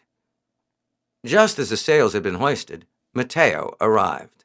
"You are only just in time, Matteo," Polani said. "Why did you not come yesterday and help?" "I was out when your message came," Matteo said, "and only returned just in time to go to the entertainment at the ducal palace. I knew I could be of no use on board while they were only getting in the cargo." "You will never be of any use on board, Matteo, if you go to entertainments when there's work to be done."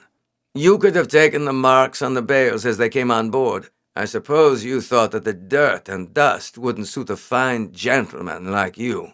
Another time, unless you come on board when sent for, and make yourself as useful as you can, you will not sail in her. One part of the duty is just as important as the other, and seamanship does not consist solely in strolling up and down the deck, watching a vessel sail for her destination. Matteo was abashed at the reproach, but soon recovered his usual spirits after Polani had left, when the vessel was under way. My cousin was rather in a sharp mood this morning, he said with a laugh to Francis. But really I did not think I could be of any good. And the entertainment was a grand one, and I should have been very sorry to have missed it. Everyone to his taste, Matteo. For my part, I would very much rather have been at work here all night, watching the cargo got in and checking it off, than have been standing about doing nothing in the palace. Doing nothing? Why, I was talking to someone the whole time I was there. Talking about what? The heat, the music, the costumes, and the last bit of scandal at the piazza. I don't call that talk. I call it chatter. And now, Matteo, I shall leave you to your own devices, for I'm going to turn in and get a sleep for a few hours. You look as if you wanted it, but I think that you stand in even more need of a wash. You are grimy with dust. It is just as well that my cousin Julia did not come on board with her father this morning. The sight of your face would have given her quite a shock, and would have dissipated any illusions she may have had that you were a good-looking fellow. Francis went off to his cabin with a laugh, and took Matteo's advice as to the wash before he turned in. In a few minutes he was asleep, and did not wake until Giuseppe came to say that the midday meal was just ready. The Bonito made a rapid voyage. The winds were light, and for the most part favorable, and the 24 oars were kept going night and day, the men relieving each other every 2 hours, so that they had 6 hours' rest between spells of rowing. When they rounded the southern point of Italy, a sharp lookout was kept for the fleet of Fieschi, but they passed through the straits without catching sight of a single vessel carrying the Genoese flag. The most vigilant watch was now kept for Pisani's galleys, and they always anchored at the close of day, lest they should pass him in the dark. Occasionally they overhauled a fishing boat and endeavored to obtain news of the 2 squadrons, but beyond the fact that Fieschi had been seen steering north some days before, and that no signs had been seen of Pisani's returning fleet, they could learn nothing. Chapter 11. The Battle of Antium. We are running very far north, the captain said on the 29th of May. We are near Antium now, and are getting into what we may call Genoese waters. If anything has occurred to prevent Pisani carrying out his intention of sailing back along this coast, or if he has passed us on the way up, our position would be a hazardous one, for as soon as he has rowed away, the Genoese galleys will be on the move again, and even if we do not fall in with Fieschi, we may be snapped up by one of their cruisers. It is rather risky, Captain, Francis agreed, but our orders are distinct. We were to sail north till we met Pisani, and we must do so till we are within sight of the walls of Genoa. If we then see he is not lying off the port, we shall put about and make our way back again. Yes, if they give us the chance. But long before we are sufficiently near to Genoa to make out whether Pisani is lying off the port, they will see us from the hills, and will send off a galley to bring us in. However, we must take our chance, and if we get into a scrape, I shall look to you confidently to get us out again. I should advise you not to count on that. At last they obtained news from a fishing boat that Fieschi's fleet had passed, going northward, on the previous day, and was now lying in the bay of Antium. As Antium lay but a few miles north, they held a consultation as to the best method to pursue. If they sailed on, there was a risk of capture, but that risk did not appear to be very great. The Genoese admiral would not expect to find a Venetian merchant ship so near to Genoa, and they might be able to pass without being interfered with. On the other hand, news might possibly have come of the departure of storeships from Venice for Pisani's fleet. A strict lookout would certainly be kept, and it would be necessary to keep so far to sea as to be out of sight of the Genoese. But in that case, there would be a risk of their missing Pisani's fleet on the way down. I think, the captain said after a long debate, that we had better anchor here, close under the shore, tonight. If I am not mistaken, we shall have a gale in the morning. I do not like the look of the sky. Tomorrow we shall see how the weather is, and can then come to a decision." By morning, as the captain had predicted, the wind was blowing strongly, and a heavy sea was running, and it was agreed to keep along under the lee of the shore until they could obtain a view of the Bay of Antium and see if the fleet of Fieschi was still there. They sailed along till they neared the slight depression known as the Bay of Antium, and then bore farther out to sea. Suddenly a fleet was seen running down the coast at some distance away. "Bout ship!" the captain cried. "The Genoese have been cruising further north and are coming down the coast. In such weather as this, the Bonito ought to be able to get away from them." "It may be Pisani's fleet," Francis said as the ship was put round. "It is possible, but we cannot run the risk of stopping until we make inquiries. But at least if we run a mile or so out to sea, we should be able to see round the point and discover whether Fieschi's galleys are there." The captain assented. The vessel's head was turned from the land. In 10 minutes there was a joyous shout on board the Bonito, for the Genoese fleet was seen lying in the bay. The distant fleet must then form that of Pisani. The Genoese have just caught sight of them and are hoisting sail. They are either going to meet them or to run away. Our vessels are the most numerous, but no, there is not much difference. Pisani has 14 ships, but some must be lagging behind or have been lost. How many do you make them out to be, Captain?" "I think there are only 9, and that is just the number of the Genoese." "Then Fieschi will fight, if he is not a coward," Matteo said. "But in that case, why are they making out to sea?" "Fieschi may not care to be attacked at anchor," the captain replied. "That would give all the advantage to us. Besides, if they were beaten, there would be but little chance of any of them escaping. He is right to make out to sea, but blowing as it is, it would be next to impossible for him to fight there. 2 vessels could hardly get alongside to board in such a sea as this. I expect Fieschi thinks that we shall never attack him in such a storm, but Pisani would fight if it were a hurricane." It did indeed seem almost impossible to fight in such a sea. The Bonito was rolling, gunwale under. Her sail had been reduced to its smallest proportions, and yet, when the squalls struck her, she was laid completely over on her side. But the rival admirals were too anxious to fight to be deterred by the difficulty, and both were bent upon bringing on an action at once. "I would give anything to be on board one of our galleys," Matteo said. "It is horrible standing here doing nothing when such a fight as this is going to begin." "Cannot we edge down towards them, Captain?" Francis asked. "I do not mean that we should take part in the fight, for we have but 100 men, and the galleys must each carry at least 3 times as many. Still, we might be near enough to see something, and perhaps to give succor to any disabled ship that drops out of the fight." "I will do so if you like, Master Francisco, if you will take the responsibility. But if our side gets the worst of it, you must remember that the Bonito may be captured." "Even if they should be victorious, the Genoese will certainly have enough on their hands, with repairing damages and securing prisoners, to think of setting off in chase of a ship like ours." "True enough," the captain agreed, for he was indeed as anxious as Francis and Matteo to witness the struggle.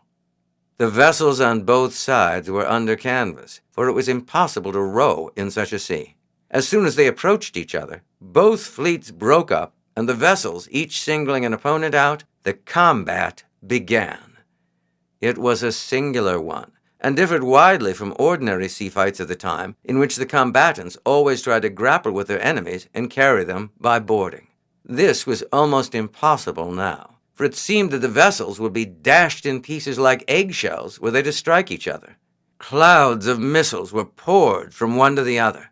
The archers plied their bows. Great machines hurled javelins and big stones, and the crash of the blows of the latter against the sides of the ships sounded even above the noise of the wind and waves and the shouting of the combatants. As for the cannon with which all the galleys were armed, they were far too cumbrous and unmanageable to be worked in such weather. Sometimes one vessel, lifted on the crest of a wave while its opponent lay in a hollow, swept its decks with terrible effect, while a few seconds later the advantage was on the other side. For a long time neither party seemed to gain any advantage. Great numbers were killed on both sides, but victory did not incline either way until the mast of one of the Venetian galleys was struck by a heavy stone and went over the side. She at once fell out of the line of the battle, her opponent keeping close to her, pouring in volumes of missiles, while the sea, taking her on the broadside, washed numbers of her crew overboard. Her opponent, seeing that she was altogether helpless, left her to be taken possession of afterwards and made for Pisani's galley, which was distinguished by its flag at the masthead and was maintaining a desperate conflict with the galley of Fieschi. The admiral's ship was now swept with missiles from both sides, and when his adversaries saw that his crew was greatly weakened, they prepared to close in spite of the state of the sea. If Pisani himself could be captured, there would remain but 7 Venetian ships to the 9 Genoese, and victory was certain. The captain of the Bonito had lashed together some heavy spars and thrown them overboard, having fastened a strong rope to them, and was riding head to the waves by means of this sea anchor at a distance of about half a mile from the conflict.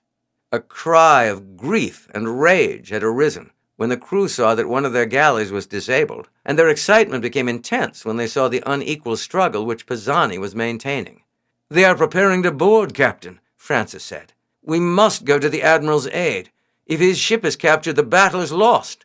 The captain gave the order for the hawser to be cut and the sail hoisted. A cheer broke from the crew as they saw what was to be done. Their arms had been served out at the beginning of the contest, and they now seized them and gathered in readiness to take part in the fight. The 2 Genoese galleys had thrown their grapnels and made fast, one on each side of Pisani's galley. The bulwarks were stove in and splintered as the vessels rolled, and the rigging of the 3 ships became entangled. The Genoese sprang onto the deck of Pisani's galley with shouts of triumph, but they were met by the admiral himself, wielding a mighty battle-axe, and the survivors of his crew.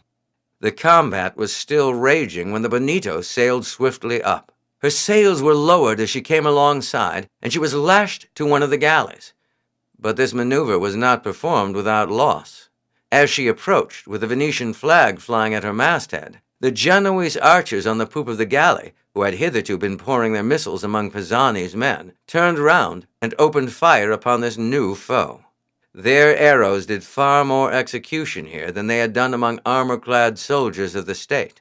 The captain fell dead with an arrow which struck him full in the throat, and 10 or 12 of the sailors fell on the deck beside him. "Pour in one volley," Francis shouted. "Then throw down your bows and take to your axes and follow me." The instant the vessel was lashed, Francis sprang onto the deck of the galley. Matteo was by his side, Giuseppe just behind, and the whole crew followed. They fell upon the archers, who, after a short struggle, were cut down. Then, descending again to the waist of the galley, they leaped onto the deck of Pisani's ship and fell upon the rear of the Genoese.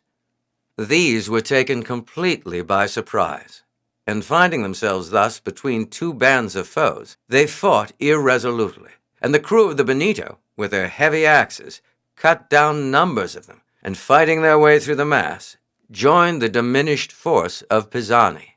The admiral shouted the battle cry of "Saint Mark!"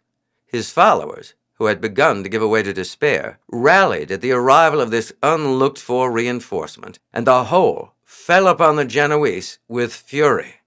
The latter fought stoutly and steadily now, animated by the voice and example of Fieschi himself. But their assurance of victory was gone, and they were gradually beaten back to the deck of their admiral's ship. Here they made desperate efforts to cut the lashings and free the vessel, but the yards had got interlocked and the rigging entangled, and the Venetians sprang onto the deck of the ship and renewed the conflict there. For some time the struggle was doubtful. The Genoese had still the advantage in numbers, but they were disheartened at the success which they had deemed certain, having been so suddenly and unexpectedly snatched from their grasp. After 10 minutes' hard fighting, the result was no longer doubtful. Many of the Genoese ran below. Others threw down their arms, and their admiral, at last, seeing further resistance was hopeless, lowered his sword and surrendered. No sooner had resistance ceased than Pisani turned to Francis, who had been fighting by his side. "I thank you in the name of myself and the Republic," he said. "Where you have sprung from, or how you came here, I know not. You seemed to me to have fallen from heaven to our assistance, just at the moment when all was lost. Who are you? I seem to know your face, though I cannot recall where I have seen it." "I am Francis Hammond, Messer Pisani. I had the honor of seeing you at the house of my patron, Signor Polani, and you were good enough to offer to take me with you to sea." "But how came you here?" "I came in the Bonito, one of Polani's ships. She is lying outside the farther of the Venetian galleys. We bring from Venice some of the stores for which you sent. We were lying off watching the battle until we saw that you were sore beset and in need of help, and could then no longer remain inactive. Our captain was killed by an arrow as we ranged up alongside of the galley, and I am now in command. This is my friend Matteo Giustiniani, a volunteer on board the Bonito." "I remember you, Master Matteo," Pisani said as he shook him by the hand. "I have seen you often at your father's house. I shall have to give him a good account of you, for I saw you fighting bravely. But we will talk more of this afterwards. We must set to work to separate the galleys, or we shall have them grinding each other to pieces. Then we must hasten to the assistance of our friends." The Genoese prisoners were all fastened below, and the Venetians then set to work to cut the lashings and free the rigging of the ships. Francis kept only 20 men on board the Bonito. The remainder were distributed between the 2 captured Genoese galleys, and the admiral turned his attention to the battle. But it was already almost over. The sight of the Venetian flag at the mastheads of the admiral's ship and the other galley struck dismay into the Genoese. 5 of their ships immediately hoisted all canvas and made off, while the other 2, surrounded by the Venetian galleys, hauled down their flags. The battle had been a sanguinary one, and but 800 men were found alive on board the 4 galleys captured. The struggle had lasted nearly the whole day, and it was growing dark when the Venetian fleet, with their prizes, anchored under shelter of the land. All night long the work of attending upon the wounded went on, and it was daybreak before the wearied crews lay down for repose. In the afternoon, Pisani hoisted a signal for the captains of the galleys to come on board, and in their presence he formally thanked Francis, in the name of the Republic, for the aid he had afforded him at the most critical moment. Had it not been for that aid, he acknowledged that he and his crew must have succumbed, and the victory would assuredly have fallen to the Genoese. After the meeting was over, he took Francis into his cabin and again offered him a post in his own ship. "Were your merit properly rewarded," he said, "I would appoint you at once to the command of a galley, but to do so would do you no service, for it would excite against you the jealousy of all the young nobles in the fleet. Besides, you are so young that, although the council at home cannot but acknowledge the vastness of the service you have rendered, they might make your age an excuse for refusing to confirm the appointment. But if you like to come as my 3rd officer, I can promise you that you shall have rapid promotion and speedily be in command of a galley. We Venetians have no prejudice against foreigners. They hold very high commands, and indeed our armies in the field are frequently commanded by foreign captains." Francis thanked the admiral heartily for his offer, but said that his father's wishes, and his own, led him to adopt the life of a merchant, and that, under the patronage of Messer Polani, his prospects were so good that he would not exchange them even for a command under the state of Venice. "You are quite right, lad," the admiral said. "All governments are ungrateful, and republics most of all. Where all are supposed to be equal, there is ever envy and jealousy against one who rises above the rest. The multitude is fickle and easily led, and the first change of fortune, however slight, is seized upon by enemies as a cause of complaint, and the popular hero of today may be an exile tomorrow. Like enough I shall see the inside of a Venetian prison some day." "Impossible, signor. The people would tear to pieces anyone who ventured to malign you." "At present, my lad, just at present. But I know my countrymen. They are not as light-hearted and fickle as those of Genoa, but they are easily led, and will shout Abbasso as easily as Viva. Time will show. And now to business. Tomorrow morning I will set the crews to get out your stores, and will place 400 prisoners in your hold, and you shall carry them to Venice with my dispatches announcing the victory. The other 400 Genoese I shall send in the galley that was dismasted yesterday to Candia, to be imprisoned there. I shall send prize crews home in the galleys we have captured, and as soon as they are refitted and manned, and rejoin me, I shall sail in search of Doria and his fleet." The following day was spent in unloading the vessel.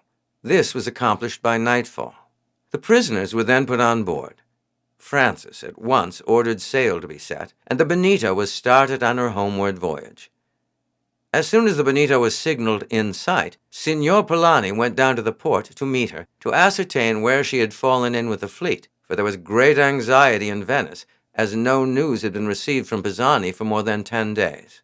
The vessel had just passed through the entrance between the islands when the gondola with her owner was seen approaching. Francis went to the gangway to receive him. "Why, what has happened, Francisco?" Polani asked as the boat neared the side of the ship. "Half your bulwark is carried away, and the whole side of the ship is scraped and scored. She looks as if she had been rubbing against a rock." "Not quite so bad as that, Messer Polani. She has been grinding against a Genoese galley." "A Genoese galley? Why, how is that? But never mind that now. First, tell me, what is the news from the fleet?" "There is great news. The admiral fell in with Fieschi off Antium. There were 9 ships on each side, and the battle took place in a storm. We were victorious, and captured 4 of the Genoese galleys, with Fieschi himself and 800 prisoners. The rest fled. Fieschi is now in my cabin, and 400 prisoners in the hold." "This is indeed great news, and will be an immense relief to Venice. We were getting very anxious, for had Pisani been defeated, there was nothing to prevent the Genoese ravaging our coasts and even assailing Venice itself. But where is the captain?" "I regret to say, sir, that he has been killed, as well as 27 of the sailors, and many of the others are more or less severely wounded. I am the bearer of dispatches from the admiral to the council." "Then get into my gondola and come along at once," Polani said. "I deeply regret the death of the captain and sailors. You shall tell me all about it as we come along. We must not delay a moment in carrying this great news ashore. Have you got the dispatches?" "Yes, signor. I put them into my doublet when I saw you approaching, thinking that you would probably wish me to take them on shore at once." "And now tell me all about the battle." When Francis had concluded telling all about the battle and the part of the Bonito in it, the merchant sat back in the gondola and smiled. "That was done well indeed. It was a risky matter indeed for you, with sailors unprotected by armor, to enter into a combat with the iron-clad soldiers of Genoa. And so the captain and 27 of the men were killed. You must have had some brisk fighting." "The captain and many of the men were shot by the Genoese archers as we ranged up alongside their vessel. The others were killed in hand-to-hand fighting." "And my cousin Matteo? What has become of him?" Polani asked suddenly. "He is unharmed," Francis replied. "He fought gallantly, and the admiral the next day offered to take him on board his own ship. Matteo, of course, accepted the offer." "He would have done better to have stayed on board my ship for another 2 years and learned his business. He would have made a far better sailor than he can ever become on board a state galley, but I never expected him to stick to it. He has no earnestness of purpose, and is too particular about his dress to care about the rough life of a real seaman." "He has plenty of courage, sir, and I have always found him a staunch friend." "No doubt he has courage. I think he is a good-hearted lad, too, and will, I have no doubt, make a brave commander of a galley. But more than that, Matteo is never likely to become." "Your daughters are well, I hope?" Francis asked. "Quite well, but you will not find them at home. They sailed 3 days ago in the Lido for Corfu. They are going to stay for a time at my villa there. That affair of last year shook them both, and I thought it better that they should go away for a change. The hot months here are trying and often unhealthy. I will go over myself next week to be with them." They were now approaching the Piazzetta, and Polani shouted out to various acquaintances he met in passing gondolas the news that Pisani had gained a great victory and had captured the Genoese admiral with 4 of his galleys. The gondolas at once changed their course and accompanied them to gather further details of the fight. The news was shouted to other passing boats, and by the time they reached the steps of the Piazzetta, a throng was round them.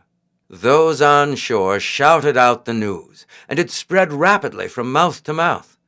The shopkeepers left their stores, and the loungers on the Piazzetta ran up, and it was with difficulty that Polani and Francis could make their way through the shouting and excited crowd to the entrance of the ducal palace.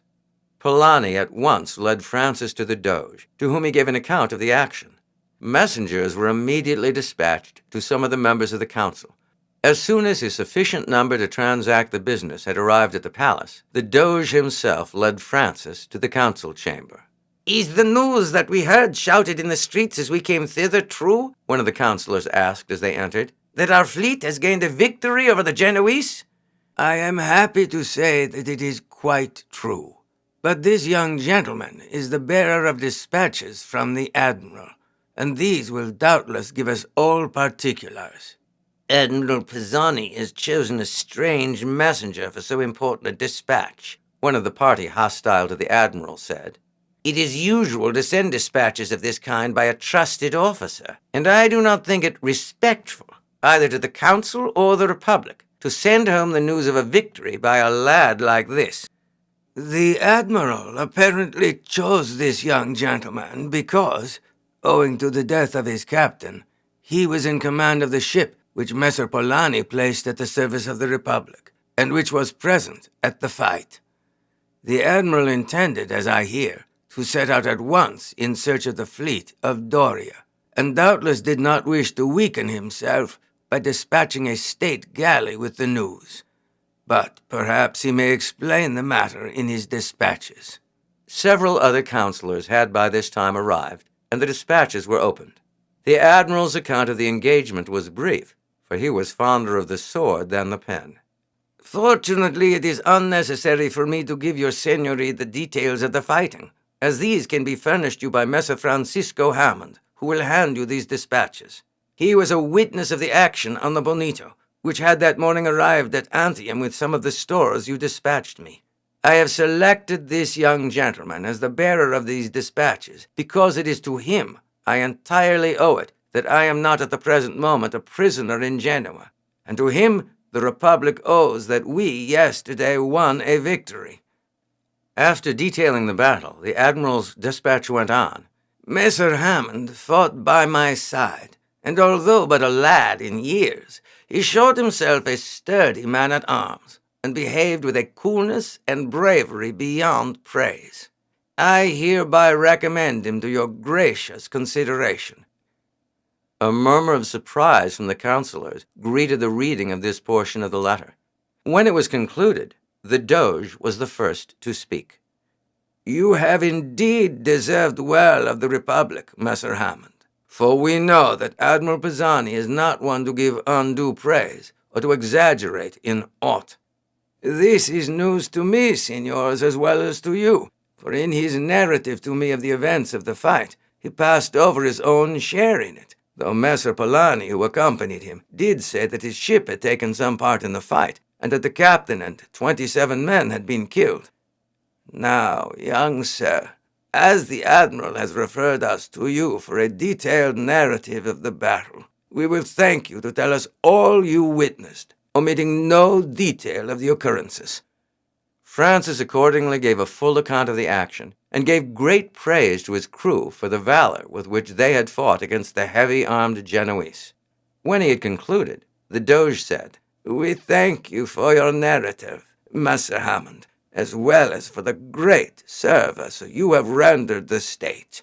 Will you now leave us, as we have much to debate on regarding this and other matters?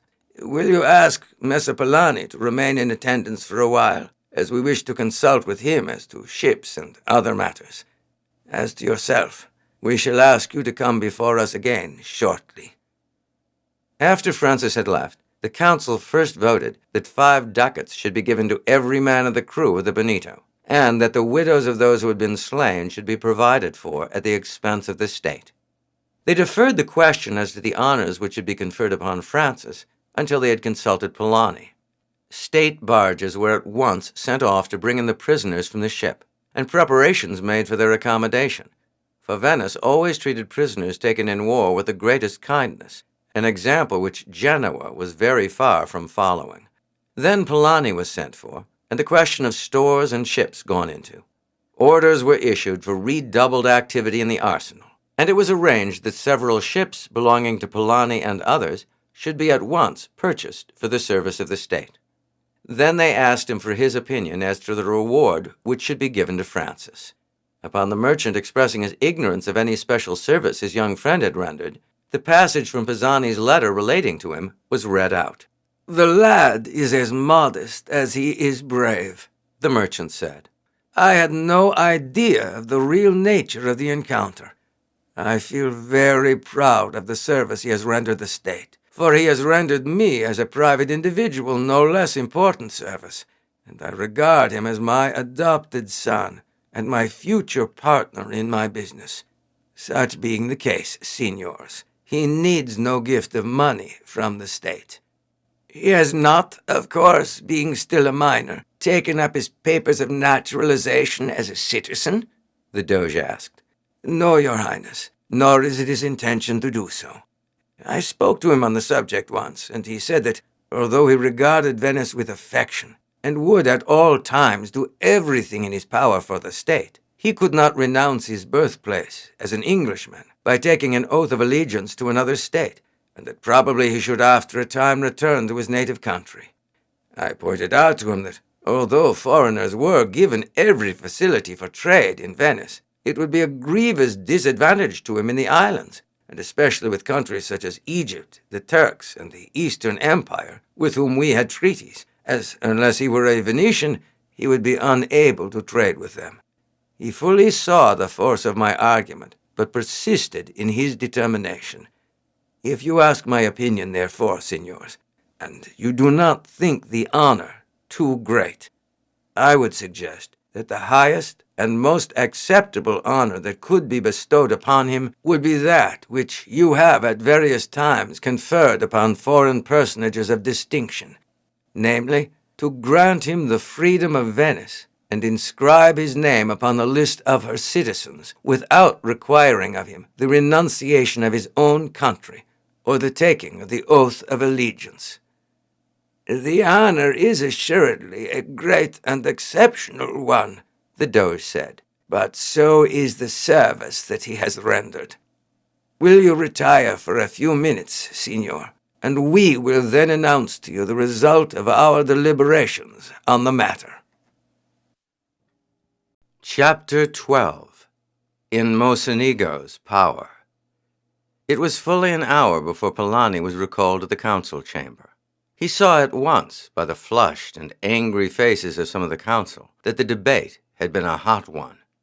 At this he was not surprised, for he knew that the friends and connections of Ruggiero Mocenigo would vehemently oppose the suggestion he had made. The Doge announced the decision. "The council thank you for your suggestion, Signor Polani, and have resolved by a majority to confer upon Messer Francisco Hammond the high honor of placing his name upon the list of the citizens of Venice without requiring from him the oaths of allegiance to the state. As such an honor has never before been conferred save upon personages of the highest rank, it will be a proof of the gratitude which Venice feels towards one who has done her such distinguished service. The decree to that effect will be published tomorrow." The merchant retired, highly gratified. The honor was a great and signal one, and the material advantages considerable. The fact that Francis was a foreigner had been the sole obstacle which had presented itself in associating him with his business, for it would prevent Francis from trading personally with any of the countries in which Venetian citizens enjoyed special advantages. Francis was immensely gratified when he heard from the merchant of the honor to be conferred upon him. It was, of all others, the reward he would have selected had a free choice been given him. But it was so great and unusual an honor that he could indeed scarcely credit it when the merchant told him the result of his interviews with the council. "It is a very high honor," Polani said, "but no whit higher than you deserve." The next day, a bulletin was published giving the substance of Pisani's dispatch and announcing that, in token of the gratitude of the Republic for the great service he had rendered, Messer Hammond would be granted at once the freedom of Venice and his name inserted on the list of her citizens. During these 2 days, the delight of Venice at the news of the victory had been extreme. The houses had been decorated with flags, and the bells of all the churches had pealed out joyously. Crowds assembled round the Polani Palace and insisted upon Francis making his appearance, when they greeted him with tremendous shouts of applause. Upon the evening of the second day, he said to Polani, "Have you any ship fit for sea, signor? Because if so, I pray you to send me away, no matter where. I cannot stand this. Since the decree was published, I have not had a moment's peace." The merchant smiled. "I can send you off if you really wish it, Francisco, the first thing tomorrow morning. I am dispatching a small craft with a message to my agent in Corfu, with letters from my daughters. They will be delighted to see you, and indeed I should be glad to know that you are with them, until I can wind up several affairs which I have in hand, and join them myself." The vessel was a small one, designed either to sail or row. Her crew consisted of 20 men, who rowed 16 sweeps when the wind was light or unfavorable. She was an open boat, except that she was decked at each end, a small cabin being formed aft for the captain and any passengers that might be on board, while the crew stowed themselves in the little forecastle. When the boat was halfway across, a sail was seen approaching, and the captain recognized her as one of Polani's vessels. "In that case," Francis said, "we may as well direct our course so as to pass them within hailing distance. When you approach them, hoist the Polani flag and signal to them to lay to." This was done, and the 2 craft brought up within 30 yards of each other. The captain appeared at the side of the vessel and doffed his cap when he recognized Francis. "Have you any news from the east?" the latter asked. "But little, signor. A few Genoese pirates are among the islands, and are reported to have made some captures, but I have seen none." "Did you touch at Corfu on your way back?"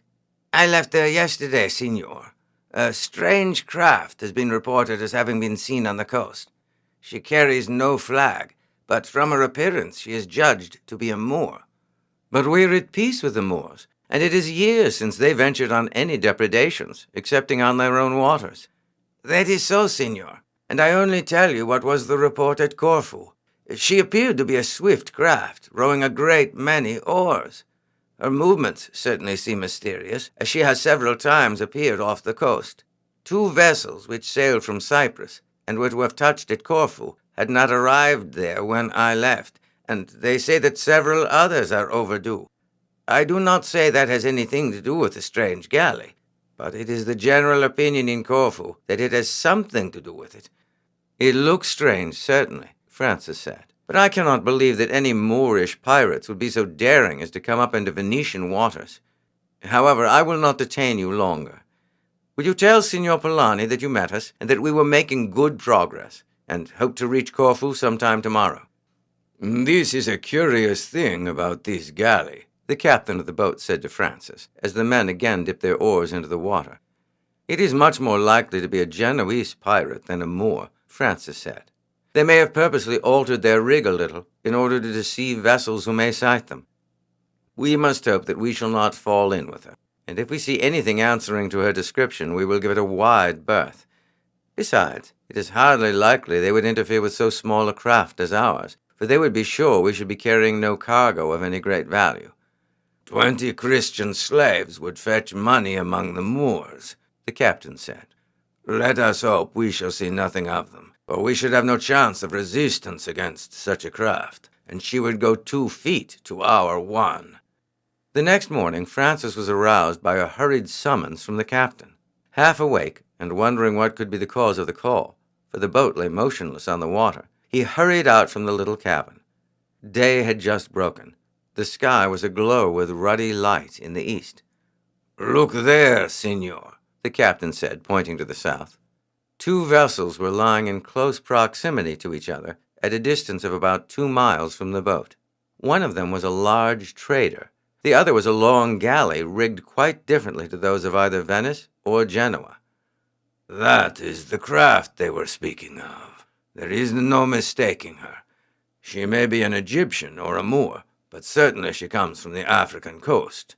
"Or is got up in African fashion," Francis said. "She may be, as we agreed yesterday, a Genoese masquerading in that fashion, in order to be able to approach our traders without their suspicions being aroused. She looks as if she has made a captive of that vessel. I hope she is too busy to attend to us." The sail had been lowered the instant the captain caught sight of the vessels, for there was scarcely enough wind to fill it, and the men were now rowing steadily. "I do not think she could have taken much of her cargo out. She is very deep in the water." "See," the captain exclaimed suddenly. "The galley is rowing her oars on the port bow and bringing her head round. She has noticed us and is going to chase us. Row, men! It is for life. If they overtake us, it is a question between death and slavery among the Moors." A sudden exclamation from one of the men caused the captain to glance round again at the galley. She was alone now on the water. The trader had sunk. "Take the helm, senor," the captain said. "All hands will help at the oars." Some of the oars were double-banked, and beneath the strength of the 20 men, the boat moved fast through the water. The galley was now rowing all her oars, and in full pursuit. For a quarter of an hour not a word was spoken. Every man on board was doing his utmost. Francis had glanced backward several times, and at the end of a quarter of an hour he could see that the distance between the boat and her pursuer had distinctly lessened. "Is she gaining on us?" the captain asked, for the cabin in the stern hid the galley from the sight of the oarsmen. "She is gaining," Francis said quietly, "but not rapidly. When they find how slowly they gain, they may give up the chase and think us not worth the trouble. Jacopo," he said to an old sailor who was rowing in the bow, and who was already getting exhausted from the exertion, "you lay in your oar and come aft. I will take your place." At the end of an hour, the galley was little more than a quarter of a mile away. "We had better stop," the captain said. "We have no chance of getting away, and the longer the chase, the more furious they will be." "I agree with you. There is no use in rowing longer." The oars fell motionless in the water, and a few minutes later the long galley came rushing up by their side. "A fine row you have given us, you dogs," a man shouted angrily as she came alongside. "If you haven't something on board that will pay us for the chase we have had, it will be the worse for you. What boat is that?" "It is the Naxos, and belongs to Messer Polani of Venice. We are bound to Corfu, and bear letters from the padrone to his agent there. We have no cargo on board." "The letters, perhaps, may be worth more than any cargo such a boat would carry. Come on board and let us see what the excellent Polani says to his agent. Now make haste, all of you, or it will be the worse for you." The captain, Francis, and the crew stepped on board the galley. "Just look round her," the captain said to one of his sailors. "If there is anything worth taking, take it, and then knock a hole in her bottom with your axe." Francis, as he stepped on board the galley, looked round at the crew. They were not Genoese, as he had expected, but a mixture of ruffians from all the ports in the Mediterranean, as he saw at once by their costumes. But the Moors predominated, nearly half the crew belonging to that race. Then he looked at their captain. As his eye fell upon him, Francis started, for he recognized at once the man whose designs he had twice thwarted, Ruggiero Mocenigo. After reading the merchant's communication to his agent, Ruggiero opened the letter addressed to Maria. He had read but a few lines when he suddenly looked up, and then, with an expression of savage pleasure in his face, stepped up to Francis. "So, Messer Hammond, the good Polani sends you to stay for a while with his daughters. Truly, when I set out in chase this morning of that wretched rowboat, I little deemed that she carried a prize I valued more than a loaded caravel. It is to you I owe it that I am an exile, instead of being the honored son-in-law of the wealthy Polani. It was your accursed interference that brought all my misfortunes upon me. Thank heaven my vengeance has come at last. Take them all below, he said, turning to his men, and fasten them with staples into the deck. You thought I was going to hang you, or throw you overboard, he went on, turning to Francis. Do not flatter yourself that your death will be so easy a one. You shall suffer 1,000 torments before you die. Francis had not spoken a word since Ruggiero first turned to him, but had stood with a tranquil and almost contemptuous expression upon his face. He would expect that Ruggiero would at once attack him, and was determined to leap upon him and sell his life as dearly as possible. The sailors seized Francis and his companions and thrust them down into the hold, which was already crowded with upwards of 100 captives. He was chained with heavy manacles. In obedience to Ruggiero's orders, staples were driven through the links of his chain deep into the deck, so that he was forced to remain in a sitting or lying posture. The captain of the Naxos came and sat beside him. Who is this pirate captain, Messer Francisco, who thus knows and has an enmity against you? By his speech he is surely a Venetian, and yet how comes a Venetian in command of a pirate? That man is Ruggiero Mocenigo, the same who twice attempted to carry off Messer Polani's daughters. Remember the name, Captain, and tell it to each of your men, so that if they ever escape from this slavery into which no doubt he intends to sell you, they may tell it in Venice that Ruggiero Mocenigo is a pirate and an ally of the Moors. As for me, there is, I think, but small chance of escape. But at any rate, if you ever reach Venice, you will be able to tell the Padrone how it was that we never arrived at Corfu, and how I fell into the hands of his old enemy. Still, I do not despair that I may carry the message myself, and Mocenigo may have cause yet to regret that he did not make an end of me as soon as he got me into his hands. I wish I could do something for you, Messer Francisco. Your case is a deal worse than ours. Listen, they are quarreling up on deck. There was indeed a sound of men in hot dispute, a trampling of feet, a crash of steel, and the sound of bodies falling. What can they be fighting about? Likely enough, their course. They have probably, from what we have heard, taken and sunk several ships, and some may be in favor of returning to dispose of their booty, while others may be for cruising longer. I only hope that scoundrel Ruggiero is among those we heard fall. They're quiet now. One party or the other has evidently got the best of it. There, they are taking to the oars again. Several days passed. Sometimes the oars were heard going, but generally the galley was under sail. The sailors brought down food and water morning and evening, but paid no other attention to the captives. Francis discussed with some of the other prisoners the chances of making a sudden rush onto the deck and overpowering the crew, but all their arms had been taken from them, and the galley, they calculated, contained fully 150 men. They noticed, too, when the sailors brought down the food, a party, armed and in readiness, were assembled round the hatchway. At all other times, the hatchway was nearly closed, being only left sufficiently open to allow a certain amount of air to pass down into the hold, and by the steady tramp of steps, up and down, they knew the 2 sentries were also on guard above. At the end of 6 days, there was a bustle on deck, and the chain of the anchor was heard to run out.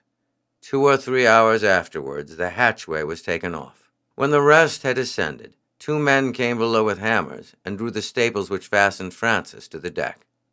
On going up, he was at first so blinded with the glare of the sunshine, after 6 days in almost total darkness, that he could scarce see where he was.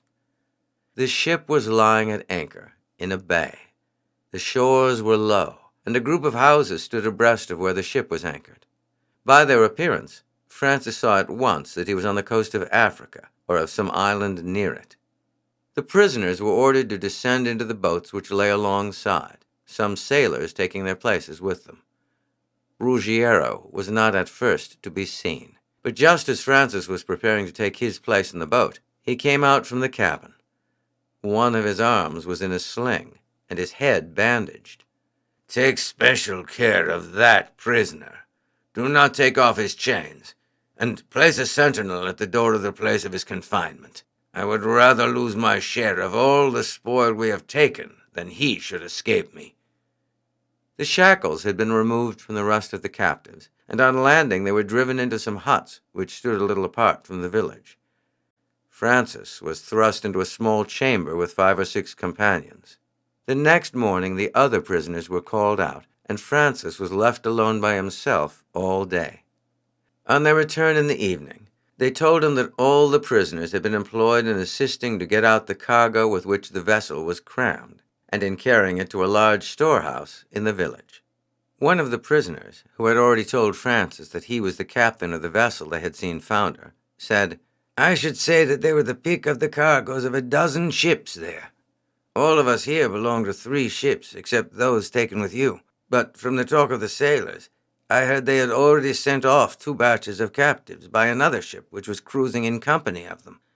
I also learned that the quarrel which took place just after you were captured arose from the fact that the captain wished a party to land to carry off 2 women from somewhere in the island of Corfu, but the crew insisted on first returning with the booty, urging that, if surprised by a Venetian galley, they might lose all the result of their toil. This was the opinion of the majority. The captain lost his temper and drew his sword, but he and his party were quickly overpowered. He has kept to his cabin ever since, suffering, they say, more from rage than from his wounds. However, it seems that as soon as we and the cargo have been sold, they are to start for Corfu to carry out the enterprise. We are on an island not very far from Tunis, and a fast-rowing boat started early this morning to the merchants with whom they deal, for it seems that a certain amount of secrecy is observed, in order that, if any complaints are made by Venice, the Moorish authorities may disclaim all knowledge of the matter." 2 days later, the prisoners captured were again led out, their guards telling them that the merchants who had been expected had arrived. Giuseppe, who had hitherto borne up bravely, was in an agony of grief at being separated from Francis, and the guards would have been obliged to use force had not Francis begged Giuseppe not to struggle against fate, but to go quietly, promising again and again that, if he himself regained his freedom, he would not rest until Giuseppe was also set at liberty. At last the lad yielded, and suffered himself to be led away in a heartbroken state by the guards.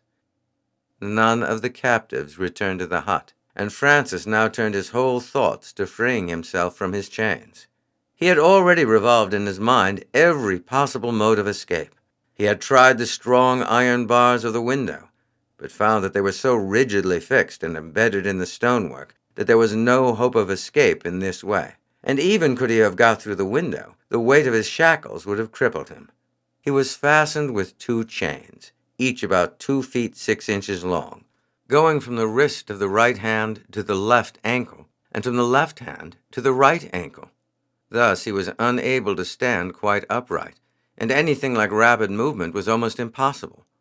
The bottom of the window came within 4 feet of the ground, and it was only by standing on one leg and lifting the other as high as he could that he was able to grasp one of the bars to try its strength. The news he had heard from his fellow prisoner almost maddened him, and he thought far less of his own fate than of that of the girls, who would be living in their quiet country retreat in ignorance of danger until suddenly seized by Mocenigo and his band of pirates. He had on the first day tried whether it was possible to draw his hand through the iron band round his wrist, but had concluded it could not be done, for it was riveted so tightly as to press upon the flesh. Therefore there was no hope of freeing himself in that manner. The only possible means, then, would be to cut through the rivet or chain, and for this a tool would be required. Suddenly an idea struck him. The guard who brought in his food was a Sicilian, and was evidently of a talkative disposition, for he had several times entered into conversation with the captives. In addition to a long knife, he carried a small stiletto, and Francis thought that, if he could obtain this, he might possibly free himself. Accordingly, at the hour when he expected his guard to enter, Francis placed himself at his window with his face against the bars. When he heard the guard come in, and, as usual, close the door behind him, he turned round and said, "Who is that damsel there? She is very beautiful, and she passes here frequently. There she is, just going among those trees." The guard moved to the window and looked out. "Do you see her just going round that corner there?" "Ah, she's gone." The guard was pressing his face against the bars to look in the direction indicated, and Francis, who was already standing on his left leg, with a right raised so as to give freedom to the hand next to the man, had no difficulty in drawing the stiletto from its sheath and slipping it into his trousers. "You were just too late," he said, "but no doubt you often see her." "I don't see any beautiful damsels about in this wretched place," the man replied. "I suppose she is the daughter of the head man in the village. They say he has some good-looking ones, but he takes pretty good care that they are not about when we are. I'll keep a good lookout for her in future." "Well, don't frighten her away," Francis said, laughing. "She's the one pleasant thing I have in the day to look at." After some more talk, the man retired, and Francis examined his prize. It was a thin blade of fine steel, and he at once hid it in the earth which formed the floor of the hut. An hour later, the guard opened the door suddenly. "Bring a light, Tommaso," the guard shouted to his comrade outside. "It is getting dark in here." The other brought a torch, and they carefully examined the floor of the cell. "What is it that you're searching for?" "I have dropped my dagger somewhere. I can't think how it fell out." "When did you see it last?" "Not since dinner time. I know I had it then. I thought possibly I might have dropped it here, and a dagger is not the sort of plaything one cares about giving to prisoners." "Chained as I am," Francis said, "a dagger would not be a formidable weapon in my hands." "No, it would be useless to you, unless you wanted to stick it into your own ribs." "I should have to sit down to be able to do even that." "That is so. It is not for me to question what the captain says. I just do as I am told. But I own it does seem hard, keeping a young fellow like you chained up as if you were a wild beast. And the worst of it is, we are going to have to stop here to look after you till the captain gets back, and that may be 3 weeks or a month." "Why don't you keep your mouth shut, Filippo?" the other man growled. "It's always talk, talk with you. We are chosen because the captain can rely upon us." "He can rely upon anyone who knows that he will get his throat cut if he fails in his duty." "Well, come along. I don't want to be staying here all night. Your dagger isn't here, that's certain. As I am off guard at present, I want to be going." As soon as he was left alone, Francis unearthed the dagger, feeling sure that no fresh visit would be made that evening. As he had hoped, his first attempt showed him that the iron of the rivet was soft, and the keen dagger at once notched off a small piece of the burred end. Again and again he tried, and each time a small piece of metal flew off. After each cut he examined the edge of the dagger, but it was well tempered and seemed entirely unaffected. He now felt certain that with patience he should be able to cut off the projecting edges of the rivets and be able to free his hands. He therefore now examined the fastenings at the ankles, and on trying them, the iron of the rivet appeared to be much harder than that which kept the manacles together. It was, however, now too dark to see what he was doing, and concealing the dagger again, he lay down with a lighter heart than he had from the moment of his capture. Even if he found that the lower fastenings of the chain defied all his efforts, he could cut the rivets at the wrists and so free one end of each chain. He could then tie the chains round his legs, and their weight would not be sufficient to prevent his walking. Chapter 13. The Pirates' Raid. As soon as it was daylight next morning, Francis was up and at work. His experiments of the evening before were at once confirmed. 3 or 4 hours' work would enable him to free his wrists, but he could make no impression on the rivets at his ankles. After a few trials, he gave this up as hopeless, for he was afraid if he continued, he would blunt the edge of the dagger. For an hour he sat still, thinking, and at last an idea occurred to him. Iron could be ground by rubbing it upon stone, and if he could not cut off the burr of the rivet with a dagger, he might perhaps be able to wear it down by rubbing it with a stone. He at once turned to the walls of his cell. These were not built of the unbaked clay so largely used for houses of the poorer class in northern Egypt, but had evidently been constructed either as a prison or more probably as a strong room where some merchant kept valuable goods. It was, therefore, constructed of blocks of hard stone. He at once began to dig with the dagger in the earth at the foot of the wall to see if he could find any such pieces. For a long time he came across no chips, even of the smallest size. As he worked, he was most careful to stamp down the earth which he had moved, scattering over it the sand, of which there was an abundance in the corners of the room, to obliterate all traces of his work. He met with little success till he reached the door. But here he was more fortunate. A short distance below the surface were a number of pieces of stone of various sizes, which, he had no doubt, had been cut from the blocks to allow for the fixing of the lintel and the doorpost. He chose 6 pieces of the handiest sizes, each having a flat surface. Then, replacing the earth carefully, he took one of the pieces in his hand and, moistening it with water, set to work. He made little progress. Still, the stone did wear the iron, and he felt sure that, by perseverance, he should succeed in wearing off the burrs. All day he worked without intermission, holding a rag wrapped round the stone to deaden the sound. He worked till his fingers ached so they could no longer hold it, then rested for an hour or two and resumed his work. When his guard brought his dinner, he asked him when the galley was to sail again. "It was to have gone today," the man said, "but the captain has been laid up with fever, so he has agreed to delay for 3 days." Francis was unable to work with a stone at night, for in the stillness the sound might be heard. But for some hours he hacked away with a dagger at the rivets on his manacles. The next morning he was at work as soon as the chirrup of the cicadas began, as these, he knew, would completely deaden any sound he might make. By night time, the rivet ends on the irons round his ankles were worn so thin that he felt sure that another hour's work would bring them level with the iron, and before he went to sleep, the rivets on the wrist were in the same condition. He learned from his guard next morning that the captain was better, and that the vessel would start as soon as the breeze sprang up in the morning. In the afternoon his 2 guards entered and bade him follow them. He was conducted to the principal house in the village, and into a room where Ruggiero Mocenigo was lying on a couch. "I have sent for you," Ruggiero said, "to tell you that I have not forgotten you. My vengeance has been delayed from no fault of mine, but it will be all the sweeter when it comes. I have heard that Polani treats you as a member of the family, and you are in high favor with his daughters. I am going to fetch Polani's daughters here and make Maria my wife, and then I will show her how I treat those who cross my path. It will be a lesson to her, as well as for you. You shall wish yourself dead 1,000 times before death comes to you. You may carry Maria Polani off, but you will never succeed through her in obtaining a portion of her father's fortune. For I know that the first moment her hands are free, she will stab herself to the heart rather than remain in the power of such a wretch." Ruggiero snatched up a dagger from a table by his couch as Francis was speaking, but dropped it again. "Fool," he said, "am I not going to carry off the 2 girls?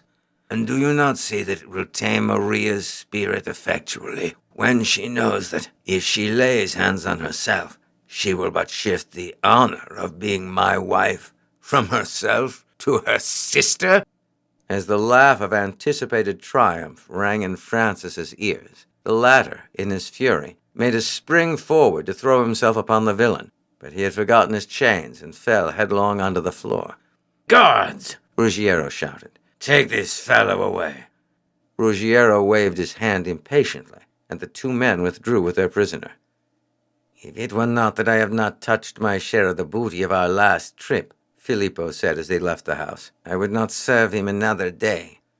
As soon as he was alone again, Francis set to work, and by the afternoon the ends of the 4 rivets were worn down level with the iron, and it needed but a pressure to make the rings spring open. Then he waited for the evening before freeing himself, as by some chance he might again be visited, and even if free before nightfall, he could not leave the house. Filippo was later than usual in bringing him his meal, and Francis heard angry words passing between him and his comrade, because he had not returned to relieve him sooner. "Is everything ready for the start?" Francis asked the man as he entered. "Yes, the crew are all on board. The boat is to be on shore for the captain at 9 o'clock, and as there is a little breeze blowing, I expect they will get up sail and start at once." After a few minutes' talk, the man left, and Francis waited until it became almost dark. Then he inserted the dagger between the irons at the point of junction. At the first wrench, they flew apart, and his left hand was free. A few minutes more work, and the chains lay on the ground. Taking them up, he rattled them together loudly. In a minute, he heard the guard outside move and come to the door. Then the key was inserted in the lock, and the door opened. "What on earth are you doing now?" Filippo asked as he entered. Francis was standing close to the door, so that as his guard entered, he had his back to him, and before the question was finished, he sprang upon him, throwing him headlong to the ground with a shock, and before the astonished man could speak, he was kneeling upon him with the point of the dagger at his throat. "I do not want to kill you, Filippo. You have not been harsh to me, and I would spare your life if I could. Hold your hands back above your head and put your wrists together that I may fasten them. Then I will let you get up." Filippo held up his hands as requested, and Francis bound them tightly together with a strip of twisted cloth. He then allowed him to rise. "Now, Filippo, I must gag you. Then I will fasten your hands to a bar well above your head, so that you can't get at the rope with your teeth. I will leave you here till your comrade comes in the morning." "I would rather that you killed me at once, signor," the man said. "But what am I to do, Filippo? I must ensure my own safety. If you will suggest any way by which I can do that, I will." "I would swear any oath you like, signor, that I will not give the alarm. I will make straight across the island and get a hold of a boat there, so as to be well away before your escape is known in the morning. You can accompany me, signor, if you will. Keep my hands tied till we are on the other side of the island, and stab me if I give the alarm. I will trust you altogether." Francis cut the bonds. "You will lose your share of the plunder, Filippo, and you will have to keep out of the way to avoid the captain's rage. If you come to Venice, ask for me, and I will make up to you for your loss of booty, and put you in the way of leading an honest life again. But before going, you must first change clothes with me. You can sell mine at Tunis for enough to buy you a dozen suits like yours, but you must divide with me what money you now have in your possession, for I cannot start penniless." "I thank you for your kindness," the man said. "You had it in your power to make yourself safe, and you abstained. I should be a treacherous dog indeed were I to betray you.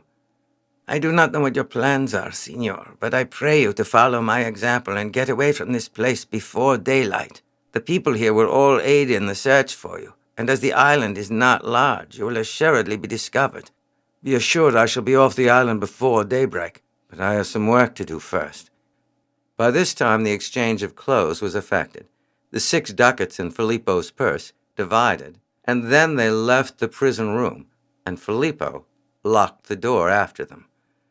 "Is there any chance of Tommaso returning speedily?" "I do not think that he will. He will be likely to be drinking in the wine shop for an hour or two before he returns. But I tell you what I will do, signor. I will resume my place here on guard until he has returned. He will relieve me at midnight, and in the darkness will not notice the change of clothes. There will still be plenty of time for me to cross the island and get out of sight in the boat before the alarm is given, which will not be until 6 o'clock, when I ought to relieve him again. That will be the best plan, Filippo. And now, goodbye." Francis walked down to the shore. There were no boats lying there of a size he could launch unaided, but presently he heard the sound of oars, and a small fishing boat rowed by 2 men approached. "Look here, lads," he said. "I want to be put on board the ship. I ought to have been on board 3 hours ago, but took too much wine and lay down for an hour or two and overslept. Do you think you can row quietly up alongside so that I can slip on board unnoticed? If so, I will give you a ducat for your trouble." "We can do that," the fisherman said. "Jump in, and we will soon get you there." In a few minutes they approached the side of the ship. "I see you've got half a dozen fish in your boat now," Francis said. "They're of no account.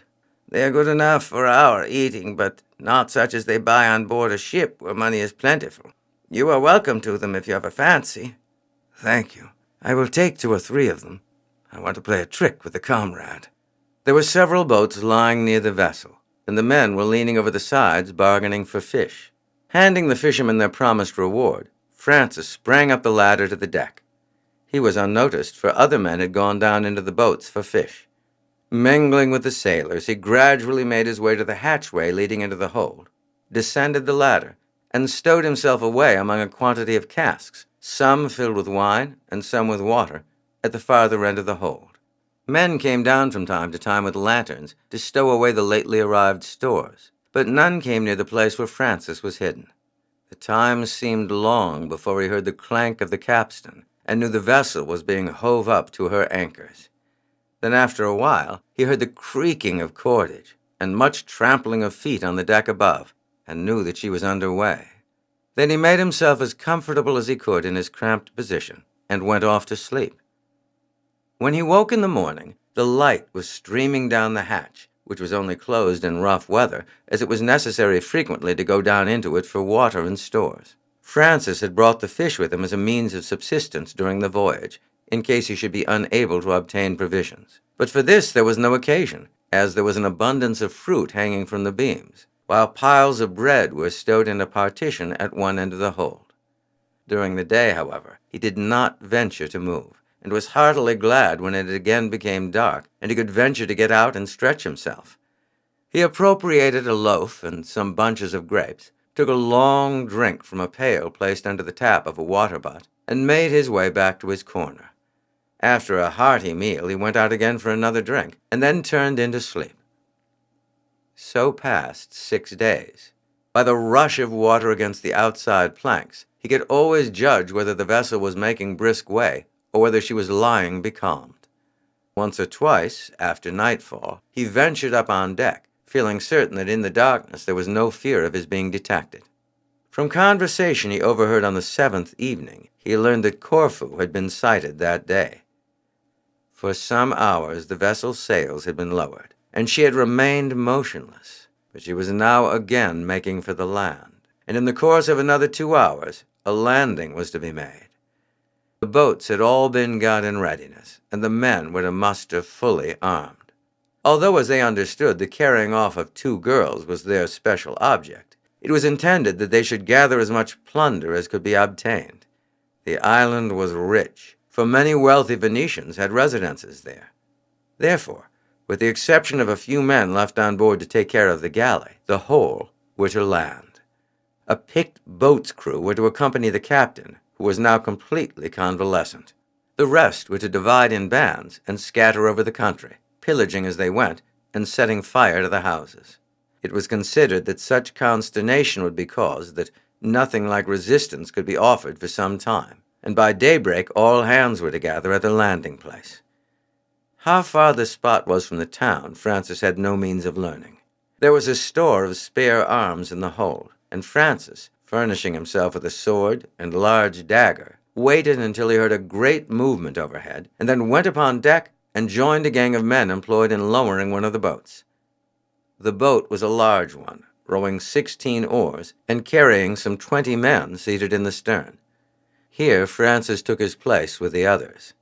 The boat pushed off and waited until 4 others were launched and filled. Then the order was given, and the boats rowed in a body towards the shore. The men landed and formed under their respective officers, 1 man remaining in each boat to keep it afloat. Francis leaped ashore, and while the men were forming up, found no difficulty in slipping away unnoticed. As he did not know where the path was, and was afraid of making a noise, he lay down among the rocks until he heard the word of command to start given. Then he cautiously crept out, and keeping far enough in the rear to be unseen, followed the sound of their footsteps. By the short time which had elapsed between the landing and the start, he had no doubt they were guided by some persons perfectly acquainted with the locality, probably some natives of the island among the mixed crew. Francis had, during his voyage, thought over the course he should pursue on landing, and saw that, ignorant as he was of the country, his only hope was in obtaining a guide who would conduct him to Polani's villa before the arrival of Mocenigo and his band. The fact that the crew were divided into 5 parties, which were to proceed in different directions, and that he did not know which of them was commanded by the captain, added to the difficulty. Had they kept together, he might, after seeing the direction in which they were going, make a detour and get ahead of them. But he might now follow a party going in an entirely wrong direction, and before he could obtain a guide, Mocenigo's band might have gone so far that they could not be overtaken before they reached the villa. There was nothing to do but get ahead of all the parties, in the hope of coming upon a habitation before going far. As soon, therefore, as the last band had disappeared, he started at a run. The country was open, with few walls or fences. Therefore, on leaving the road, he was able to run rapidly forwards, and in a few minutes knew that he must be ahead of the pirates. Then he again changed his course so as to strike the road he had left. After running for about a mile, he saw a light ahead of him and soon arrived at a cottage. He knocked at the door and then entered. The occupants of the room, a man and woman, a lad, and several children, rose to their feet at the sudden entrance of the stranger. "Good people," Francis said, "I have just landed from a ship and am the bearer of important messages to the Signoras Polani. I have lost my way, and it is necessary that I should go on without a moment's delay. Can you tell me how far the villa of Polani is distant?" "It is about 3 miles from here," the man said. "I will give a ducat to your son if he will run on with me at once." The man looked doubtful. The apparel and general appearance of Francis were not prepossessing. He had been 6 days a prisoner in the hold without means of washing. "See," he said, producing a ducat, "here is the money. I will give it to you at once if you will order your son to go with me, and to hurry at the top of his speed." "It's a bargain," the man said. "Here, Rufo, start at once with the signor." "Come along, signor," the boy said, and without another word to the parents, Francis followed him out, and both set off at a run along the road. Francis had said nothing about pirates to the peasants, for he knew that did he do so, such alarm would be caused that they would think of nothing but flight, and he should not be able to obtain a guide. It was improbable that they would be molested. The pirates were bent upon pillaging the villas of the wealthy. Not a word was spoken as they ran along. The lad was wondering in his mind as to what could be the urgent business that could necessitate it being carried at such speed, while Francis felt that every breath was needed for the work he had to do. Only once or twice he spoke to ask how much further it was to their destination. The last answer was cheering. "A few hundred paces farther. There are the lights, signor. They have not gone to bed. This is the door." Francis knocked with the pommel of his sword, keeping up a loud, continuous knocking. A minute or two passed, and then a face appeared at the window above. "Who is it that knocks so loudly at this time of night?" "It is Francisco Hammond. Open instantly. Danger threatens the signoras. Quick, for your life." The servant recognized the voice and ran down without hesitation and unbarred the fastening, but for a moment he thought he must have been mistaken as Francis ran into the lighted hall. "Where are the ladies?" he asked. "Lead me to them instantly." As he spoke, a door standing by was opened, and Signor Polani himself, with the 2 girls, appeared. They had been on the point of retiring to rest when the knocking began, and the merchant, with his drawn sword, was standing at the door when he recognized Francis's voice. They were about to utter an exclamation of pleasure at seeing him, and of astonishment, not only at his sudden arrival, but at his appearance, when Francis burst out, "There is no time for a word. You must fly instantly. Ruggiero Mocenigo is close at my heels with a band of 20 pirates." The girls uttered a cry of alarm, and the merchant exclaimed, "Can we not defend the house, Francisco? I have 8 men here, and we can hold it till assistance comes. Ruggiero has 100, and all can be brought up in a short time. You must fly. They may be here at any moment." "Come, girls," Polani said. "And you too," he went on, turning to the servants whom the knocking had caused to assemble. "Follow us. Resistance would only cost you your lives. Maria, take my hand. Francisco, you see to Julia. Close the door after the last of you and bolt it. It will give us a few minutes before they break in and discover that we have all gone. Which way are the scoundrels coming?" Francis pointed in the direction from which he had come, and the whole party started at a fast pace in the other direction. They had not been gone 5 minutes when a loud and sudden knocking broke on the silence of the night. "It was a close thing indeed, Francisco," the merchant said as they ran along close to each other. "At present, I feel as if I was in a dream, but you shall tell us all presently." They were by this time outside the grounds of the villa, and some of the servants, who knew the country, now took the lead. In a few minutes, the merchant slackened his pace. "We are out of danger now. They will not know in which direction to search for us. and if they scatter in pursuit, we could make very short work of any that might come up with us." "I do not know that you are out of danger," Francis said. 100 men landed. Mocenigo, with 20, took the line to your house. But the rest have scattered over the country in smaller bands, bent on murder and pillage. We had best keep on as fast as we can, until well beyond the circle they are likely to sweep, unless the ladies are tired." "Tired?" Maria repeated. "Why, Julia and I go for long walks every day, and could run for an hour, if necessary." "Then come on, my dears," the merchant said. "I am burning to know what this all means, and I am sure you are equally curious." Accordingly, the party again broke into a run. A few minutes later, one of the servants, looking back, exclaimed, "They have fired the house, Signor. There are flames issuing from one of the lower windows." "I expected that," the merchant said, without looking back. "That scoundrel would, in any case, light it in his fury at finding that we've escaped. But he has probably done so now, in hopes that the light will enable him to discover us. It is well that we are so far ahead, for the blaze will light up the country for a long way round." "There is a wood a little way ahead, Signor," the servant said. "Once through that, we shall be hidden from sight, however great the light." Arrived at the wood, they again broke into a walk. A few 100 yards beyond the wood was some rising ground, from which they could see far over the country. "Let us stop here," the merchant said. "We are safe now. We have placed 2 miles between ourselves and those villains." The villa was now a mass of flames. "Do not concern yourselves," the merchant said. "The house can be rebuilt, and I will see that none of you are the poorer for the loss of your belongings. Now, girls, let us sit down here and hear from Francisco how it is that he has once again been your savior." "Before I begin, Signor, tell me whether there are any ships of war in the port, and how far that is distant from us." "It is not above 6 miles on the other side of the island. We've been going towards it since we left the villa. See, there are flames rising in 3 or 4 directions. The rest of those villains are at their work." "But are there any war galleys in the port?" "Yes. 3 ships were sent here on the report that a Moorish pirate had been cruising in these waters, and that several vessels were missing." "In that case, Signor, there is not a moment to lose. The governor should be informed that the pirate is lying on the opposite coast, and that his crew have landed and are burning and pillaging.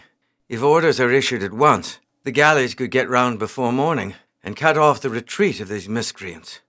"You are quite right," Polani said, rising at once. "We will go on without a moment's delay. The girls can follow slowly under the escort of the servants. Now come along, Francisco. One of you men who knows the road had better come with us. The rest of you keep together.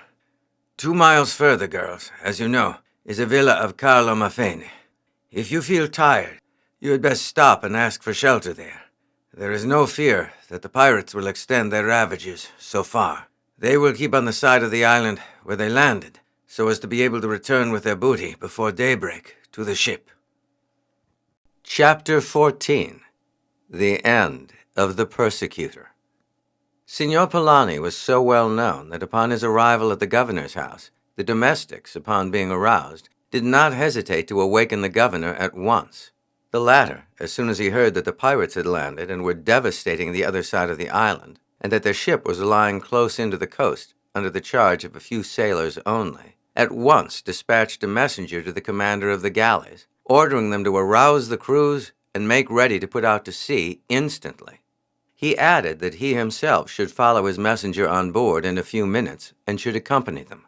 He then issued orders that the bell should toll to summon the inhabitants to arms, and directed an officer to take the command, and to start with them at once across the island, and to fall upon the pirates while engaged in their work of pillage. They were to take a party with them with litters to carry Polani's daughters to the town, and an apartment was to be assigned to them in his palace until his return. While he was issuing this order, refreshments had been placed upon the table, and he pressed Polani and his companions to partake of these before starting. Francis needed no second invitation. He had been too excited at the news he had heard on board the ship to think of eating, and he now remembered that it was a good many hours since he had taken his last meal. He was but a few minutes, however, in satisfying his hunger.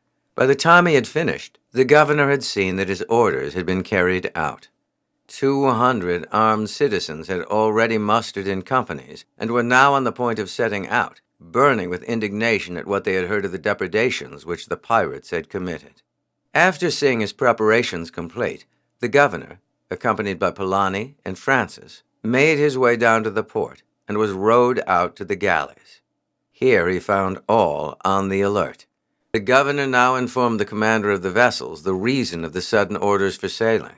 The news was passed to the captains of the other 2 vessels, and in a very few minutes the anchors were weighed and the vessels started on their way.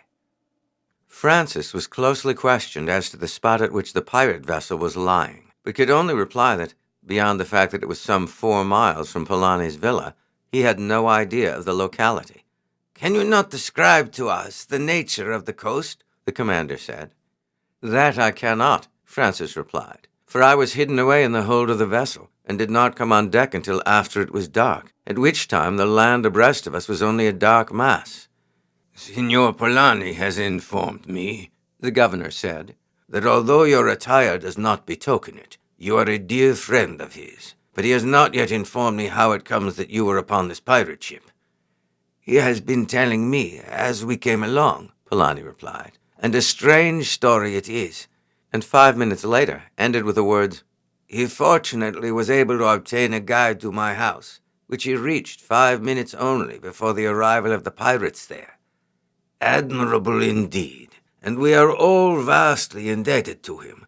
As for Ruggiero Mocenigo, he is a disgrace to the name of a Venetian, and it is sad to think that one of our most noble families should have to bear the brand of being connected with a man so base and villainous. However, I trust that his power of ill-doing has come to an end. Is the vessel a fast one, signor?" "I cannot say whether she sails fast," Francis replied, "but she certainly rows fast." "I trust that we shall catch her before she gets under way," the commander of the galleys said. "Our vessels are not made for rowing, although we get out oars to help them along in calm weather." "What course do you propose to take?" the merchant asked. "When we approach the spot where she is likely to be lying, I shall order the captains of the other 2 ships to lie off the coast, a couple of miles distant and as far from each other, so that they can cut her off as she makes out to sea. We will follow the coastline, keeping in as close as the water will permit, and in this way we shall most likely come upon her. If we should miss her, I shall at the first dawn of morning join the others in the offing, and keep watch till she appears from under the shadow of the land." It was now 3 o'clock in the morning, and an hour later the 3 vessels parted company, and the galley with the governor and commander of the squadron rowed for the shore. When they came close to the land, the captain ordered the oars to be laid in. "The breeze is very light," he said, "but it is favorable, and will enable us to creep along the shore. If we continue rowing, those in charge of the ship may hear us coming, and make out from the land without our seeing them. On a still night like this, the sound of the sweeps can be heard a very long distance." Quietly the vessel made her way along the shore. Over the land the sky was red with the reflection of numerous fires, but this only made the darkness more intense under its shadow, and the lead was kept going in order to prevent them from sailing into shallow water. By the captain's orders, strict silence was observed on board the ship, and every eye was strained ahead on the lookout for the pirate vessel. Presently, all became aware of a confused noise, apparently coming from the land, but at some distance ahead. As they got further on, distant shouts and cries were heard. "I fancy," the governor said to the captain, "the band from the town have met the pirates, and the latter are retreating to their ship." "Then the ship can't be far off," the captain said. "Daylight is beginning to break in the east, and we shall soon be able to make her out against the sky." On getting round the next point, the vessel was distinctly visible. The shouting on the shore was now plainly heard, and there could be no doubt that a desperate fight was going on there. It seemed to be close to the water's edge. "There is a boat rowing off to the ship," one of the sailors said. "Then get out your oars again. She is not more than half a mile away, and she can hardly get under way before we reach her. Besides, judging from the sound of the fight, the pirates must have lost a good many men, and will not be able to man all the oars, even if they gain their ship." The men sat down to their oars with alacrity. Every sailor on board felt it almost as a personal insult that pirates should dare to enter the Venetian waters and carry on their depredations there.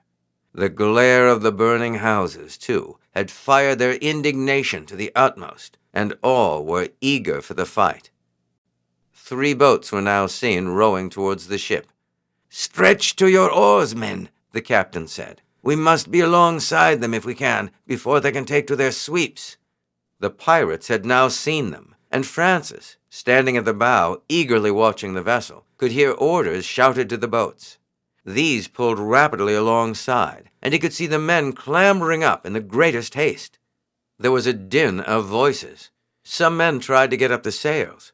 Others got out oars, and the utmost confusion evidently prevailed. In obedience to the shouts of the officers, the sails were lowered again, and all betook themselves to the oars. But scarce a stroke had been pulled before the Venetian galley ran up alongside. Grapnels were thrown, and the crew, seizing their weapons, sprang onto the deck of the pirate. The crew of the latter knew that they had no mercy to expect, and although weakened by the loss of nearly a third of their number in the fighting on shore, sprang from their benches and rushed to oppose their assailants with the desperation of despair. They were led by Ruggiero Mocenigo, who, furious at the failure of his schemes, and preferring death to the shame of being carried to Venice as a pirate and a traitor, rushed upon the Venetians with a fury which, at first, carried all before it. Supported by his Moors and renegades, he drove back the boarders, and almost succeeded in clearing the deck of his vessel.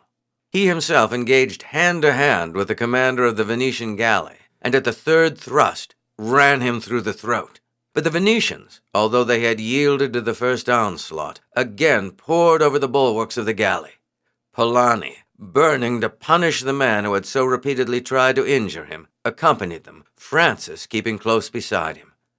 "Ruggiero Mocenigo, traitor and villain, your time has come." Ruggiero started at hearing his name thus proclaimed, for on board his own ship he was simply known as the captain. But in the dim light he recognized Polani, and at once crossed swords with him. "Be not so sure, Polani. Perhaps it is your time that has come." The two engaged with fury. Polani was still strong and vigorous. His opponent had the advantage of youth and activity, but Polani's weight and strength told, and he was forcing his opponent back when his foot slipped on the blood-stained deck. He fell forward, and in another moment Ruggiero would have run him through the body had not the weapon been knocked up by Francis, who, watching every movement of the fight, sprang forward when he saw the merchant slip. "This time, Ruggiero, my hands are free. How about your vengeance now?" Ruggiero gave a cry of astonishment at seeing the lad whom he believed to be lying in chains 500 miles away, facing him. For a moment he recoiled, and then with the cry, "I will take it now," sprang forward. But this time he had met an opponent as active and as capable as himself. For a minute or two they fought on even terms, and then Ruggiero fell suddenly backwards, a crossbow bolt from one of the Venetians on the poop of the vessel having struck him full in the forehead. Without their leader, the spirit of the pirates had fled. They still fought steadily and desperately, but it was only to sell their lives as dearly as possible, and in 5 minutes after the fall of Ruggiero, the last man was cut down, for no quarter was given to pirates.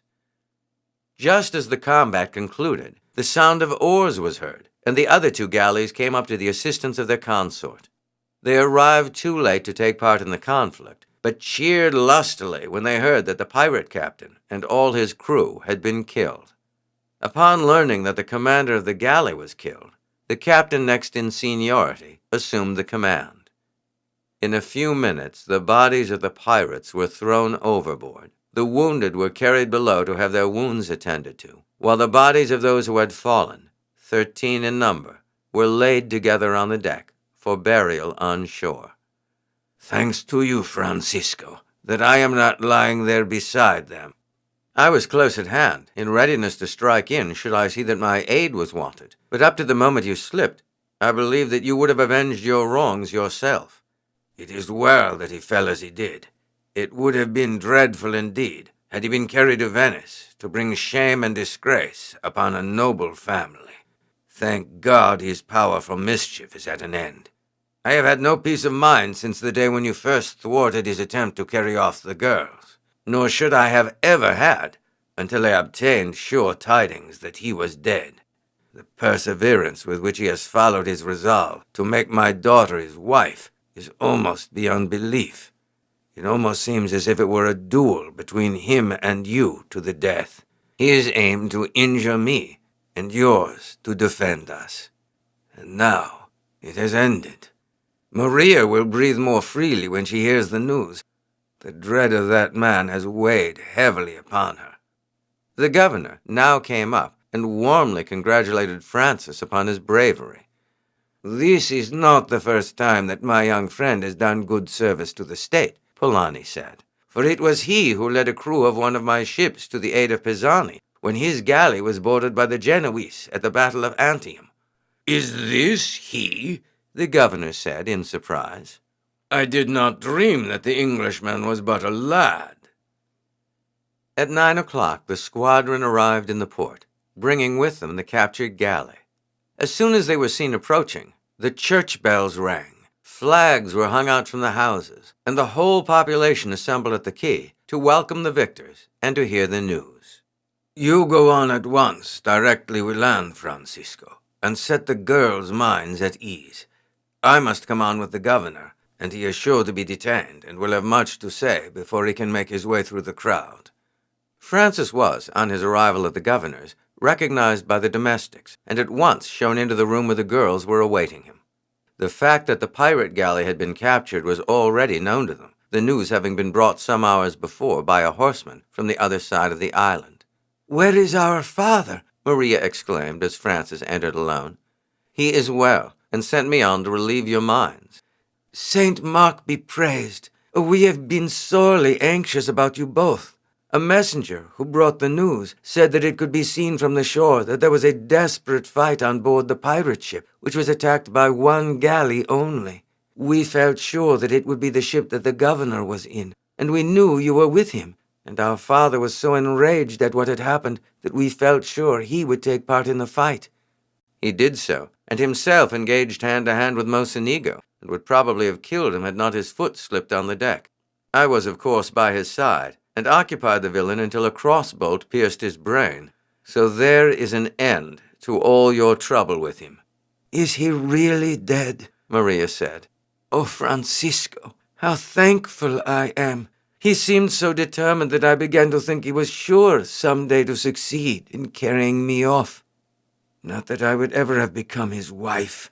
I had vowed to kill myself before that came about."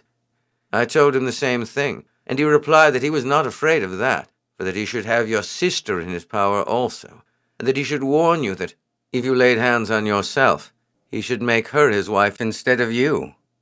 The girls both gave an exclamation of horror.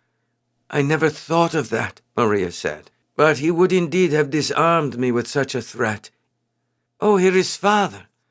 "I have got away sooner than I expected," Polani said as he entered. "The governor was good enough to beg me to come on at once to you. You have heard all the news, I suppose, and know that our enemy will persecute you no more." "We have heard, Papa, and also that you yourself fought with him, which was very wrong and very rash of you." "And did Francis tell you that had it not been for him, I should not be here alive now?" "No, Father. He said that when you slipped, he occupied Ruggiero's attention until the crossbolt struck him." "That is what he did, my dears. But had he not occupied his attention, I should have been a dead man. The thrust was aimed at me as I fell, and would have pierced me had he not sprung forward and turned it aside, and then engaged in single combat with Mocenigo, who, with all his faults, was a skillful swordsman. And yet, as the governor himself said, probably Francisco would have slain him, even had not the combat ended as it did. And now we must have his story in full. I have not heard much about it yet, and you have heard nothing, and I want to know how he managed to get out of the hands of that man, when he had once fallen into them. I will tell you the whole story, Francis said. The girls listened with rapt attention to the story of the capture, the escape, and of his hiding in the hold of the pirate in order to be able to give them a warning in time. Your escape was fortunate indeed, the merchant said when he had finished. Fortunate both for you and for us, for I have no doubt that Mocenigo had intended to put you to a lingering death on his return. As for the girls, nothing could have saved them from the fate he designed for them, save the method which you took of arriving here before him. What are we to do for him, Father? Maria exclaimed. We are not tired of thanking him, but he hates being thanked. If he would only get into some terrible scrape, Julia and I would set out to rescue him at once. But you see, he gets out of his scrapes before we hear of them. It is quite disheartening not to be able to do anything. Francis laughed merrily. It is terrible, is it not, Signora? But if I manage to get into any scrape and have time to summon you to my assistance, be sure I will do so. But you see, one cannot get into a scrape when one chooses, and I must be content while I am away in knowing that I have the good wishes of you and your sister. Do not trouble yourself, Maria, her father said. Some day an opportunity may come for our paying our debts, and in the meantime Francis is content that we should be his debtors. And now, what are you going to do, Papa? I shall sail with you for Venice tomorrow. The governor will be sending one of the galleys with the news of the capture of the pirate, and doubtless he will give us all a passage in her. I shall order steps to be taken at once for rebuilding the villa, and will get it completed by spring, before which time you will be off my hands, young lady, and I shall not be altogether sorry, for you have been a very troublesome child lately. But the trouble is now over, Father. So much the better for Rufino. It will be good news to him that you are freed from the persecution of Ruggiero. On the following day, the party set sail for Venice, where they arrived without adventure. Preparations were at once begun for the marriage of Maria with Rufino Giustiniani, and 6 weeks later, the wedding ceremony took place. Francis did not go to sea until this was over, for when he spoke of a fresh voyage a short time after their return, Maria declared that she would not be married unless he remained to be present. You have got me out of all my scrapes hitherto, Francisco, and you must see me safely through this. As Signor Polani also declared that it was not to be thought of that Francis should leave until after the marriage, he was obliged to remain for it. He was glad, however, when it was over, for he found the time on shore more tedious than usual. The girls were taken up with the preparations for the ceremony, and visitors were constantly coming and going, and the house was not like itself. But even when the marriage was over, he was forced to remain some time longer in Venice. The Genoese fleets were keeping the sea, and Pisani had not, since the Battle of Antium, succeeded in coming up with them. Commerce was at a standstill, for the risk of capture was so great that the merchants ceased to send their ships to sea. The Prophet would not repay us for the risk, Francisco, the merchant said one day when they were talking over it. But as I see that you are longing to be afloat again, you can, if you like, join one of the state galleys which start next week to reinforce Pisani's fleet. The last time Pisani wrote to me, he said how glad he should be to have you with him, and after your service at Antium, I have no doubt whatever that I could procure for you a post as second in command in one of the ships. What do you say? I should certainly like it, Signor, but as you said before, it would be a mere waste of time for me to take service with the state when I am determined upon the vocation of a merchant. I did say that, Francis, and meant it at the time, but at present trade is, as you see, at a standstill, so you would not be losing time, and, in the next place, it is always an advantage, even to a trader, to stand well with the state. You have already, you see, obtained considerable benefit by the action at Antium. I do not say that you would derive any direct benefit, even were you to distinguish yourself again as highly as on that occasion. Still, it is always well to gain the consideration of your fellows and to be popular with the people. Therefore, if you would like to take service with the state until this affair is decided with Genoa and the seas are again open to our ships, I think it will be advantageous to you, rather than not. Then with your permission I will certainly do so, Signor. Of course I should prefer to go as an officer on board one of the ships, but if not, I will go as a volunteer. You need not fear about that, Francis. With my influence and the repute you have gained for yourself, you may be sure of an appointment. Rufino would have commanded one of the ships had it not been for his marriage. Rufino Giustiniani had indeed been most warm in his expressions of gratitude to Francis, to whom the whole family had shown the greatest attention, giving him many presents as a proof of their goodwill and gratitude. I am quite jealous of your English friend, Rufino said one day to Maria. Maria laughed. You must acknowledge it would be very hard to say no to a man who keeps on saving you from frightful peril. But then, you see, a girl can't fall in love with a man who does not fall in love with her. Francisco is so different from us Venetians. He always says just what he thinks, and never pays anyone even the least bit of a compliment. How can you fall in love with a man like that? Of course, you can love him like a brother, and I do love Francisco, as if he were my brother. And does Francis never pay you compliments, Julia? Never, Julia said decidedly. It would be hateful of him if he did. But Maria doesn't object to compliments, Julia. She looks for them as if they were her daily bread. Don't you, Maria?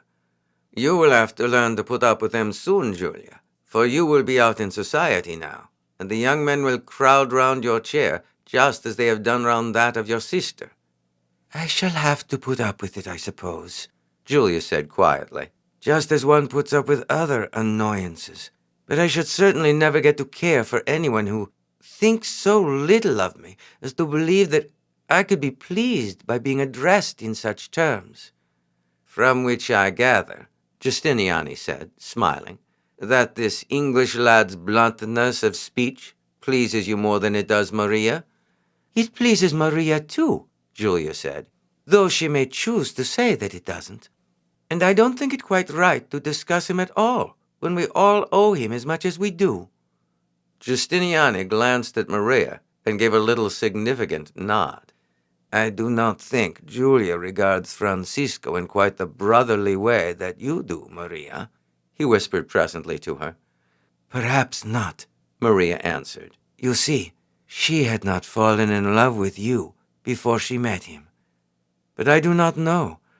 Julia seldom speaks of him when we are alone, and if she did, you don't suppose I should tell you my sister's secrets. The day after his conversation with Francis, Polani handed him his nomination as second-in-command of the Pluto, which he had obtained that morning from the Signory. You will be glad to hear that it is in this ship that Matteo also sails, for Matteo had come home for his brother's wedding. I am very glad of that, Francis said. I wish that poor Giuseppe was also here to go with me. I have already sent orders to my agent in Tunis to spare no pains in discovering to whom the crew of the Naxos were sold. It is unfortunate that so many other captives were sold at the same time, as it will make it so much more difficult to trace our men.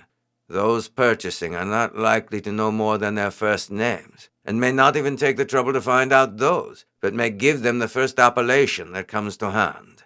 Therefore he has to find out who are now the masters of the whole of the captives sold at the same time, and then to pursue his investigations until he discovers the identity of the men he is looking for. Once he has found this, I promise you there will be no delay. I have ordered him to make the best bargain in each case he can, but that at any rate he is to buy every one of them whatever it may cost.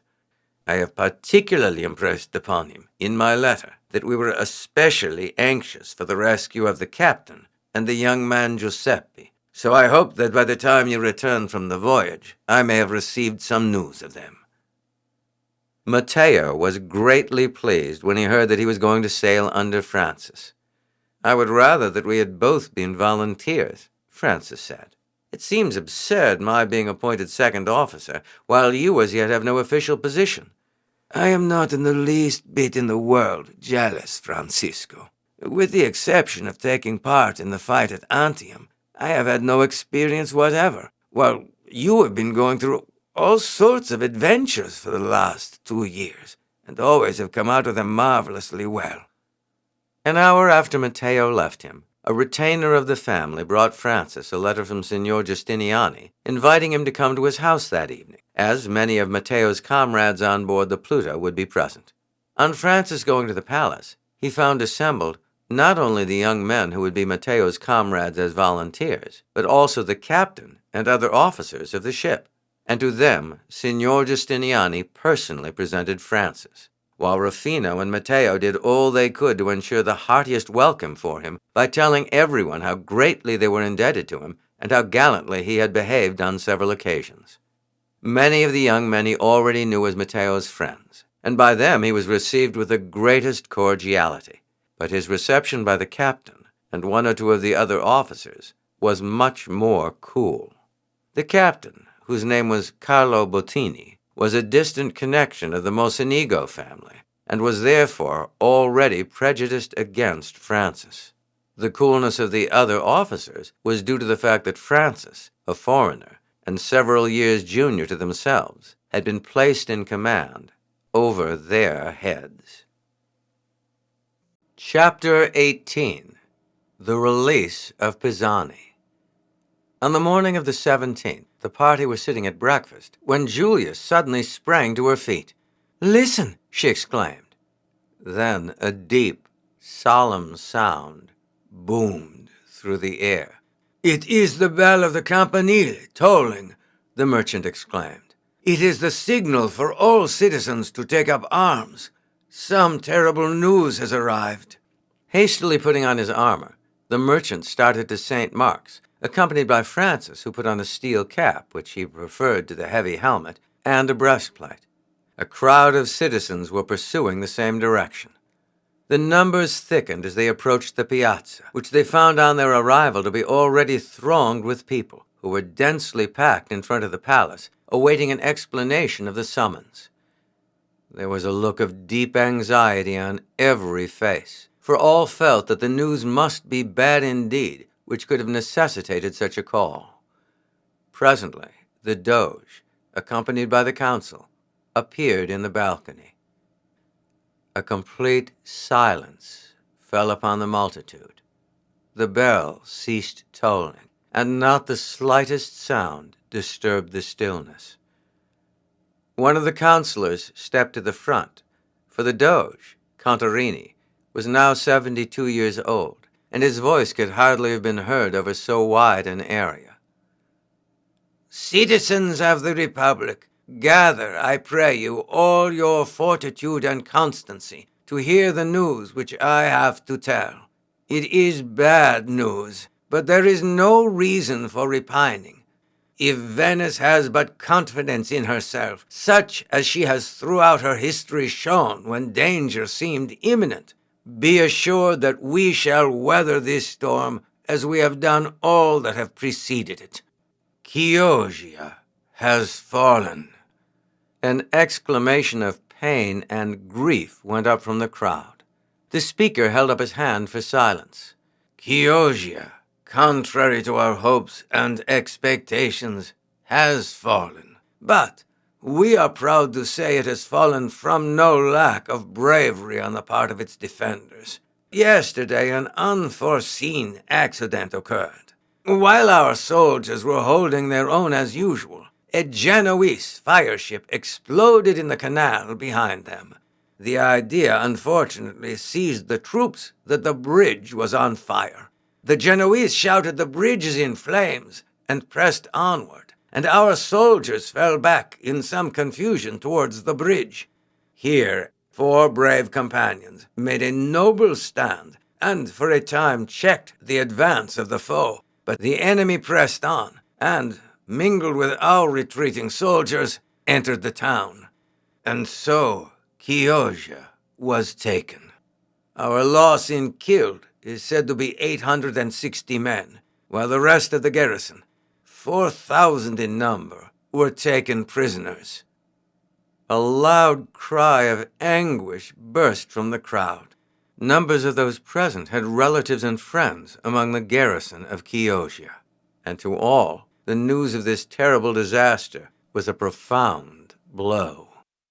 Venice was open now to invasion. In a few hours, the enemy might appear in her canals. The council and the nobles endeavored to dispel the feeling of despair.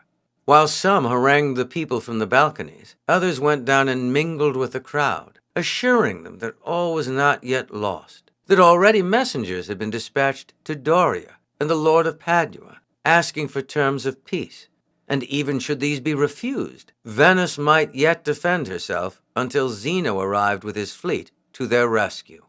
The Doge himself received deputations of the citizens, and by his calmness and serenity did much to allay the first feeling of terror and dismay. The next morning the answer to the overtures was received.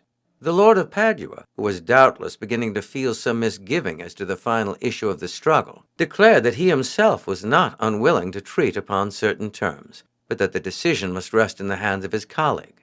Doria, believing that Venice was now in his grasp, rejected the idea of terms with scorn.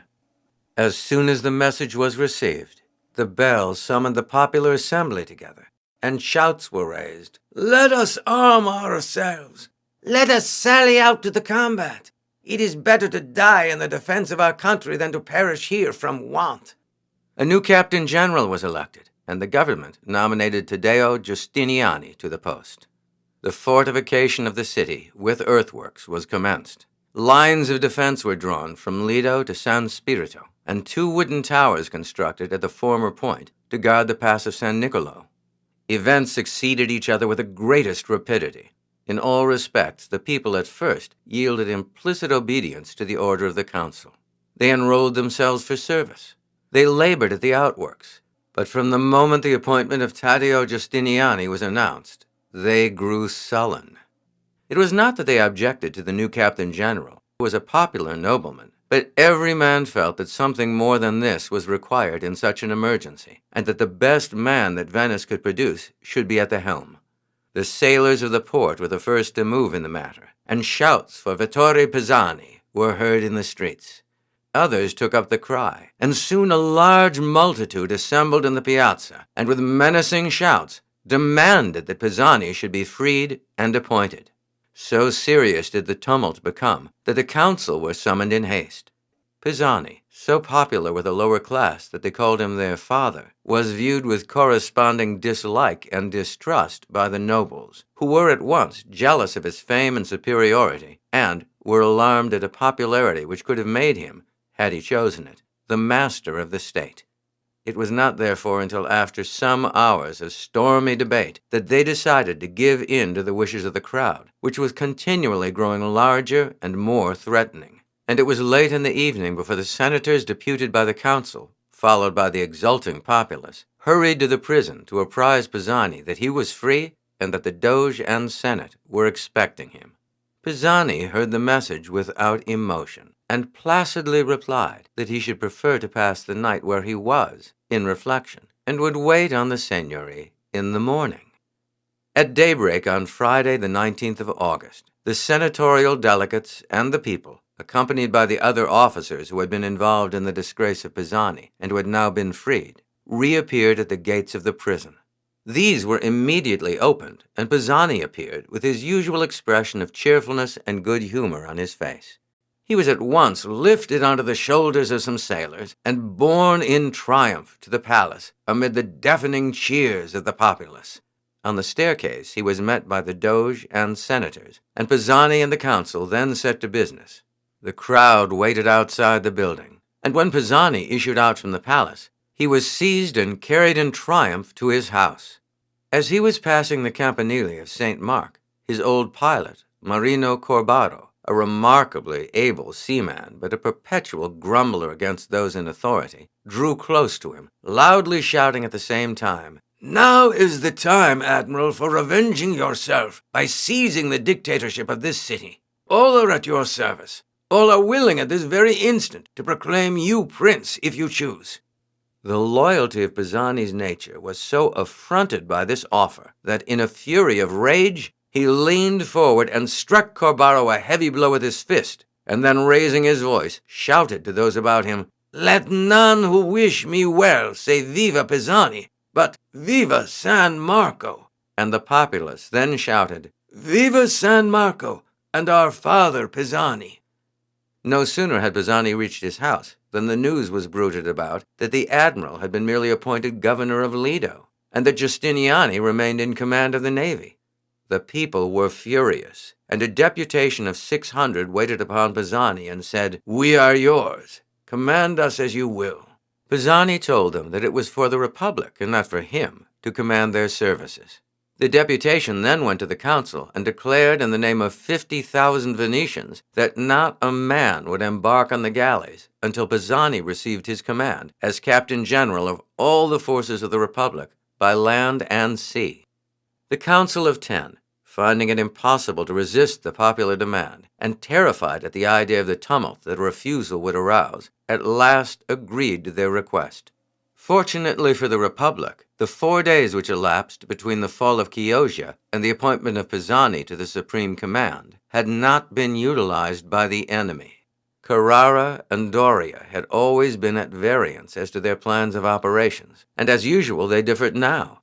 The Lord of Padua urged the necessity for following up their success by an instant attack upon Venice, while Doria insisted upon carrying out his original plan and trusting as much to starvation as to military operations. He, however, gradually pushed forward 2 outposts at a distance of 3 miles from Venice and erected a battery, many of whose shot fell at San Spirito.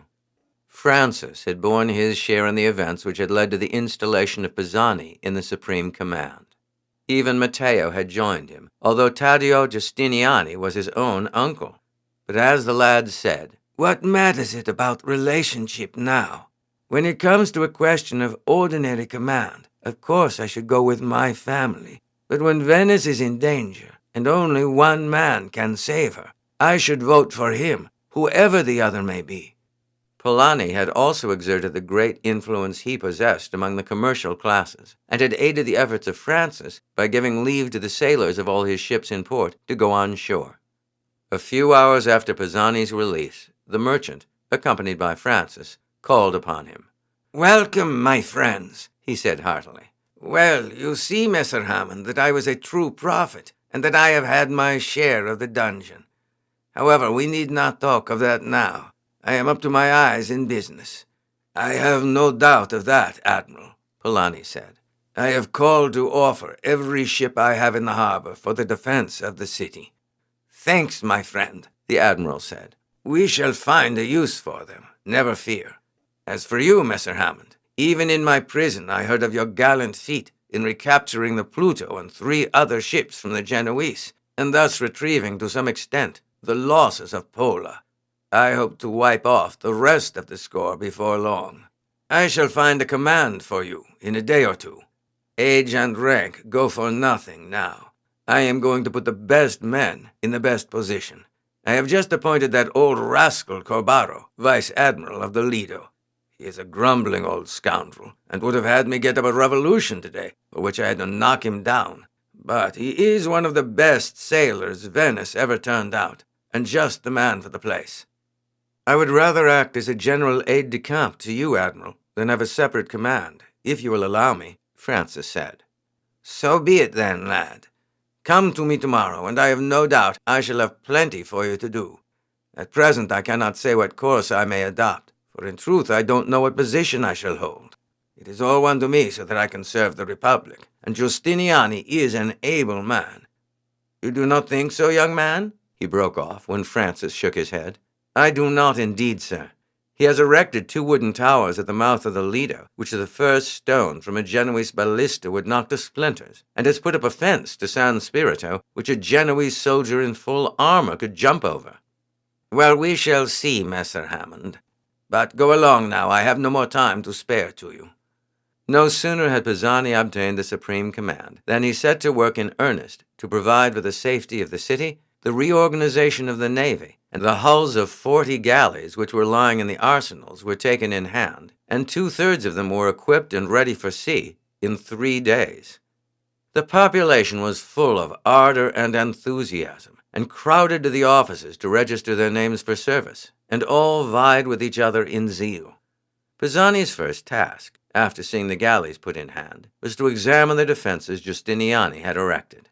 He at once pronounced the 2 wooden towers, of which Francis had spoken so disrespectfully, to be utterly useless, and ordered 2 tall towers of solid masonry to be erected in their stead. Giustiniani was indignant at this condemnation of his work, and he and his friends so worked upon the minds of those who were to carry out the work that they laid down their tools and refused to embark upon such useless operations. The news was brought to Pisani by one of his friends, and, starting in his gondola, he was soon upon the spot.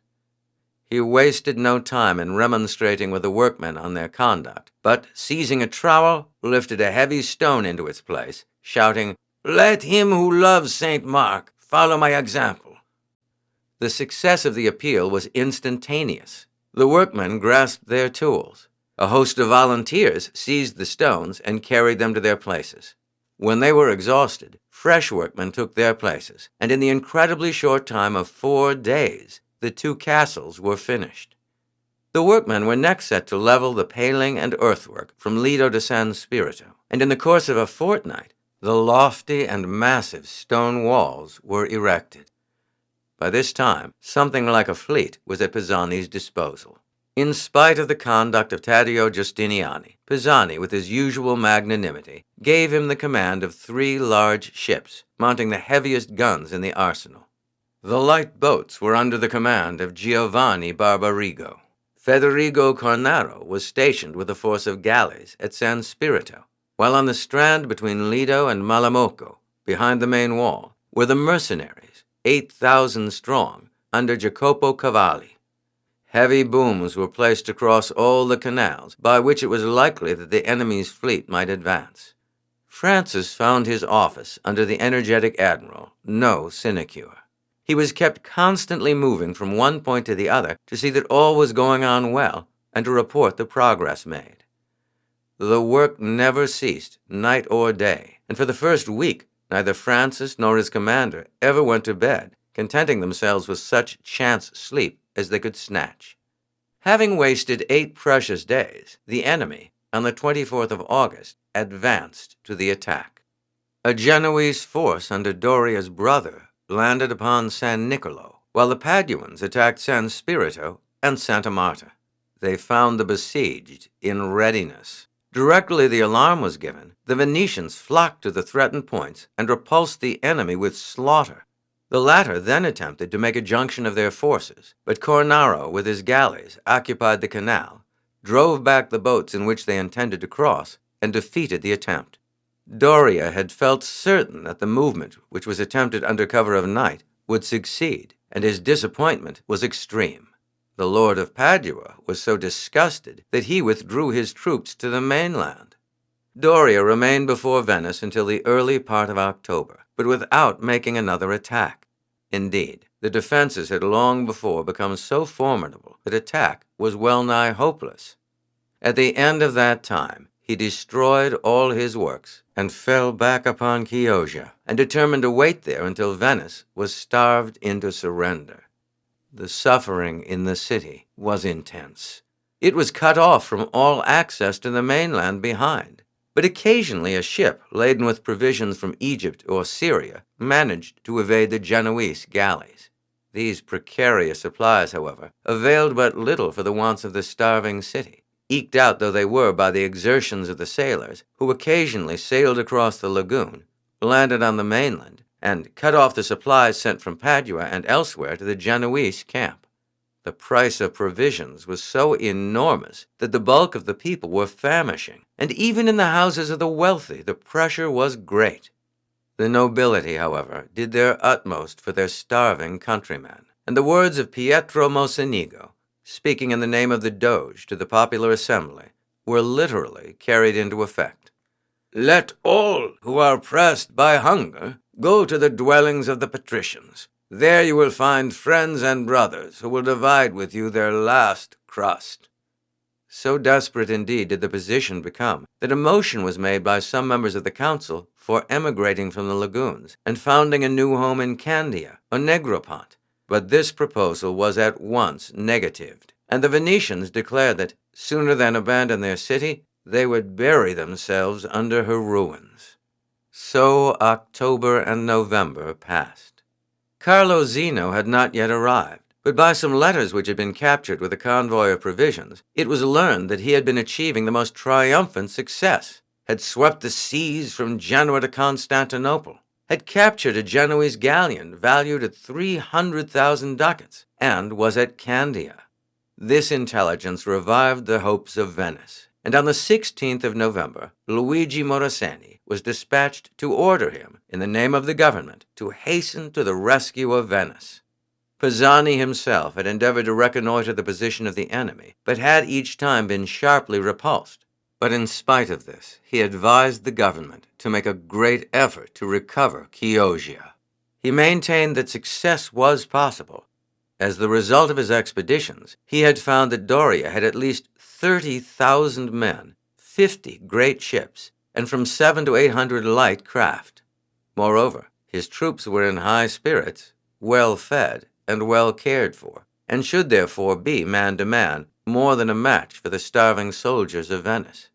Nevertheless, there was a possibility of success, as Zeno would doubtless arrive by the time the siege had fairly commenced. After much debate, the council determined that the undertaking should be attempted. To stir the people to the utmost exertion, the Senate, on the 1st of December, published a decree that the 30 plebeians who should most liberally meet the urgent necessities of the state by the proffer of their persons or estates should, after peace was made, be raised to the rank of nobility and summoned to the great council. That 35,000 ducats of gold should be distributed annually among those who were not elected and their heirs forever.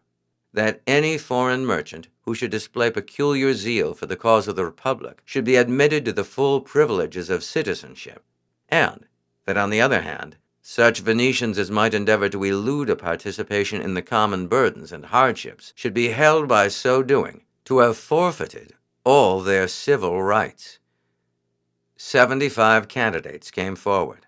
Some offered money, some personal service, or the service of their sons and relatives. Some presented galleys and offered to pay their crews. Immense efforts were made, and by the 21st of December, 60 ships, 400 boats of all sizes, and 34 war galleys were equipped. The Doge, although just 73 years old, signified his wish to assume the supreme command of the expedition, Pisani acting as his lieutenant and admiral. During the long weeks the siege continued, Francis saw little of the Polanis, his duties keeping him constantly near Pisani, sleeping in his house in readiness for instant service. Maria had returned to her father's house, for her husband was in command of the outpost nearest to the enemy, and was therefore constantly away from home. Maria's spirits were higher than ever. Julia, too, kept up her spirits, and no one would have thought, listening to the lively talk of the two girls with their father and Francis, that Venice was besieged by an overwhelming force and reduced to the direst straits by hunger. The greater part of Polani's ships were now in the service of the state. Those which remained were constantly engaged in running across to the Dalmatian coast and bringing in cargoes of provisions through the cordon of the Genoese galleys. The light gondola, which, after being repaired, had been lying for 2 years under cover in Messer Polani's yard, had again been made useful. Giuseppe had returned to his old work, and he and another powerful oarsman made the light boat fly through the water, as Francis carried the orders of the admiral to the various posts. He had also been in it upon several of the reconnoitering expeditions in the canals leading to Chioggia, and although hotly chased, he had on each occasion left his pursuers behind. The evening before the expedition was to start, Pisani said to him, "I wish that you would make an excursion for me tonight and find out, if you can, whether the enemy have moved their position since the last time I reconnoitered them. I particularly wish to learn if they have strong forces near the outlets of the channels of Chioggia and Brondolo and the Canal of Lombardy. Do not push your adventure too far. Run no risk if you can help it." Francis at once accepted the commission and left the admiral in order to make his preparations. "Giuseppe," he said as he took his place in the boat, "I want you to find for me, for service tonight, a gondolier who is a native of Chioggia and who knows every foot of the country round and every winding of the canals. He must be intelligent and brave, for the risk will be no slight one." "I think I know such a man, Messer Francisco." "Go and fetch him, Giuseppe, and if you can find one or two old fishermen of Chioggia, bring them also with you. I want to gain as much information as possible regarding the country." "Is it true that the fleet starts tomorrow, Francisco?" Maria asked as he entered. "Everyone says so." "It is quite true. The orders have been all issued, and you may rely upon it that we are going to sea." "And when will you return?" "That's another matter altogether. It may be a week, it may be 3 months." "But I thought we were going to fight the Genoese galleys." "Certainly we shall not do so if we can help it. They are vastly stronger than we are, but I do not know that we need fear them for all that." "What do you mean, Francisco? You do not mean to fight. They are vastly stronger than you are, and yet you do not fear them. You are not given to speaking in riddles, but you have puzzled me this time." "Well, I will explain myself a little, but you must remember that it is a secret." "Julia, come and sit quite close, so that he can whisper it into our ears, and even the walls shall not hear it. Now, sir, explain yourself." "I will explain it without telling you. Have you not gone to see African lions, who are very much stronger and fiercer than yourself, and yet you did not fear them?" "Because they have been in cages." "We do not mean to fight the Genoese fleet if we can help it, but we are going to try to put them in a cage, and then we shall not be afraid of them." "How can you put Genoese galleys in a cage?" "Pisani's intention is, if possible, to close all the entrances to the canals round Chioggia. Thus, not only will the Genoese galleys be unable to sally out to attack us, but the whole of the Genoese army will be cooped up, and we shall then do to them what they have been doing to us, namely, starve them out." "Capital," Maria said, clapping her hands. "Your Pisani is a grand man, Francisco. But in the game of starving out, are we likely to win? The contest will not be even, for they start on it full men and strong, while our people are half-starved already." "I do not regard success as certain, and Pisani himself acknowledges the chances are very great against us. Still, it is possible, and as nothing else seems possible, we are going to attempt it." Polani looked grave when he heard of the mission which Francis was going to undertake. Julia's bright color fled at once. "You have no right to be always running into danger, Francisco. You are not a Venetian, and there is no reason why you should be always running risks greater than those which most Venetians are likely to encounter. You ought to think of us who care for you, if you don't choose to think of yourself." "I did not volunteer for the service. I was asked by the admiral to undertake it, and even had I wished it, I could hardly have refused. He particularly ordered me to run no unnecessary risks." "But you know very well that you will run risks, and put yourself in the way of danger. You should tell him not to go, Father." "I cannot do that, for the service he has undertaken is a very important one to Venice. Everything depends upon the success of Pisani's attempt, and undertaken as it is, against great odds, it is of the utmost importance that there should be no mistake as to the position of the enemy. He must carry out his orders. If you will come into my room, Francisco, I will give you a chart of the passages around Chioggia. You can study that, and you will then the better understand the information you may receive from the men you are expecting." Half an hour later, Giuseppe arrived with the gondolier he had spoken of, and 2 old fishermen, and from their explanations, and a study of the map, Francis gained an exact idea of the localities. From his previous expeditions, he had learned where the Genoese were generally posted, and something of the strength of the forces at the various points. In truth, they kept but a careless watch. Feeling convinced that the Venetians possessed no forces capable of attacking him, and that their surrender must now be a matter of a few days only, Doria took no precautions. His troops were all quartered in the houses of Chioggia, his galleys moored alongside its quays, and the utmost he did was to post small bodies of men with rowboats at the entrances to the passages from the sea and up the lagoons.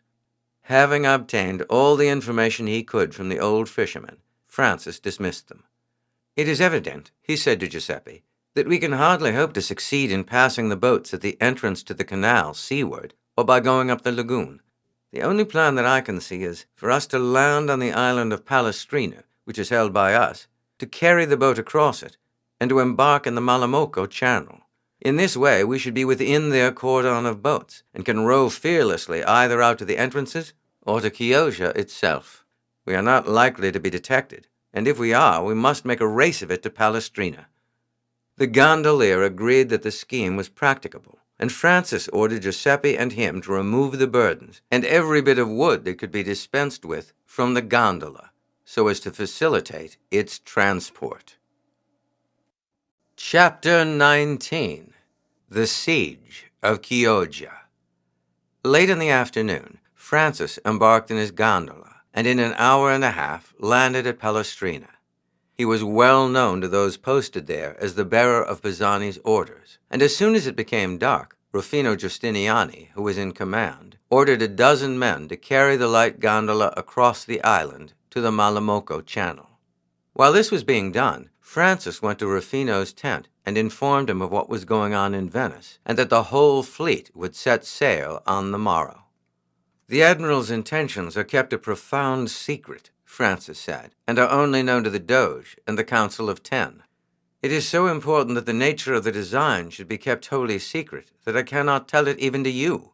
"You are quite right, Francisco, nor do I wish to know it, though I would wager that Maria and her pretty sister have some inkling of what is going on." Francis laughed. "The signoras are good enough to treat me as a brother, and I will not affirm that they have not obtained some slight information." "I will warrant they have," Rufino said. Here is Matteo. He has been out posting the sentries for the night." The two friends had not indulged in a talk for some weeks, though they had occasionally met when Francis paid one of his flying visits to the island. "I have just seen your boat being carried along," Matteo said as he entered the tent. "What are you going to do? Scout among the Genoese? It is a capital idea, your bringing the boat across the island. You are always full of good ideas, Francis. At the present time especially, the only ideas that come into my mind are as to the comfortable meals I will eat when this business is over. I never thought I cared much for eating before, but since I have had nothing but bread, and not enough of that, and an occasional fish, I have discovered that I am really fond of good living. My bones ache perpetually with lying on the bare ground, and if I escape from this without being a cripple for life from rheumatism, I shall consider myself lucky indeed. You are a fortunate fellow, Francisco, spending your time in the Admiral's comfortable palace, or flying about in a smooth-rowing gondola." "That is one side of the question, certainly," Francis said, laughing. "But there is a good deal of hard work, too." "Still, I think you have the best of it. If the Genoese would come sometimes and try and drive us off the island, there would be some excitement. But except when the Admiral wishes a reconnaissance, or Barbarigo's galleys come down and stir them up, there is really nothing doing here." "That ought to suit you exactly, Matteo, for never but once did I hear you say you wanted to do anything." "When was that?" Rufino asked, laughing. "Matteo conceived a violent desire to climb Mount Etna," Francis said, "and it needed all my arguments to prevent his leaving the ship while she was loading and starting to make the ascent. I would have done it if I had begun. I have a large store of energy, only at present I have had no opportunity of showing what I am made of. And now, how do you intend to proceed, Francisco? Have you any plan?" "None at all. I simply want to assure myself that the galleys are all in their usual places, and that the Genoese are making no special preparations against our coming." "I have seen no unusual stir," Rufino said. "Their ships, as far as one can see their masts, seem all in their usual position. I fancy that since Barbarigo carried off 2 of them, they have put booms across the channels to prevent sudden attacks. Their galleys keep a sharp lookout at night, and you certainly would not have succeeded in passing them had you not hit upon this plan of carrying your boat over." Your greatest danger will be at first. When once you have fairly entered the inner canals, you are not likely to be suspected of being an enemy. They will take you for a Chiosian fisherman out late. Otherwise you would be detected, for the Genoese boats are, of course, quite different to ours, and even in the dark they would make out that you belong to the lagoons. Ah, here is supper. It is not often that I should have anything to offer you, but one of my men managed to catch 3 or 4 fish today and sold them to me at about their weight in silver. However, I have some good wine from my own cellars, and a man who has good wine, fish, and bread can do royally, whatever this grumbling brother of mine may say. Half an hour later, a soldier brought the news that the gondola was in the water, and Francis bade adieu to his friends and started at once. "Row slowly and quietly," he said as he took his seat. "Do not let your oars make the slightest splash in the water until we are well across to the opposite shore. They may have a guard boat lying in the channel." The light craft made her way noiselessly across the water. Once or twice they heard the sound of oars as some Genoese galley passed up or down, but none came near enough to perceive them, and they crossed the main channel and entered one of the numerous passages practicable only for boats of a very light draught, without being once hailed. A broad, shallow tract of water was now crossed, passable only by craft drawing but a few inches of water. Then again they were in a deeper channel, and the lights of Chioggia rose but a short distance ahead. They paused and listened now, for they were nearing the ship channel, and here the enemy would, if anywhere, be on the alert. Coming across the water, they could hear the sound of voices and the dull noise made by the movement of men in a boat. "Those are the galleys watching the boom, I expect," Francis said. "Now, Filippo, we can move on. I suppose there is plenty of water across the flats for us to get into the channel without going near the boom." "Plenty for us, signor. But if the boom goes right across the channel, heavy rowboats would not be able to pass. There are few shallower places in the lagoons than just about here. It may be that in 1 or 2 places even we might touch." At last Filippo said, "We are in the deep channel now, signor. The boom is right astern of us. The town is only a few hundred yards ahead." "Then we shall be passing the Genoese galleys directly.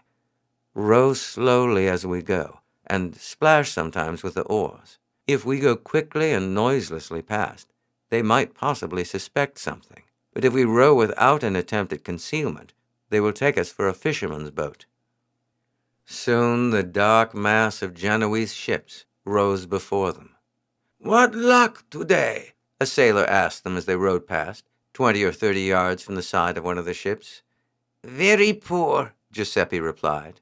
"I think your ships and the boats lying about have frightened the fish away from this end of the lagoons." It was half a mile before they passed the last of the crowd of vessels. "Would you like me to land here, signor?" Filippo said. "There would be no danger in my doing so. I can make my way through the streets to the house of some of my relatives and find out from them whether there are any fresh movements among the Genoese. I am sure not to go many yards before I run against someone I know." "I think it will be a very good plan, Filippo. We will lie under the bank here and wait your return." It was not more than 20 minutes before the gondolier was back. "I have spoken to 3 men I know, signor. They are agreed that there are no movements among the enemy, and no one seems to have an idea that the Venetians are about to put to sea. I was cautious not to let drop a word on the subject." "That is excellent," Francis said. "Now we will row out to the sea mouths of the channels to assure ourselves that no ships are lying on guard there. A few may have taken up their station there without attracting notice among the townspeople." The opening of the passage known as the Canal of Lombardy was first visited. To gain this, they had to retrace their steps for some distance and to row through the town of Chioggia, passing several boats and galleys, but without attracting notice. They found the mouth of the canal entirely unguarded, and then returned and rowed out to the mouth of the second passage. Some blazing fires on the shore showed that there were parties of soldiers here, but no ships were lying anywhere in the channel. They determined that, as no watch seemed to be kept, it would be shorter to row on outside the islands and to enter by the third passage to be examined, near Palestrina. Here, however, the Genoese were more on the alert, as the Palestrina shore was held by the Venetians. Scarcely had they entered the channel when a large rowboat shot out from the shadow of the shore and hailed them. "Stop rowing in that boat! Who are you that are entering so late?" "Fishermen," Filippo shouted back, but without stopping rowing. "Stop till we examine you. It is forbidden to enter the channel after dark." But the gondoliers rowed steadily on until ahead of the boat coming out, and its angry officer shouted threats against the fugitives and exhorted his men to row their hardest. "There are 2 more boats ahead, signor. One is a good deal further out than the other, and I don't think we shall gain Palestrina." "Then make for the nearer shore till we have passed them." The boat whirled off her course and made towards the shore. The Genoese galleys ahead at once made towards them, but the craft could not keep up with the racing gondola, and it crossed ahead of them. In another 5 minutes' rowing, the 3 galleys were well astern, and the gondola again made out from the shore, her head pointed obliquely towards Palestrina. "We are out of the channel now," Filippo said, "and there will not be water enough for them to follow us much further." A minute or two later, a sudden shout proclaimed that the nearest of their pursuers had touched the ground. A few minutes later, the light craft touched the mud a few yards distant from the shore. "Is that you, Francisco?" a voice which Francis recognized as Matteo's asked. "All right, Matteo," he replied. "No one hurt this time." "I have been on the lookout for you the last hour. I have got a body of my men here in case you were chased. We heard the shouting and guessed it was you." "There is a chance for you to take a prize. A galley rowing 12 or 14 oars is in the mud a few hundred yards out. She was chasing us and ran aground when at full speed, and I imagine they will have some trouble in getting her off." "I hear them. Come along, lads. The night is cold, and I don't suppose the water is any warmer, but a skirmish will heat our blood." Matteo, followed by a company of some 40 men, at once entered the water and made in the direction of the sounds. 5 minutes later, Francis heard shouts and a clashing of weapons. Matteo and his band soon returned with the prisoners. "What? Have you waited, Francisco? I thought you would be on the other side of the island by this time." "I was in no particular hurry, Matteo. And besides, I want my boat, and although 2 men can lift her easily enough, she would be a heavy weight to carry so far." "You shall have a dozen, Francisco. It is owing to you we have taken these prisoners, and that I have had my first bit of excitement since I came out here. Sergeant, here are a couple of ducats. When you have given the prisoners into safe custody, spend the money in wine for the company." "The water is bitterly cold, I can tell you, Francisco. But come along to my brother's tent. A glass of hot wine will do us both good, and it will be an hour before your boat is in the water again. Indeed, I don't see the use of your starting before daybreak." "Nor do I, Matteo, but I must go nevertheless. Pisani knows how long it will take me to get to Chioggia and return, and will then be expecting me back. Moreover, Polani and his daughters will be anxious about me." "Oh, you flatter yourself they will be lying awake for you, thinking over your dangers. Well, there's nothing like having a good idea of one's self." Francis joined in the laugh. "Oh, there is your brother's tent. I see there is a light burning, so I suppose he has not gone to bed yet." "All the better. We shall get our hot wine all the quicker. My teeth are chattering so." Francis was warmly welcomed by Rufino Giustiniani. The embers of a fire outside the tent were soon stirred together, and in a few minutes the wine was prepared. In the meantime, Francis had been telling Rufino the incidents of his trip. In half an hour, the message came that the gondola was again in the water, and Francis was soon on his way back to the city. "I was beginning to be anxious about you," was Pisani's greeting. "What have you discovered?" "The Genoese have no idea that you are going to put to sea. Their ships and galleys are, as usual, moored off the quays of Chioggia. The entrance to the Canal of Lombardy and the other passages are both quite open, and there appear to be no troops anywhere near. Except near Palestrina, they have rowboats watching the entrance, but no craft of any size. There are a few troops there, but so far as I could judge by the number of fires, not more than 200 men or so." "Your news is excellent, Francisco. I will not ask you more now. It is 3 o'clock already, so get off to bed as soon as you can. You can give me the details in the morning." The gondola was still waiting at the steps, and in a few minutes Francis arrived at the Palazzo Polani. A servant was sleeping on a bench in the hall. He started up as Francis entered. "I have orders to let my master know as soon as you return, signor." "Pray him not to disturb himself, as I can tell him what has taken place in the morning." Polani, however, at once came to Francis's room. "Thank heaven you have returned safe to us, my boy," he said. "I have just knocked at the girls' doors to tell them of your return, and by the quickness with which they answered, I am sure that they, like myself, have had no sleep. Have you succeeded in your mission?" "Perfectly, signor. I have been to Chioggia itself, and to the entrances of the 3 passages. There is every prospect of our succeeding tomorrow." "All that is good, but to me just at present, the principal thing is that you have got safely back. Now I will not keep you from your bed." The sun was high before he woke. He hurriedly dressed and went downstairs. "I have seen the Admiral," Polani said as he entered, "and told him that you were sound asleep, and I did not intend to wake you. He said, quite right, you need not hurry over your breakfast. The girls are dying to hear your adventures." As he took his breakfast, Francis gave the girls an account of his expedition. "And so you saw Ruffino," Maria said. "Is he very uncomfortable?" "Not very, signora. He has a good tent, some excellent wine, an allowance of bread which might be larger, and occasionally fish. As he has also the gift of excellent spirits, I do not think he is greatly to be pitied, except, of course, for his absence from you."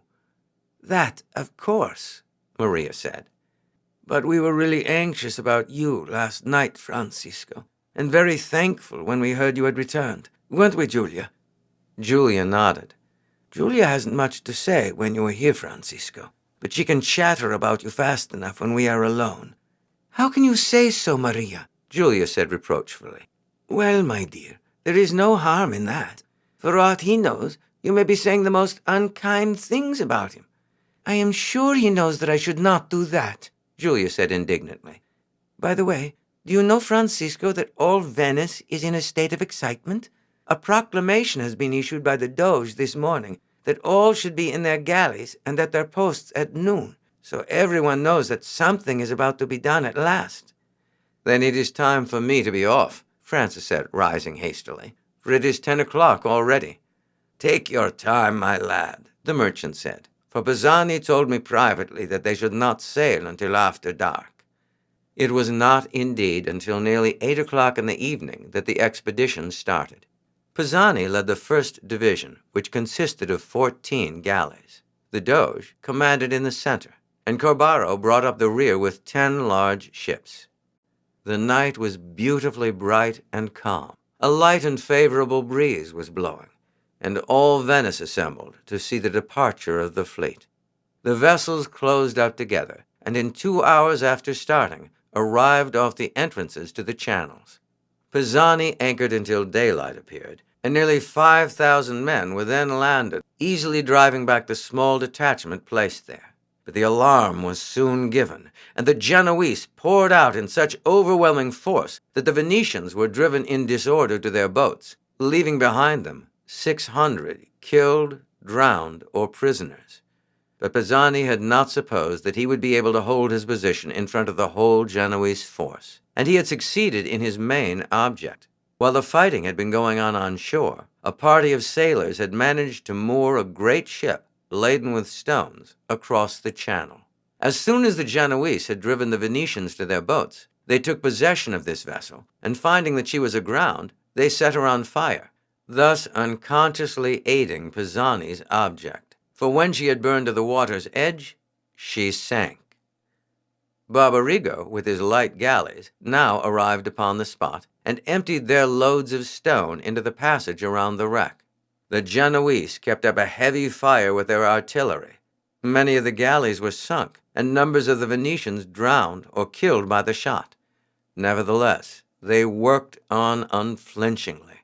As soon as the pile of stones had risen sufficiently for the men to stand upon them, waist deep, they took their places upon it and fixed heavy chains, binding the whole together. The work was terribly severe. The cold was bitter.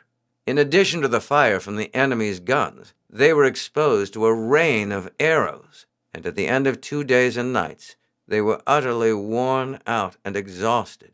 Pisani, who had himself labored among them in the thickest of the danger, strove to keep up their spirits, and on the night of the 24th, the channel of Chioggia was entirely choked from shore to shore.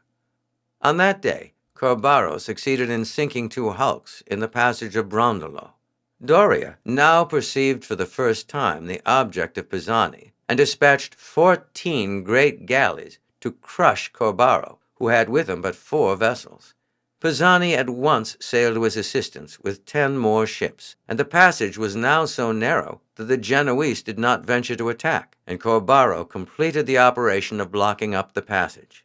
The next day, the Canal of Lombardy was similarly blocked, and thus, on the 4th day after leaving Venice, Pisani had accomplished his object and had shut out the Genoese galleys from the sea.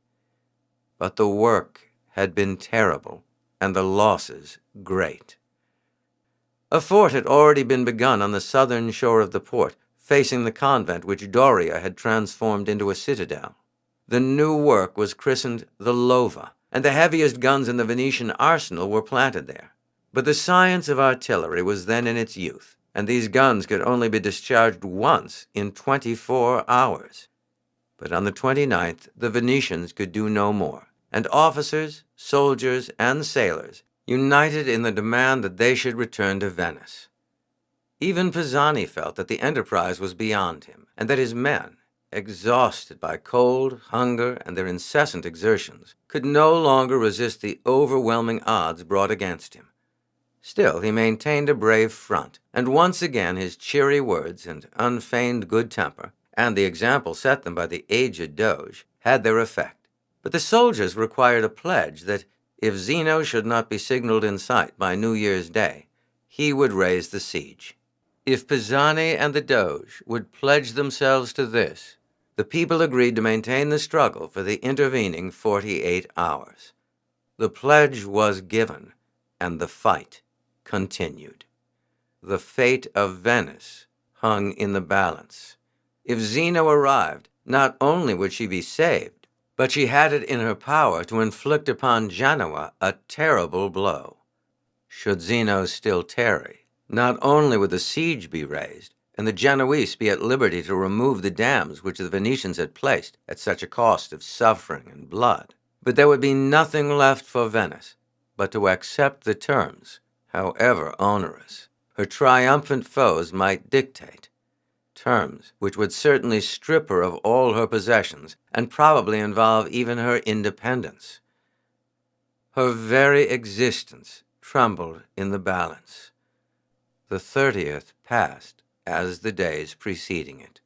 There was but little fighting, for the Genoese knew how terrible were the straits to which Venice was reduced, and learned from the prisoners they had taken that in a few days at the outside, the army besieging them would cease to exist.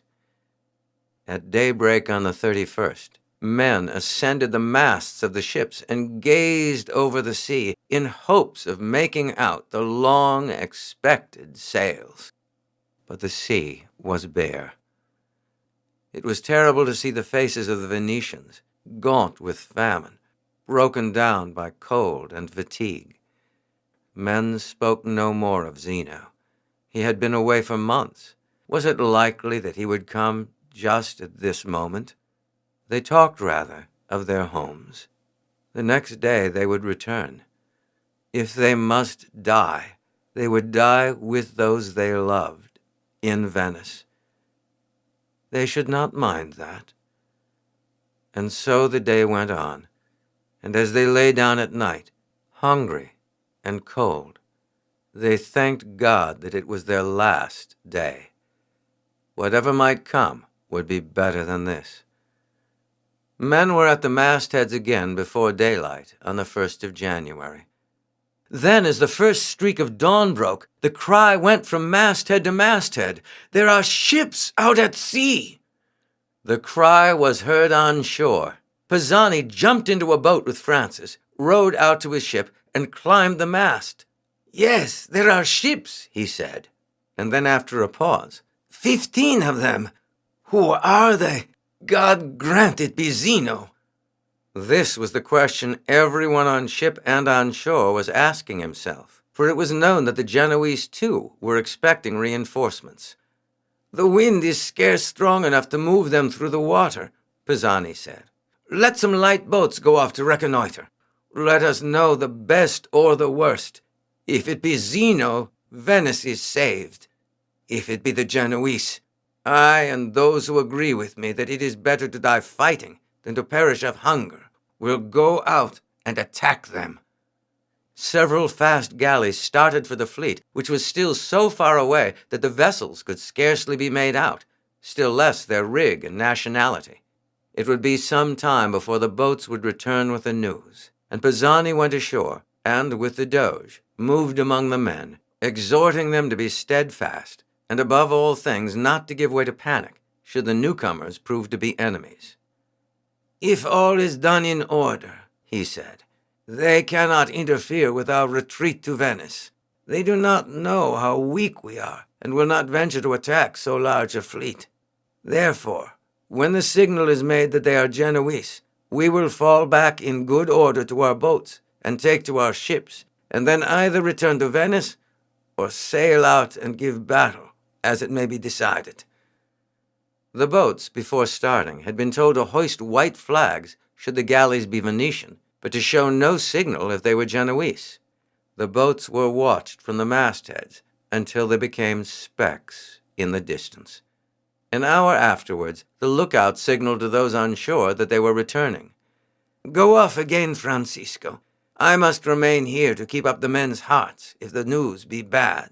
And the moment the lookouts can say with certainty whether the boats carry a white flag or not, hoist the Lion of St. Mark to the masthead, if it be Zeno.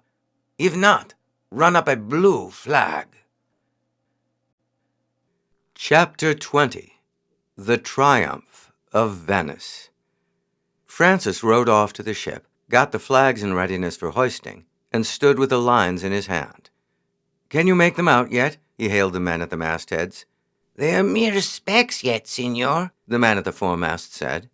The other did not reply at once, but presently he shouted down, "Far as they are away, Signor, I am almost sure that one or two of them at least have something white flying."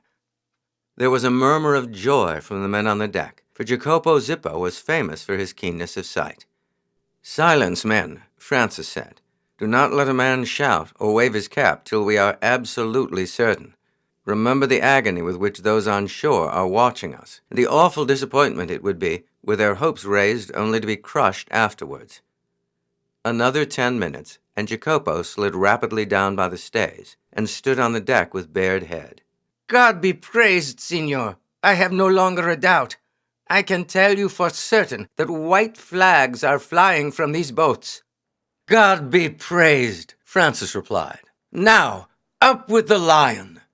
As it rose above the bulwark, Pisani, who was standing on a hillock of sand, shouted out at the top of his voice, "It is Zeno's fleet!" A shout of joy broke from the troops. Cheer after cheer rent the air, from ship and shore, and then the wildest excitement reigned. Some fell on their knees to thank God for the rescue thus sent when all seemed lost. Others stood with clasped hands and streaming eyes, looking towards heaven. Some danced and shouted. Some wept with joy. Men fell onto each other's necks and embraced. Some threw up their caps. All were wild with joy and pent-up excitement. Zeno, who, in ignorance of the terrible straits to which his countrymen were reduced, was making with his fleet direct to Venice, was intercepted by one of the galleys, and at once bore up for Brondolo, and presently dropped anchor near the shore. As he did so, a boat was lowered, and he rowed to the strand, where the Venetians crowded down to greet him. With difficulty he made his way through the shouting multitude to the spot, a little distance away, where the Doge was awaiting him. Zeno was of medium height, square-shouldered, and broad-chested. His head was manly and handsome, his eyes large, dark, and piercingly bright, and shaded by strongly marked eyebrows. His air was grave and thoughtful, and in strong contrast to that of the merry and buoyant Pisani, but his character was as impulsive as that of the admiral. He was now 45 years of age, 10 years the junior of Pisani. When Pisani was appointed Captain General in April 1378, he was appointed governor of Negropont, and soon afterwards received a separate naval command. He had been lost sight of for many months prior to his appearance so opportunely before Brondolo, and he now confirmed to the Doge the news that had been received shortly before. He had captured nearly 70 Genoese vessels of various sizes, had cruised for some time in sight of Genoa, struck a heavy blow at her commerce, and prevented the dispatch of the reinforcements promised to Doria. Among the vessels taken was one which was carrying 300,000 ducats from Genoa. He reported himself ready with his men to take up the brunt of the siege forthwith, and selecting Brondolo as the most dangerous position, at once landed his crews. The stores on board ship were also brought ashore and proved ample for the present necessities of the army. In a few days he sailed with his galleys and recaptured Loreto, driving out the Paduan garrison there. This conquest was all important to Venice, for it opened their communication with Ferrara, and vast stores of provisions were at once sent by their ally to Venice, and the pressure of starvation immediately ceased. The siege of Brondolo was now pushed on, and on the 22nd of January, the great bombard, the Victory, so battered the wall opposite to it that it fell suddenly, crushing beneath its ruins the Genoese commander, Doria. The change which 3 weeks had made in the appearance of the Venetian forces was marvelous. Ample food, firing, and shelter had restored their wasted frames, and assurance of victory had taken the place of the courage of despair. A month of toil, hardship, and fighting had converted a mob of recruits into disciplined soldiers, and Zeno and Pisani seemed to have filled all with their own energy and courage. Zeno, indeed, was so rash and fearless that he had innumerable escapes from death. One evening after dusk, his own vessel, having been accidentally torn from its anchorage by the force of the wind and currents, was driven across the passage against the enemy's forts, whence showers of missiles were poured into it. One arrow pierced his throat. Dragging it out, he continued to issue his orders for getting the galley off the shore, bade a seaman swim with a line to the moorings, and angrily rebuked those who, believing destruction to be inevitable, entreated him to strike his flag. The sailor reached the moorings, and with a line he had taken, made fast a strong rope to it, and the vessel was then hauled off into a place of safety. On the 28th of February, Zeno was appointed general-in-chief of the land forces, and the next day drove the Genoese from all their positions on the islands of Brondolo and Little Chioggia, and on the following morning established his headquarters under the ramparts of Chioggia and directed a destructive fire upon the citadel. As the Genoese fell back across the bridge over the canal of Santa Caterina, the structure gave way under their weight, and great numbers were drowned. So completely were the Genoese disheartened that many thought that the Venetians could at once have taken Chioggia by assault. But the leaders were determined to risk no failure, and knew that the enemy must yield to hunger. They therefore contented themselves with a rigorous blockade, cutting off all the supplies which the Lord of Padua endeavored to throw into the city. The dikes erected across the channels with so much labor were removed, and the fleet took their part in the siege. On the 14th of May, there was joy in Chioggia, similar to that which the Venetians had felt at the sight of Zeno's fleet. For on that morning, the squadron, which Genoa had sent to their assistance under the command of Matteo Marufo, appeared in sight. This admiral had wasted much valuable time on the way, but had fallen in with and captured, after a most gallant resistance, 5 Venetian galleys under Giustiniani, who had been dispatched to Apulia to fetch grain. The Genoese fleet drew up in order of battle and challenged Pisani to come out to engage them. But, impetuous as was the disposition of the admiral, and greatly as he longed to avenge his defeat at Pola, he refused to stir. He knew that Chioggia must, ere long, fall, and he would not risk all the advantages gained by so many months of toil and effort upon the hazard of a battle. Day after day, Marufo repeated his challenge, accompanied by such insolent taunts that the blood of the Venetian sailors was so stirred that Pisani could no longer restrain them. After obtaining leave from the Doge to go out and give battle, he sailed into the roadstead on the 25th. The two fleets drew up in line of battle, facing each other. Just as the combat was about to commence, a strange panic seized the Genoese, and without exchanging a blow or firing a shot, they fled hastily. Pisani pursued them for some miles, and then returned to his old station. The grief and despair of the garrison of Chioggia at the sight of the retreat of their fleet was in proportion to the joy with which they had hailed its approach. Their supply of fresh water was all but exhausted. Their rations had become so scanty that, from sheer weakness, they were unable after the first week in June to work their guns. Genoa, in despair at the position of her troops, labored unceasingly to relieve them. Attempts were made to assassinate Zeno, but these failed. The Genoese then induced the Pope to intercede on their behalf, but the council remembered that when Venice was at the edge of destruction on the 31st of December, no power had come forward to save her, and refused now to be robbed of the well-earned triumph. A deputation was sent out from Chioggia to ask for terms, and though, on being told that an unconditional surrender alone would be accepted, they returned to the city. The following day, the Genoese flag was hauled down from the battlements. On the 24th, the Doge, accompanied by Pisani and Zeno, made his formal entry into Chioggia. The booty was enormous. They obtained 19 seaworthy galleys, 4,440 prisoners, and a vast amount of valuable stores, the salt alone being computed as worth 90,000 crowns. Not even when the triumphant fleet returned after the conquest of Constantinople was Venice so wild with delight as when the Doge, accompanied by Pisani and Zeno, entered the city in triumph after the capture of Chioggia.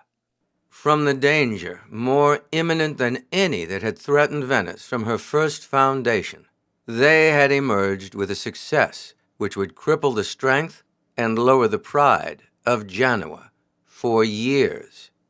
Each citizen felt that he had some share in the triumph, for each had taken his share in the sufferings, the sacrifices, and the efforts of the struggle. From every house hung flags and banners. Every balcony was hung with tapestry and drapery. The Grand Canal was closely packed with gondolas, which for once disregarded the sumptuary law that enforced black as their only hue, and shone in a mass of color. Gaily dressed ladies sat beneath canopies of silk and velvet. Flags floated from every boat, and the rowers were dressed in the bright liveries of their employers. The church bells rang out with a deafening clang, and from roof and balcony, from wharf and river, rang out a mighty shout of welcome and triumph from the crowded mass as the great state gondola, bearing the Doge and the two commanders, made its way, slowly and with difficulty, along the center of the canal. Francis was on board one of the gondolas that followed in the wake of that of the Doge, and as soon as the grand service in St. Mark's was over, he slipped off and made his way back to the Palazzo Polani. The merchant and Julia had both been present at the ceremony and had just returned when he arrived. "I guessed you would be off at once, Francisco, directly the ceremony was over. I own that I myself would have stayed for a time to see the grand doings in the piazza, but this child would not hear of our doing so. She said it would be a shame indeed if you should arrive home and find no one to greet you." "So it would have been," Julia said. "I am sure I should not have liked, when I have been away, even on a visit of pleasure to Corfu, to return and find the house empty. And after the terrible dangers and hardships you have gone through, Francisco, It would have been unkind indeed had we not been here. You still look thin and worn. I think that is fancy on your part, Julia. To my eyes, he looks as stout as ever I saw him. Well, I thank God there is an end of it now. Genoa will be glad to make peace on any terms, and the sea will once more be open to our ships. So now, Francisco, you have done with fighting, and will be able to turn your attention to the humbler occupation of a merchant. That will I right gladly, Francis said, and hope I never will draw my sword again, unless it be in conflict with some Moorish rover. It has done you no harm, Francisco, or rather it has done you much good. It has given you the citizenship of Venice, in itself no slight advantage to you as a trader here. It has given you 300 ducats a year, which, as a mark of honor, is not to be despised. It has won for you a name throughout the Republic, and has given you a fame and popularity such as few, if any, citizens of Venice ever attained at your age. Lastly, it has made a man of you. It has given you confidence and self-possession. You have acquired the habit of commanding men. You have been placed in positions which have called for the exercise of rare judgment, prudence, and courage, and you have come well through it all. It is but 4 years since your father left you, a lad, in my keeping. Now you are a man whom the highest noble in Venice might be proud of calling his son. In the evening, when the merchant and Francis were alone together, the former said, I told you last autumn, Francis, when I informed you that henceforth you would enter into my house as a partner in the business, when we again recommenced trade, that I had something else in my mind, but the time to speak of it had not then arrived. I think it has now come. Tell me, my boy, if there is anything that you would wish to ask of me. Francis was silent for a moment. Then he said, You have done so much, Signor Polani. You have heaped kindness upon me, altogether beyond anything I could have hoped for, that even did I wish for more, I could not ask it. Then there is something more you would like, Francisco. Remember that I have told you that I regard you as a son, and therefore I wish you to speak to me as frankly as if I was really your father. I fear, Signor, that you will think me audacious, but since you thus urge upon me to speak all that is in my mind, I cannot but tell you the truth. I love your daughter, Julia. It has seemed to me too much even to hope that she can ever be mine. I am glad you have spoken frankly. Ever since you rescued my daughters from the hands of Mocenigo, it has been on my mind that some day perhaps you would be my son-in-law, as well as my son by adoption. I have watched with approval that, as Julia grew from a child into a young woman, her liking for you seemed to ripen into affection. This afternoon I have spoken to her, and she has acknowledged that she would obey my commands to regard you as her future husband with gladness. Now that you have told me you love her, all difficulties are at an end. I am not one of those fathers who would force a marriage upon their daughters regardless of their feelings. I gave to Maria free choice among her various suitors, and so I would give it to Julia. Her choice is in accordance with my own secret hopes, and I therefore freely and gladly bestow her upon you. You must promise only that you do not carry her away altogether to England so long as I live. Make Venice your headquarters. I need say nothing to you about her dowry. I intended that, as my partner, you should take a 4th share of the profits of the business, but as Julia's husband, I shall now propose that you have a 3rd. This will give you an income equal to that of all but the wealthiest of the nobles of Venice. At my death, my fortune will be divided between my girls. Francis expressed in a few words his joy and gratitude at the merchant's offer. Julia had inspired him 4 years before with a boyish love, and it had steadily increased until he felt that, however great his success in life as Messer Polani's partner, his happiness would be incomplete unless shared by Julia.